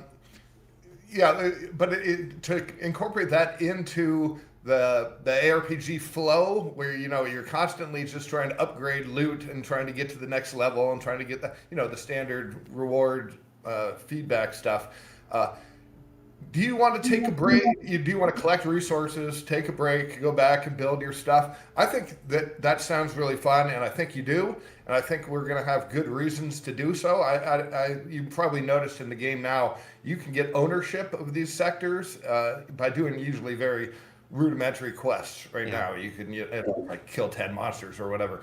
But we will. I think this idea of ownership of sectors, then you'll allowed to build in them. With some limitations, with resources that survive, that give you powers beyond that sector, that can boost magic, can boost all kind of secondary things, is a reason why you'd want to own these things. And then we probably have monsters push back on your ownership. Maybe at nighttime, they're come in. Monsters, try to raid your building, break them down, but you could build up defenses. I want to play around with all that stuff. We've had it in past iterations, like almost a year ago. You could build like arrow towers and those kind of things, and they're really fun. And that could easily come back in. We kind of took a pause on that as we kind of made it really look and feel like an ARPG. Get all the experience loop and the item loops in there. Yeah. So. It'll come back. It'll come roaring back in a pretty cool fashion, I suspect. So I was saying on stream earlier that like a dream for me would be like Valheim meets Path of Exile meets King's March. I don't know if you played the Settlers League in Path of Exile, but it's basically you're managing a city. And I love the idea of an ARPG having not just like my own house building, but also like helping a city grow, NPCs moving in, creating like maybe some sort of in-game economy. Is that something that you're like potentially thinking about? Because like that would be crazy. Yes. Yeah, for sure. That's kind of 100% what I was saying. It was almost more management-y and getting one thing I loved is Master of Orion back in the day. You'd come across these heroes and you could kind of bring them onto your ship or something. Yeah. But earning the heroes, I kind of think like earning the NPCs. Maybe you do quests to rescue them, and this is another way we can have games be very different, is which NPCs are out there. And so, populating a town, making it your own, managing it with economy, those kind of things for sure, 100% work into the model we have. Because I think, again, one of the reasons why we have a very unique game, and it's revealed by this Lich event, where the little town you start in is completely destroyed by the Lich event. It's never coming back. Yeah. We don't need that big a map. For one, I should mention that we probably will have just kind of an infinitely growing map along the lines of Minecraft if you just want to keep exploring forever. But if you want to just hang, we're going to have reasons why it's okay to be in the same area you are. As you build up a town, as new threats come in, we can have events and magic things going on that change the entire landscape. You could try to preserve it. You could try to instead go with it. Maybe you love the Necropolis. Maybe you want to build Necropolis stuff. Still kill the Lich, but let me become kind of a Lich myself and run this whole Necropolis world. All those are possibilities because of our complete, the infinitely modifiable terrain, destruction, all leads to that kind of stuff. Well, that's, very excited to hear that. Like, that's things we don't really see in other ARPGs as well. And what you were saying there's pretty much exactly what I was, like, saying was, like, a dream. So, that's very cool. We don't see that anywhere else. When we talked before, Zizdern, a little bit, after you had first played the game, your excitement and imagination about it was one of the things that struck us, I think, because not everybody sees it. Do you want to talk a little bit more about, having played it and heard us talk a little bit, like what kinds of things along those lines, around, along the lines of like players doing things in the world that are persistent, that, feeds back into the loop. Where does your head go? What? Yeah, I mean, like I said, right? Like as soon as I saw this, I was like, I have so many ideas. I want to talk to these guys. Like, there's such a cool base here, right? Like when I saw like the lava being extinguished by water and like water tower, I didn't find that in this world actually to show my chat. So obviously it is procedurally generated and it just didn't happen here. Like you could have like a certain zone could be like, maybe there's a volcano near it, maybe it erupts sometimes, and then you either got to figure out like you got to have like your water spells at a high enough level to be able to like do that, or like build a wall to like divert the lava. You could have like a dam in the area that you could break. There's so many cool ideas like that. And especially if it's multiplayer, you could work together with your community. There's just like so many crazy ideas that would like we actually don't see in any other ARPG. There's just nothing with that like possibility or base. Obviously a lot of that stuff is very exciting. And yeah, I mean, I actually have a lot of ideas we can keep talking about, but we can go back to it a little bit, because one thing I really want to ask you about is, how do you see, like, how many people are going to be playing together? Like, do you think I'm going to be able to have, like, 100 people on my server, 1,000 people, 10? Peter? That's Peter, yeah. Yeah. Peter, It's a question. great question. Happen, so he should talk about it. Yeah. We're using a very unique network infrastructure for this game, and it's untested. It's tested internally, obviously. We're hoping to get, as many people as we can fit on, whether it's hundreds or thousands. We're going to push the boundaries on that. Like, our ideal really is to be able to have shards with very large communities, similar to like the old school MMOs like UO or EverQuest or whatever, because like Phil said, UO was one of our big inspirations. So yeah, that's something we totally want to do. So yeah, I mean, we haven't tested it with that many people yet, but we're definitely we have a lot of time to work on that. And awesome. A lot of it is optimization and stuff. So like a goal could be that eventually, obviously I'm guessing this is going to have to scale up over time, but eventually I'm going to hopefully be able to play with at least like 100 people, maybe more from my community, and make like a world that's like expanding, then maybe multiple people having different cities. Have you guys talked about player versus player at all? Yep. Oh, we will definitely have player versus player. I think that would be big worlds like this with lots of players, communities coming together to fight the other communities. All those are great goals. We will definitely play around with all that kind of stuff. As soon as we get multiplayer working every now and then, and you immediately start having to fight each other pretty early on, because it's just too fun to do. Well, also, but yeah, we will definitely have PvP, and I hope almost group wide scale PvP, long-term PvP goals, that kind of thing. Cool. We're kind of we're promising everything in the world, it sounds like. We have so many great ideas to go with this. Some of them will take longer than others, I do want to caveat. Yeah. Part of like what people are oh, sorry, go on.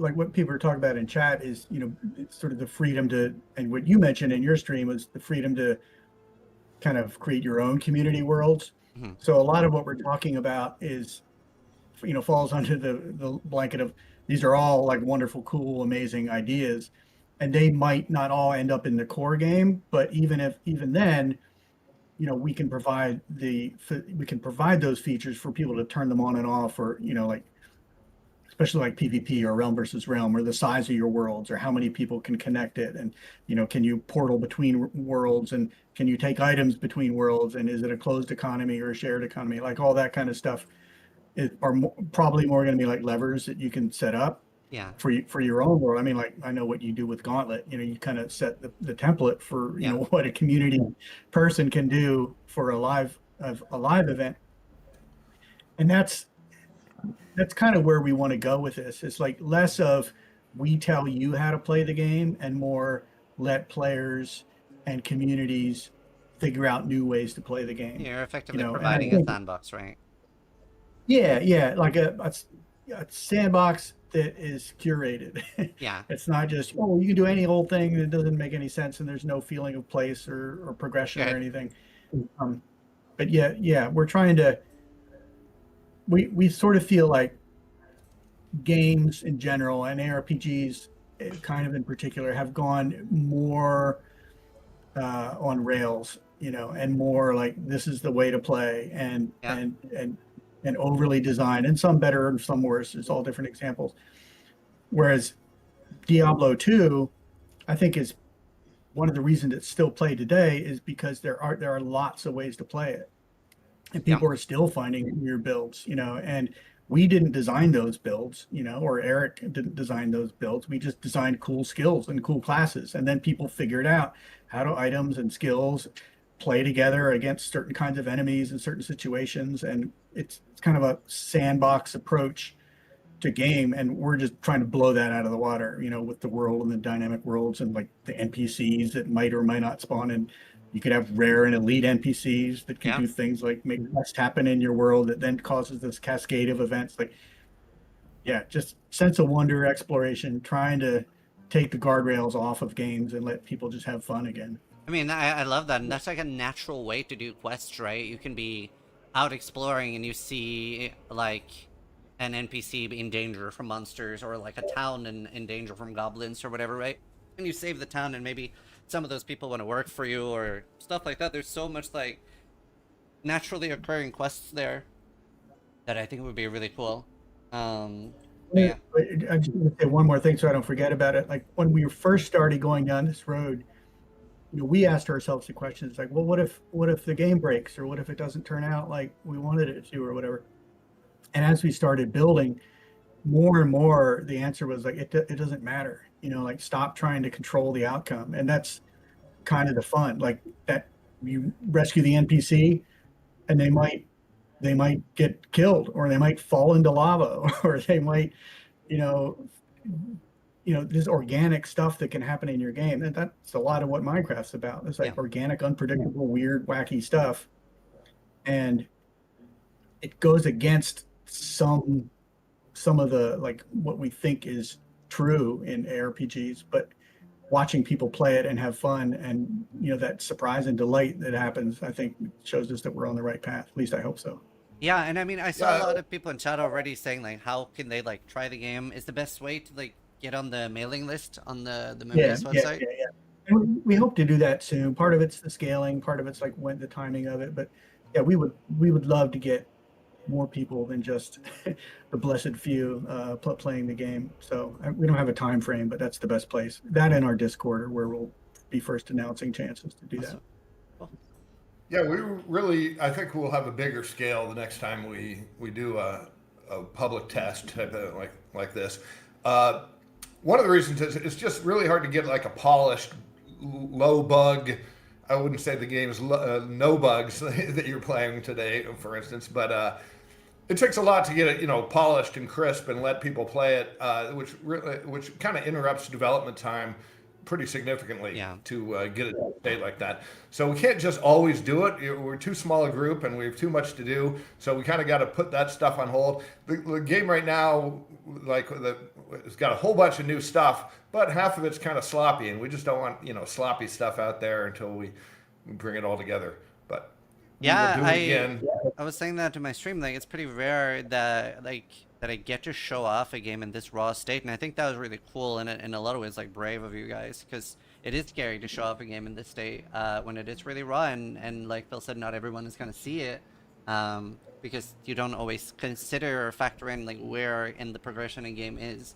But I've played a lot of pre-alphas. I'm very often under NDAs for those, so I can't share them, and this is like blown me away how far along you guys are, and there's so much really cool stuff there.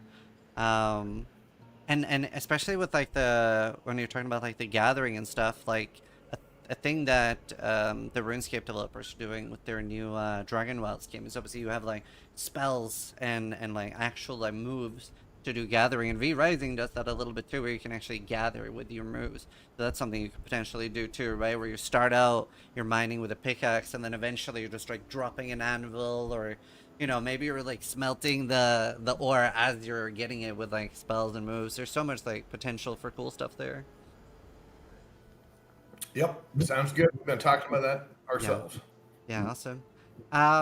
One thing that people are going to be very curious about is seasons, how servers will work. Is there going to be a server authoritative model, and can you do offline play? And especially when it comes to like, is an item legit or not? Has somebody just loaded that in on an offline save file? Like, I don't know if like Peter's the best to talk about this, or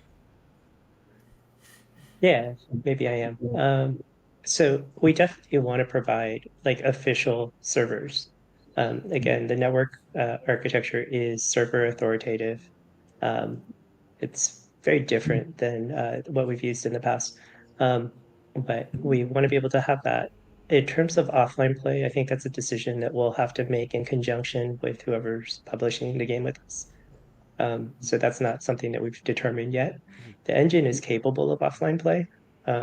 We do it when we're developing, oftentimes, on our desktops. And it's capable of doing local server and stuff like that. But whether or not we enable that in a final release is TBD. It's not entirely up to us. There's definitely scenarios where we would have that, local servers, total offline, all of that. Yeah, I don't know if that answered.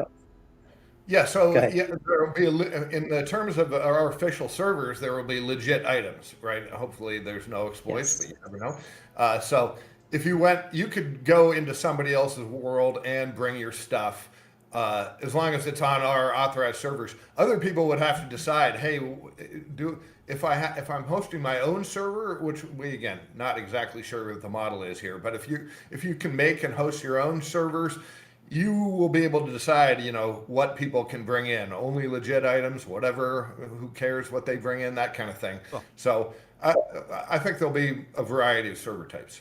awesome. And you'll be able to create, even if you, yeah, like Peter said, we haven't decided, but you will be able to create your own realm or set of realms, like your server that's on our thing. Like we've talked about the community-based servers. And one of the things we've talked about, I think we even chatted with you about it a little bit, is, a closed economy within that set of realms, So like if you want to create your own event, you might make it really hard or easy, or certain things are dropping, or certain, bosses are overspawning, and so that economy, that's the cool thing about that economy. It's like, it's a different kind of race. It's a different kind of event. About you asked about seasons, and we get asked this a lot, and we're trying to look at it from a very high level of, seasons kind of means a specific thing. Seasons or leagues, whatever you want to call it. And really what people are looking for, we think, is that sense of something to look forward to that's on a cadence, something new, some new big shared event or whatever, that everybody is engaged with and everybody is excited about and everybody's talking about and figuring out ways to beat it, and the talks about the meta and all that. So that's where we're starting, like in our game model, what's the best way to do that? And we don't know yet, but it's more likely to, because everybody's world is different, and we imagine people are really going to have a lot invested in their world. It's not like an instance of a game that you're going and playing, and it's disposable and interchangeable with everybody else's instance of a game. Even ARPGs that have procedural generation, it's more like, oh, this is the arrangement of things, and it's not the wholesale, geology of the world. So, we like the idea, like we tried to demonstrate with the Lich event, that things are happening to your world, big things, big, epic, literally earth-shaping things, and that changes your population and changes what you're chasing and changes like your personal meta that you're trying to do in the world. But we also like some kind of shared experience. So, like one example would be is if a thing like the Lich event was a seasonal release, and it was happening to everybody's world, the outcome would be really different because everybody's starting from a very different place, but you still get to talk about it and experience it and share, you know, videos about it, you know, and everybody's video is going to be really unique and different. And that's good for you guys, you know, because everybody gets their own TV show with a completely different plot, with a similar theme. So that's, you know, that's kind of a lot of talk about our general philosophy about it, but less constrained and bespoke and more, you know, just a big shared experience that everybody can engage with in different ways. So just to make sure I'm understanding, so you are basically going for like a live service model then. You're not looking to like release a game and that's mostly it finished unless you go back for DLCs or something, that you're looking to make fairly regular updates to this?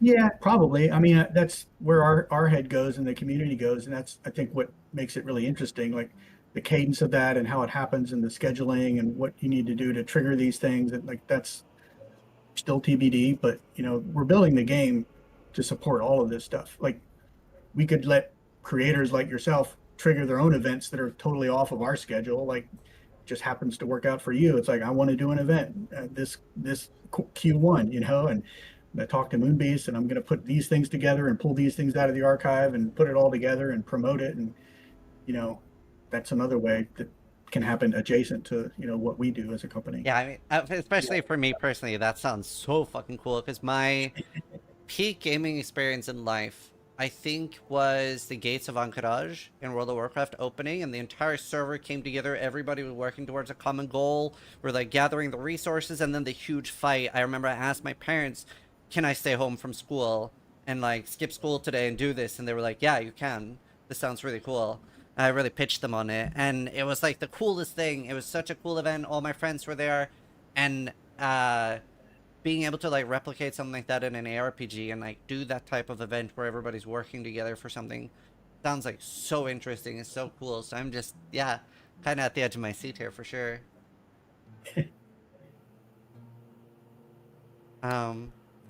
So have you talked about what type of like monetization model you guys are going for at yet, or is that too early? Well, Peter already said he never wants to work Yeah. on another free-to-play game, and I'm pretty much with him there. So that'll tell you something. Yeah, so are you looking for like buy to pay, Yeah, subscription? we're hoping for a premium box title, and then, you know, some way of keeping the lights on. Could be DLC, could be other things that we sell along the way. Our Peter and the team are very good about writing optimized servers. At least they've convinced me that that's true. So like, I believe that our costs are going to be very low. So like, I think we're in a good place there to keep the game running. But yeah, we want to align our financial incentives and design incentives with what the players want. And free to play often doesn't do that. You know, it makes you think about weird things that the players need to do. So they give you money. So yeah, it's not really our jam right now at this stage in our careers and the game we're trying to make. Well, awesome. Yeah, and I'm personally trying to stay away from microtrans at all.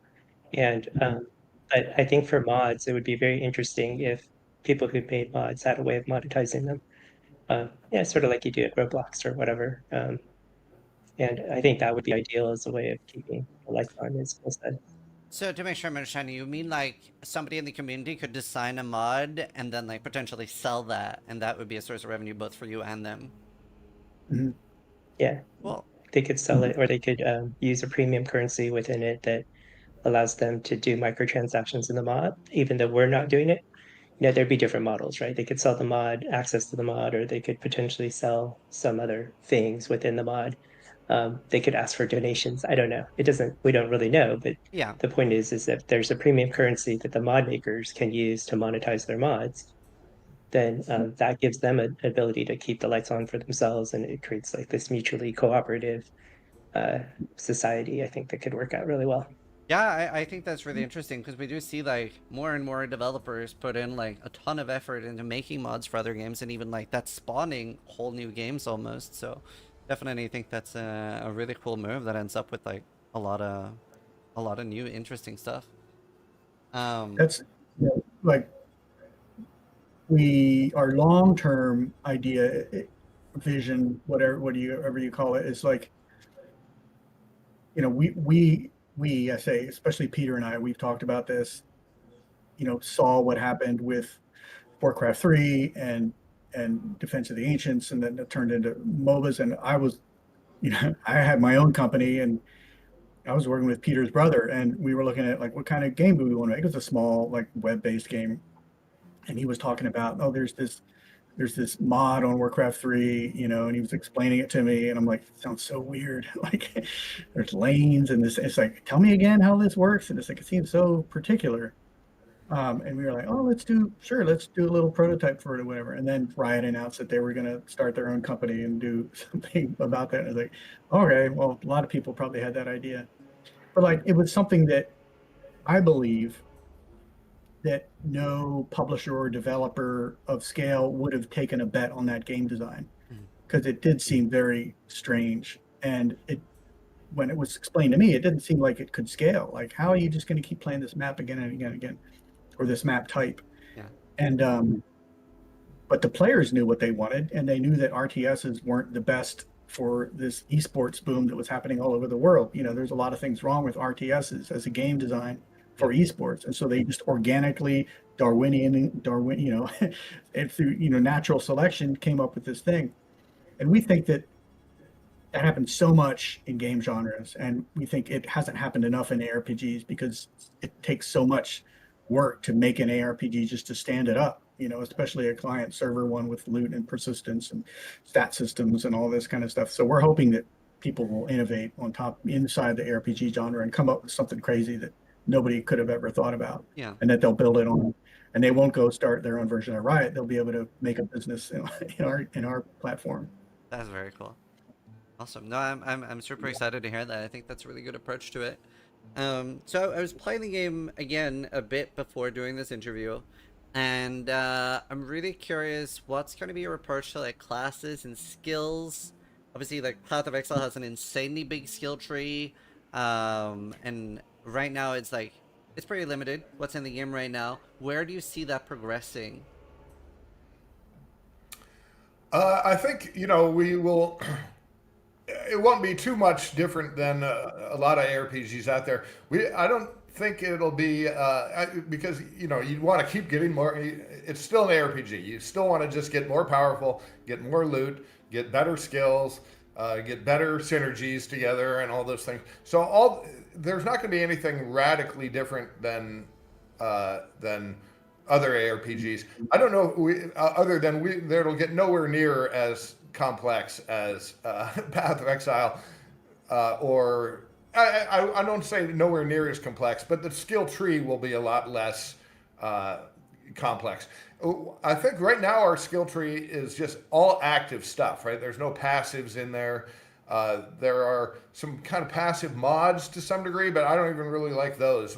I want the skill tree to be all active. I want there to be passives and stuff to be in different systems. Like you see the tattoo system has room for that, but we're going to layer on some different systems for that kind of thing. So I think skill tree wise, it'll be active skills that slot in your taskbar or your mouse buttons, and ways to modify those skills. And there'll be a lot more than there is now. Again, we're just playing to level 7 or 8 right now. Yeah. So I think that a class will have, a class will have 3 trees. Is our brief idea. Like there's 3 little trees in there now. We also have the idea that you can multi-class. Now we haven't done this, but let's swap out one of those trees for a different class's trees and create, even more combinations of things to do, of things to try. Within those trees, how many skills are there? There might not be that many, maybe there's only 7 or something like that, which at least to start. But then again, ways to modify them, ways to get synergies between the trees, we already are working on right now. So those kind of things. I think there might not be as many skills in a lot of games, is what I'm trying to say, at least where we stand right now. If we can keep going forever, we can do a lot. But it might seem, I'm worried that it sounds limiting, but I think we'll be able to do a ton with not that many skills. Yeah. I mean, I think it's early days. Yeah. Like it's early. We'll have more skills, hopefully, than what Eric is saying. But I just wanted to add, sorry for interrupting you, Sis, but the tattoo system that you saw for the witch that you just discovered right Yeah. before the stream, that's supposed to be only for the witch. Like, Okay. so that's something that's kind of unique. Like, we want every class to have its own unique way of using runes that is different for every class. And I think that's something that's pretty unique, where classes have their own specialized inventories that, aside from the regular slots. Okay, cool. I didn't know that. That's really interesting. Yeah, I discovered that right before, and I was asking, like, or I was thinking, is tattoos, or like, not even just about tattoos, is a system, is there gonna be, do you think, a reason, like, not to use them? Like, an item you can only use if you don't have any tattoos, like that type of thing? Like, I would love to know your approach to that, because as a player, my favorite thing that a game does is that everything is a bit of a hard choice. Not everything, but most things are a bit of a hard choice. I feel like when there is an obvious choice, there just isn't one, right? It's just the way to play. So I would love to know your thoughts on that. I mean, I think you already saw that with the rune, the one rune that you Yeah. found, which changed the Bloodlash to Entangle, and not everyone's going to want to do that. Yeah. So one of the ideas we have for tattoos is that they make sort of changes to skills that are those types of choices, right? Like you'll get a modification to a skill, and it may not be exactly what you want. It changes it to be something a little bit different, and that may not. It's not always going to be good, depending on your build. Yeah. Yeah, I really like the way the tattoo system in our minds works, and to some degree, there's only like 3 runes in the game right now, but is they change the way skills work in kind of a big way, but in a relatively swappable way. So you could, let's say we have the Bone Storm skill. If a tattoo changes the Bone Storm to be a fire weapon that starts lighting everything up on all the time, that might be really cool at that point in a build you have, because maybe you're trying to push fire. You've got a lot of fire related synergy things going on. But then, hey, what if I get a new ice weapon, and I really want to? It's just a much better weapon. And now my tattoo that turned my Bone Storm into a fire weapon no longer really fits. I'd rather stick with the shadow that makes them more susceptible to the fire. So it's a way to modify the skill, but not commit to it like you're committing in a tree to these things. So I really like the vision that Peter's got here of that they modify skills in interesting ways, so you can just try all kind of new things, but you're not locked into them as much as your build, your tree build. That's really cool. That was what I was going to do as a follow-up question, is talking a little bit about what are your thoughts on like respecking and permanent choices and stuff, because we saw in both Path of Exile 2 and Last Epoch, they were both going for permanent ascendancy choice, and that being something you could never change again. Both of those ended up later changing them after a lot of like feedback from players. So what are your thoughts on respecking? Do you want people to be able to freely change, or change at a cost?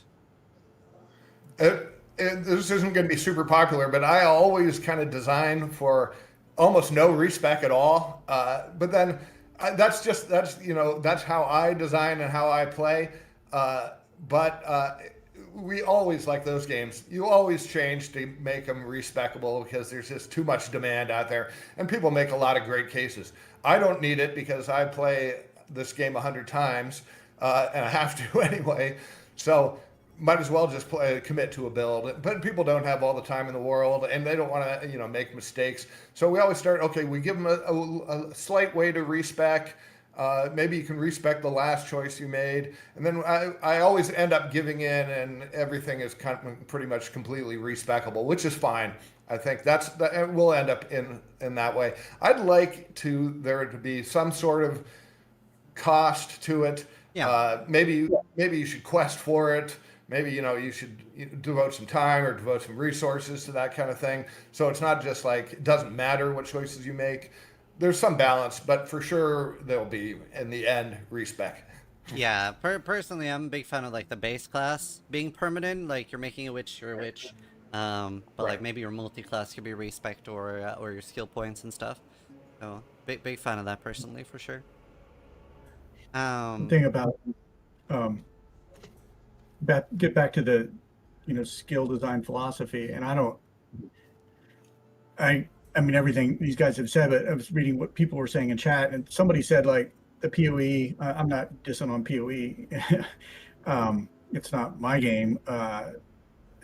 It is too complicated for me. But I'm talking to somebody who's very, very good at it. So it is not, this isn't Bible. But somebody said, it creates the illusion of depth, right? And whether or not that's true, that's my perception. And I think that's kind of our philosophy, I think, if I can speak for all of us, is, real depth and real synergies and trying to look like a skill that can have all these different implications with everything. And when we throw in dynamic terrain and environmental effects and monster AIs that have different behaviors based on different, like a skill can have a lot more utility if it's designed.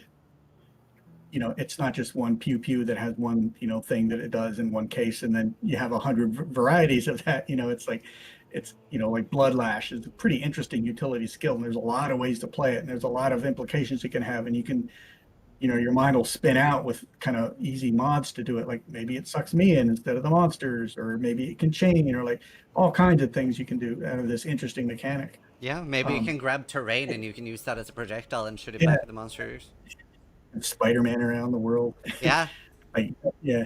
So I mean, PoE has a lot of depth. I just want to interject that we should not be making that comparison. But it's like a different, maybe a more like Matt Householder at Blizzard used to always say, like, easy to learn, hard to master, and that's kind of always stuck with us, I think. Well, yeah. So I was going to say that as well and comment on that, because that's the thing that's somebody said on Reddit that really resonated with me, and they said that Path of Exile 1 is like they give the players Legos, and Path of Exile 2 is like giving the player IKEA furniture. So it's a little bit more like preset, like you should use this skill with that skill, and stuff like that in PoE 2, which does make the game a lot more accessible, and in some ways PoE 2 ends up being almost like onboarding for PoE 1 to lessen the complexity of it. And I thought that was a really good analogy personally. And I wanted to bring that up because I was curious, how are you going to approach things like just like weight in the game, and also like pressure? Like, do you want it to be sort of like that the moment-to-moment gameplay is like something you can relax, where you can maybe be watching a TV show or a movie while playing, and you're like grinding? Obviously, we see like Path of Exile 1 has like full screen clearing, Torchlight Infinite has like full screen clearing, and yeah, what type of level are you aiming for the friction to be at in the game? Because we're seeing some massively different approaches to that between, if we compare Path of Exile 1 to No Rest for the Wicked. So I would just love you to talk about that a little bit. I think we're sort of organically coming up with our own pace. I think you probably find that that the Moonbeasts game here has its own unique pace, and it's I think it has a lot to do with how monsters are moving around and how the terrain kind of affects this combat. But I don't really think it's appropriate. It doesn't feel like I want to do full screen clearing right now. I kind of like the idea that these monsters are behaving in such a way that you're kind of individually picking targets a lot. Yeah. There's room for that. We can certainly make skills that do that, and we have, in the past played with those kind of things. But I feel like the pace is kind of setting itself to some degree, and I'm actually kind of pretty happy with it. You will get more powerful. There'll be tougher monsters. There'll be bigger swarms. But I don't think we're not identifying it as a goal to, hey, we want to do that kind of thing. At the same time, the No Rest for the Wicked, where everything is sort of like a mini Dark Souls fight, is not at all kind of what we're looking at either. Yeah. You want to feel cool and powerful. I think I always like to say, and it never really is true, but I want to be able to eat a pizza while playing the game, or or I'm watching a football game while playing the game. So I like the way that we pace it here. That you can kind of take on extra hard challenges, and you can try to get real good at it, but you can also kind of fall back and be lazy and just kind of take your time and pick stuff off. That's what I like. That's the kind of pace I like. That makes me so happy to hear, because like my favorite thing, and I've talked about this a few times. Initially, when I said this for PoE2, I got a lot of backlash until the game came out, and then people were like, "Never mind, you're right."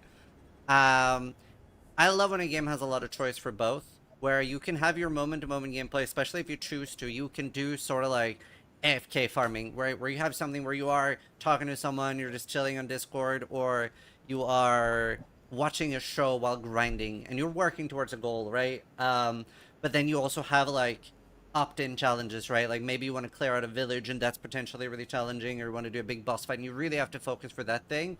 But I feel like if you make the entire game, like for example, let's say I'm playing Norris for the Wicked, right? I do have to focus the entire time I'm playing, and that scales with you as well. So there was very little where I could just like not focus and just sort of like do whatever and stuff, and that's fine for a lot of people. But I definitely like when a game gives me like the choices of doing both.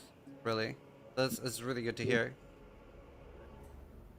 Yeah, I think that flows again from the fact that I have to play the game constantly all the time, and I just can't concentrate that hard. It can't be hectic all the time.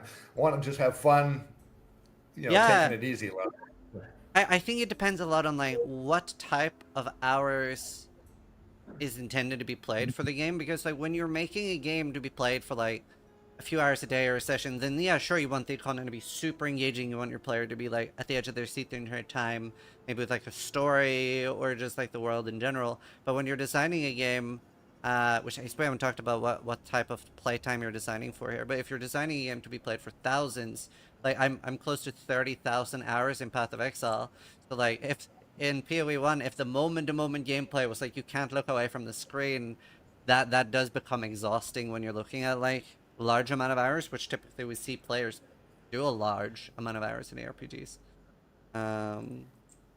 Yeah.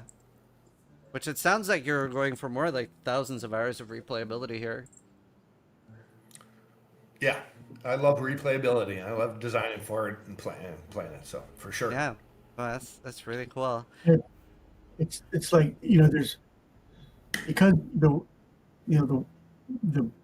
structure of the way the worlds play out and the events and everything, there doesn't have to ever really be an end. There might be a natural end, and there may be an end that you want in your game, and so maybe we might put that in there. But like replayable as two axes, it's replayable meaning I can just keep coming back to the game that I'm in forever and ever and ever and keep playing it and ever.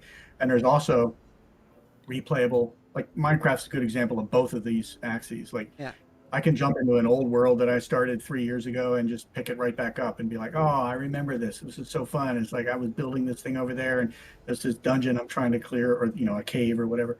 Or I can start a new world, and it's just as exciting because, oh, whoa, I'm in the snow now, and let's go find and see what's going to happen. So, our game isn't Minecraft, right? But it's the same thing. It's fun to start a new world again and again and again because the experience is new. And it's also fun to keep playing an old world because, they have a lot of personality and a lot of baked in memories to, all the things that you've done in that particular world. Yeah. No, I mean, I'm super excited for so many of the things you're talking about. I actually have a question when it comes to like defenses for the game, and I was actually surprised, like already there's several like itemization things that I found exciting with like the runes, with like the unique sockets and stuff like that, and I thought that was interesting. I would love to know, how do you feel about defense in an ARPG? Like, I almost feel like at this point in a lot of ARPGs, it's like offense is almost unpoliced, where in most of the RPGs now, it gets almost relatively easy to get to the point where you're one-shotting bosses. Like you enter a boss fight and just snap, the boss is gone.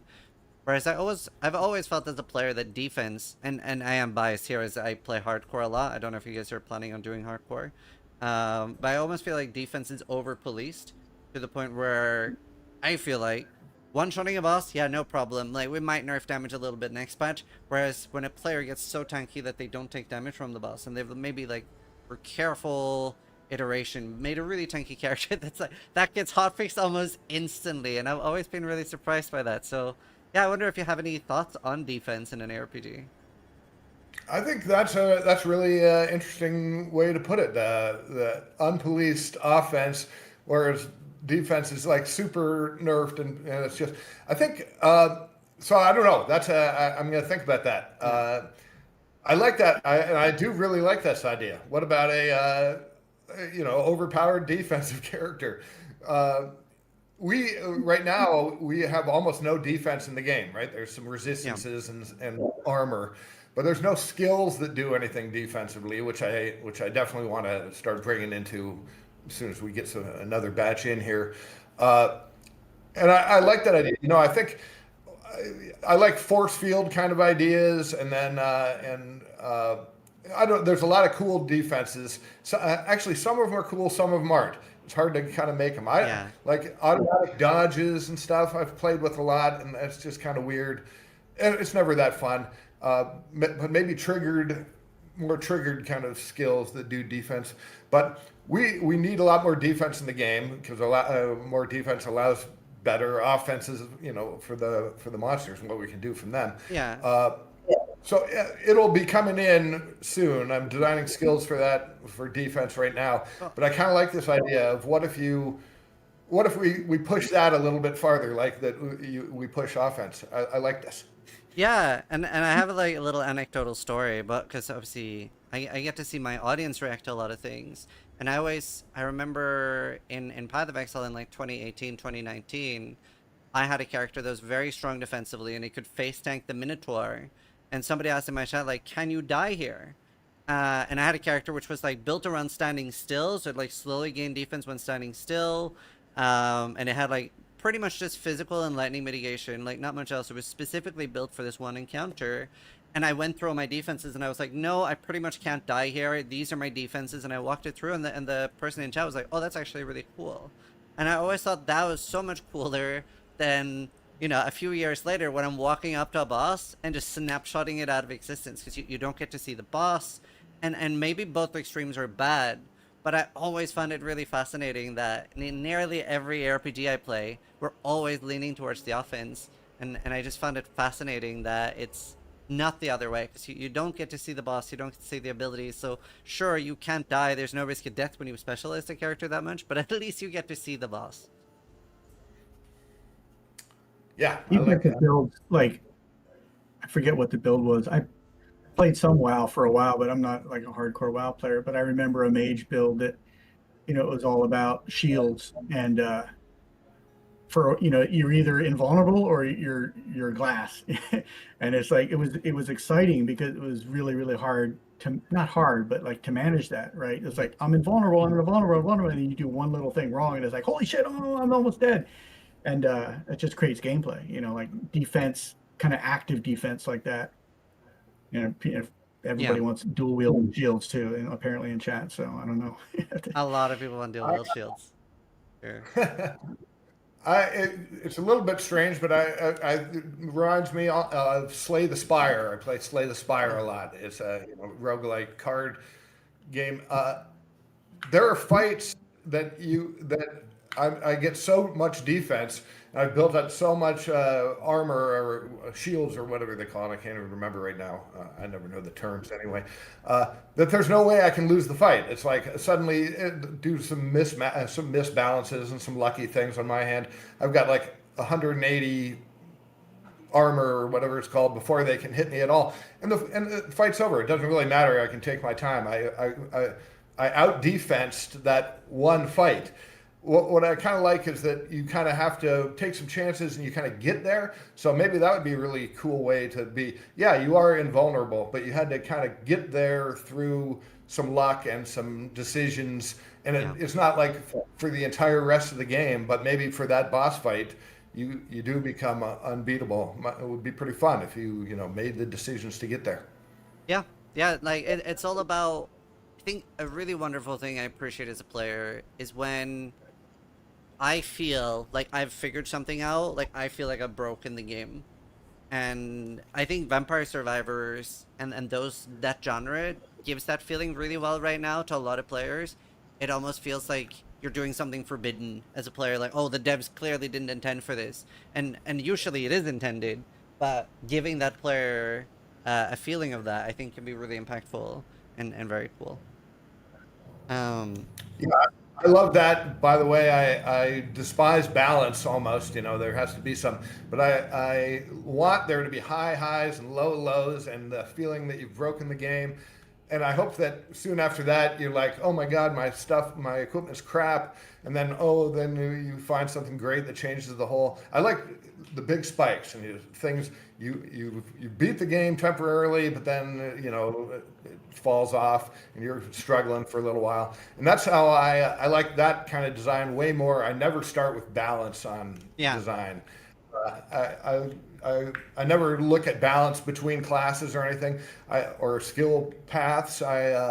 We've talked about this before, but I like viability as my keyword. So when people complain on the team, hey, I'm trying to play this build with these skills, it's not like, oh, it's got to be as good as everyone else. I just copy their build and then tweak things to make it viable and make it fun. Yeah. Fun first, viability second, balance a distant 10th.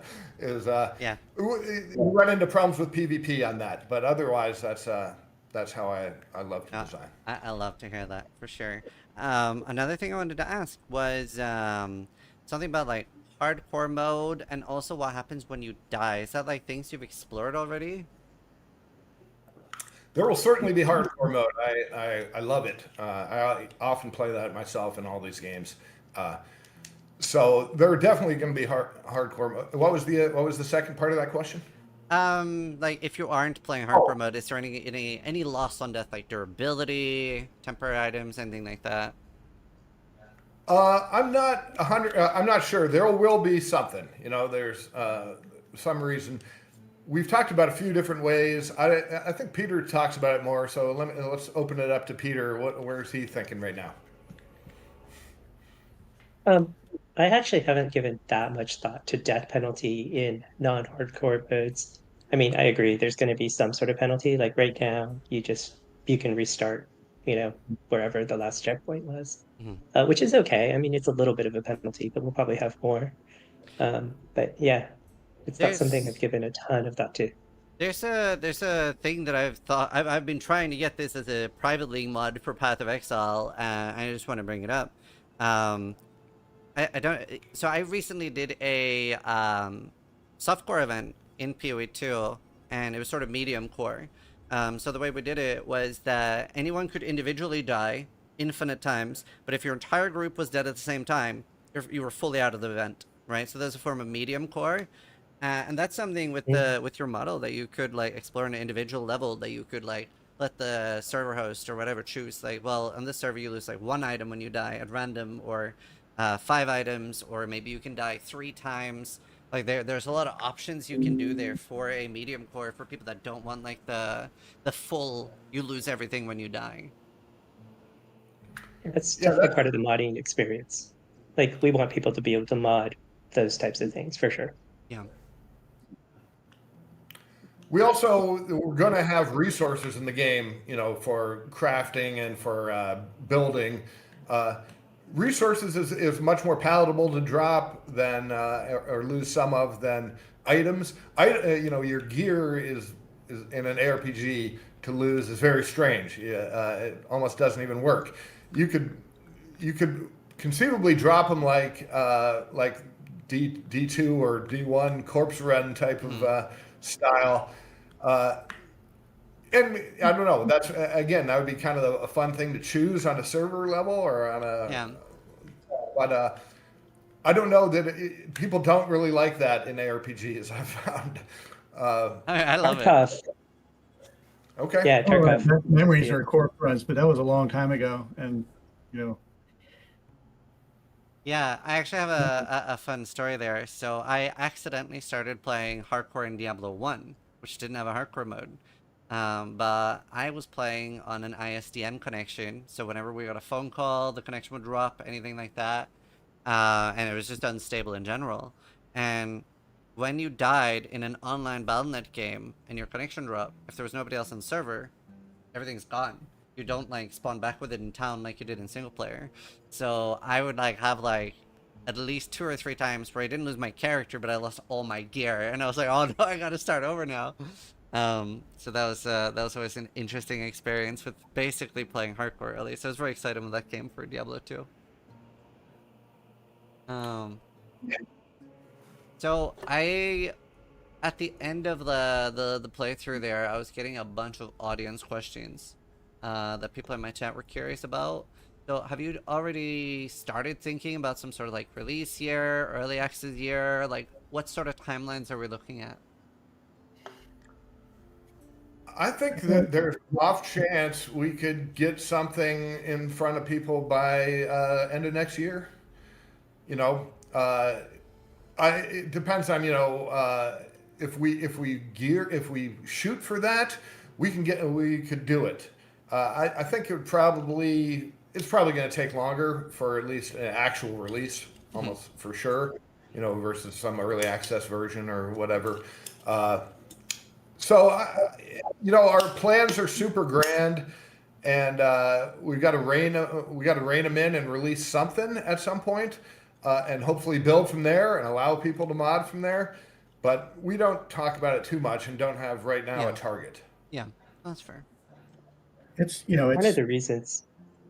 Sorry, I was just going to say one of the reasons for an early access, like early access, is to give modders an ability to get in there, get their hands dirty, start working with the systems, learning how to mod, create like content, right, that could potentially be there on release, like, and just sort of iterating with both modders and players in terms of improving those systems.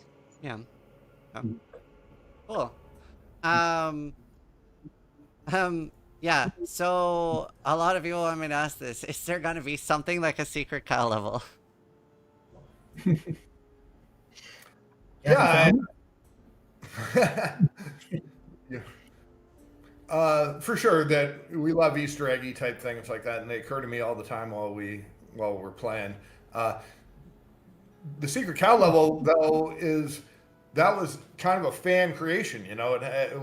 It was a fantasy in the eyes of some players that became the secret. If we just put in the secret cow level and people weren't talking about it beforehand, it wouldn't really be the same thing. It would just be, you know, a weird level that we made. So I think that Easter egg things like that are best when they kind of develop secondarily after players are already in there, after people are already kind of making rumors. That's why that one was such a cool one. Other Easter egg, like the chat gem, was another kind of famous one and things like that. I don't know. I love them, and they feel great. And the way we develop, we kind of like everybody to be in charge of their own systems. So a lot of team members are able to put in Easter egg type things like that much easier than a lot of studios I've seen. You know, they're very producer heavy and things around schedules, and no one has time to do crazy little things. I think we have all the time. We have great time to do crazy things. So there should be lots of cool stuff like that. Awesome. I mean, in our game, it's like, think of all the weird recipes and things you can do in Minecraft. You know, like there's so much room. And even in stream when we had our creator event, people were digging down. How far can I dig? And we got to find something down there. It's like there's so much room for putting those kinds of things in the game, like more than any other game I can think of, really. And so yeah, there's got to be stuff like that. But if you talk about it, then it's not a secret, right? So I actually maybe there's something there already. You know, who knows? Yeah, for sure. I actually have to ask, like, since we've been talking about Minecraft a lot, have you guys talked about like literally something like a nether portal, like that type of like interaction? Sure. Oh, absolutely. Yeah, like being able to go, not just have a realm, like, you know, not just have the Necropolis come into your world, but find a portal to go into the netherworld. Like that's a natural thing that we would want to do. Maybe even take it over and make it part of your world then, or, you know, extract stuff out on a limited time basis and Mhm.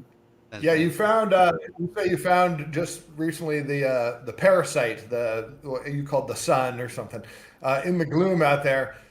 That that guy might have something to do with portals to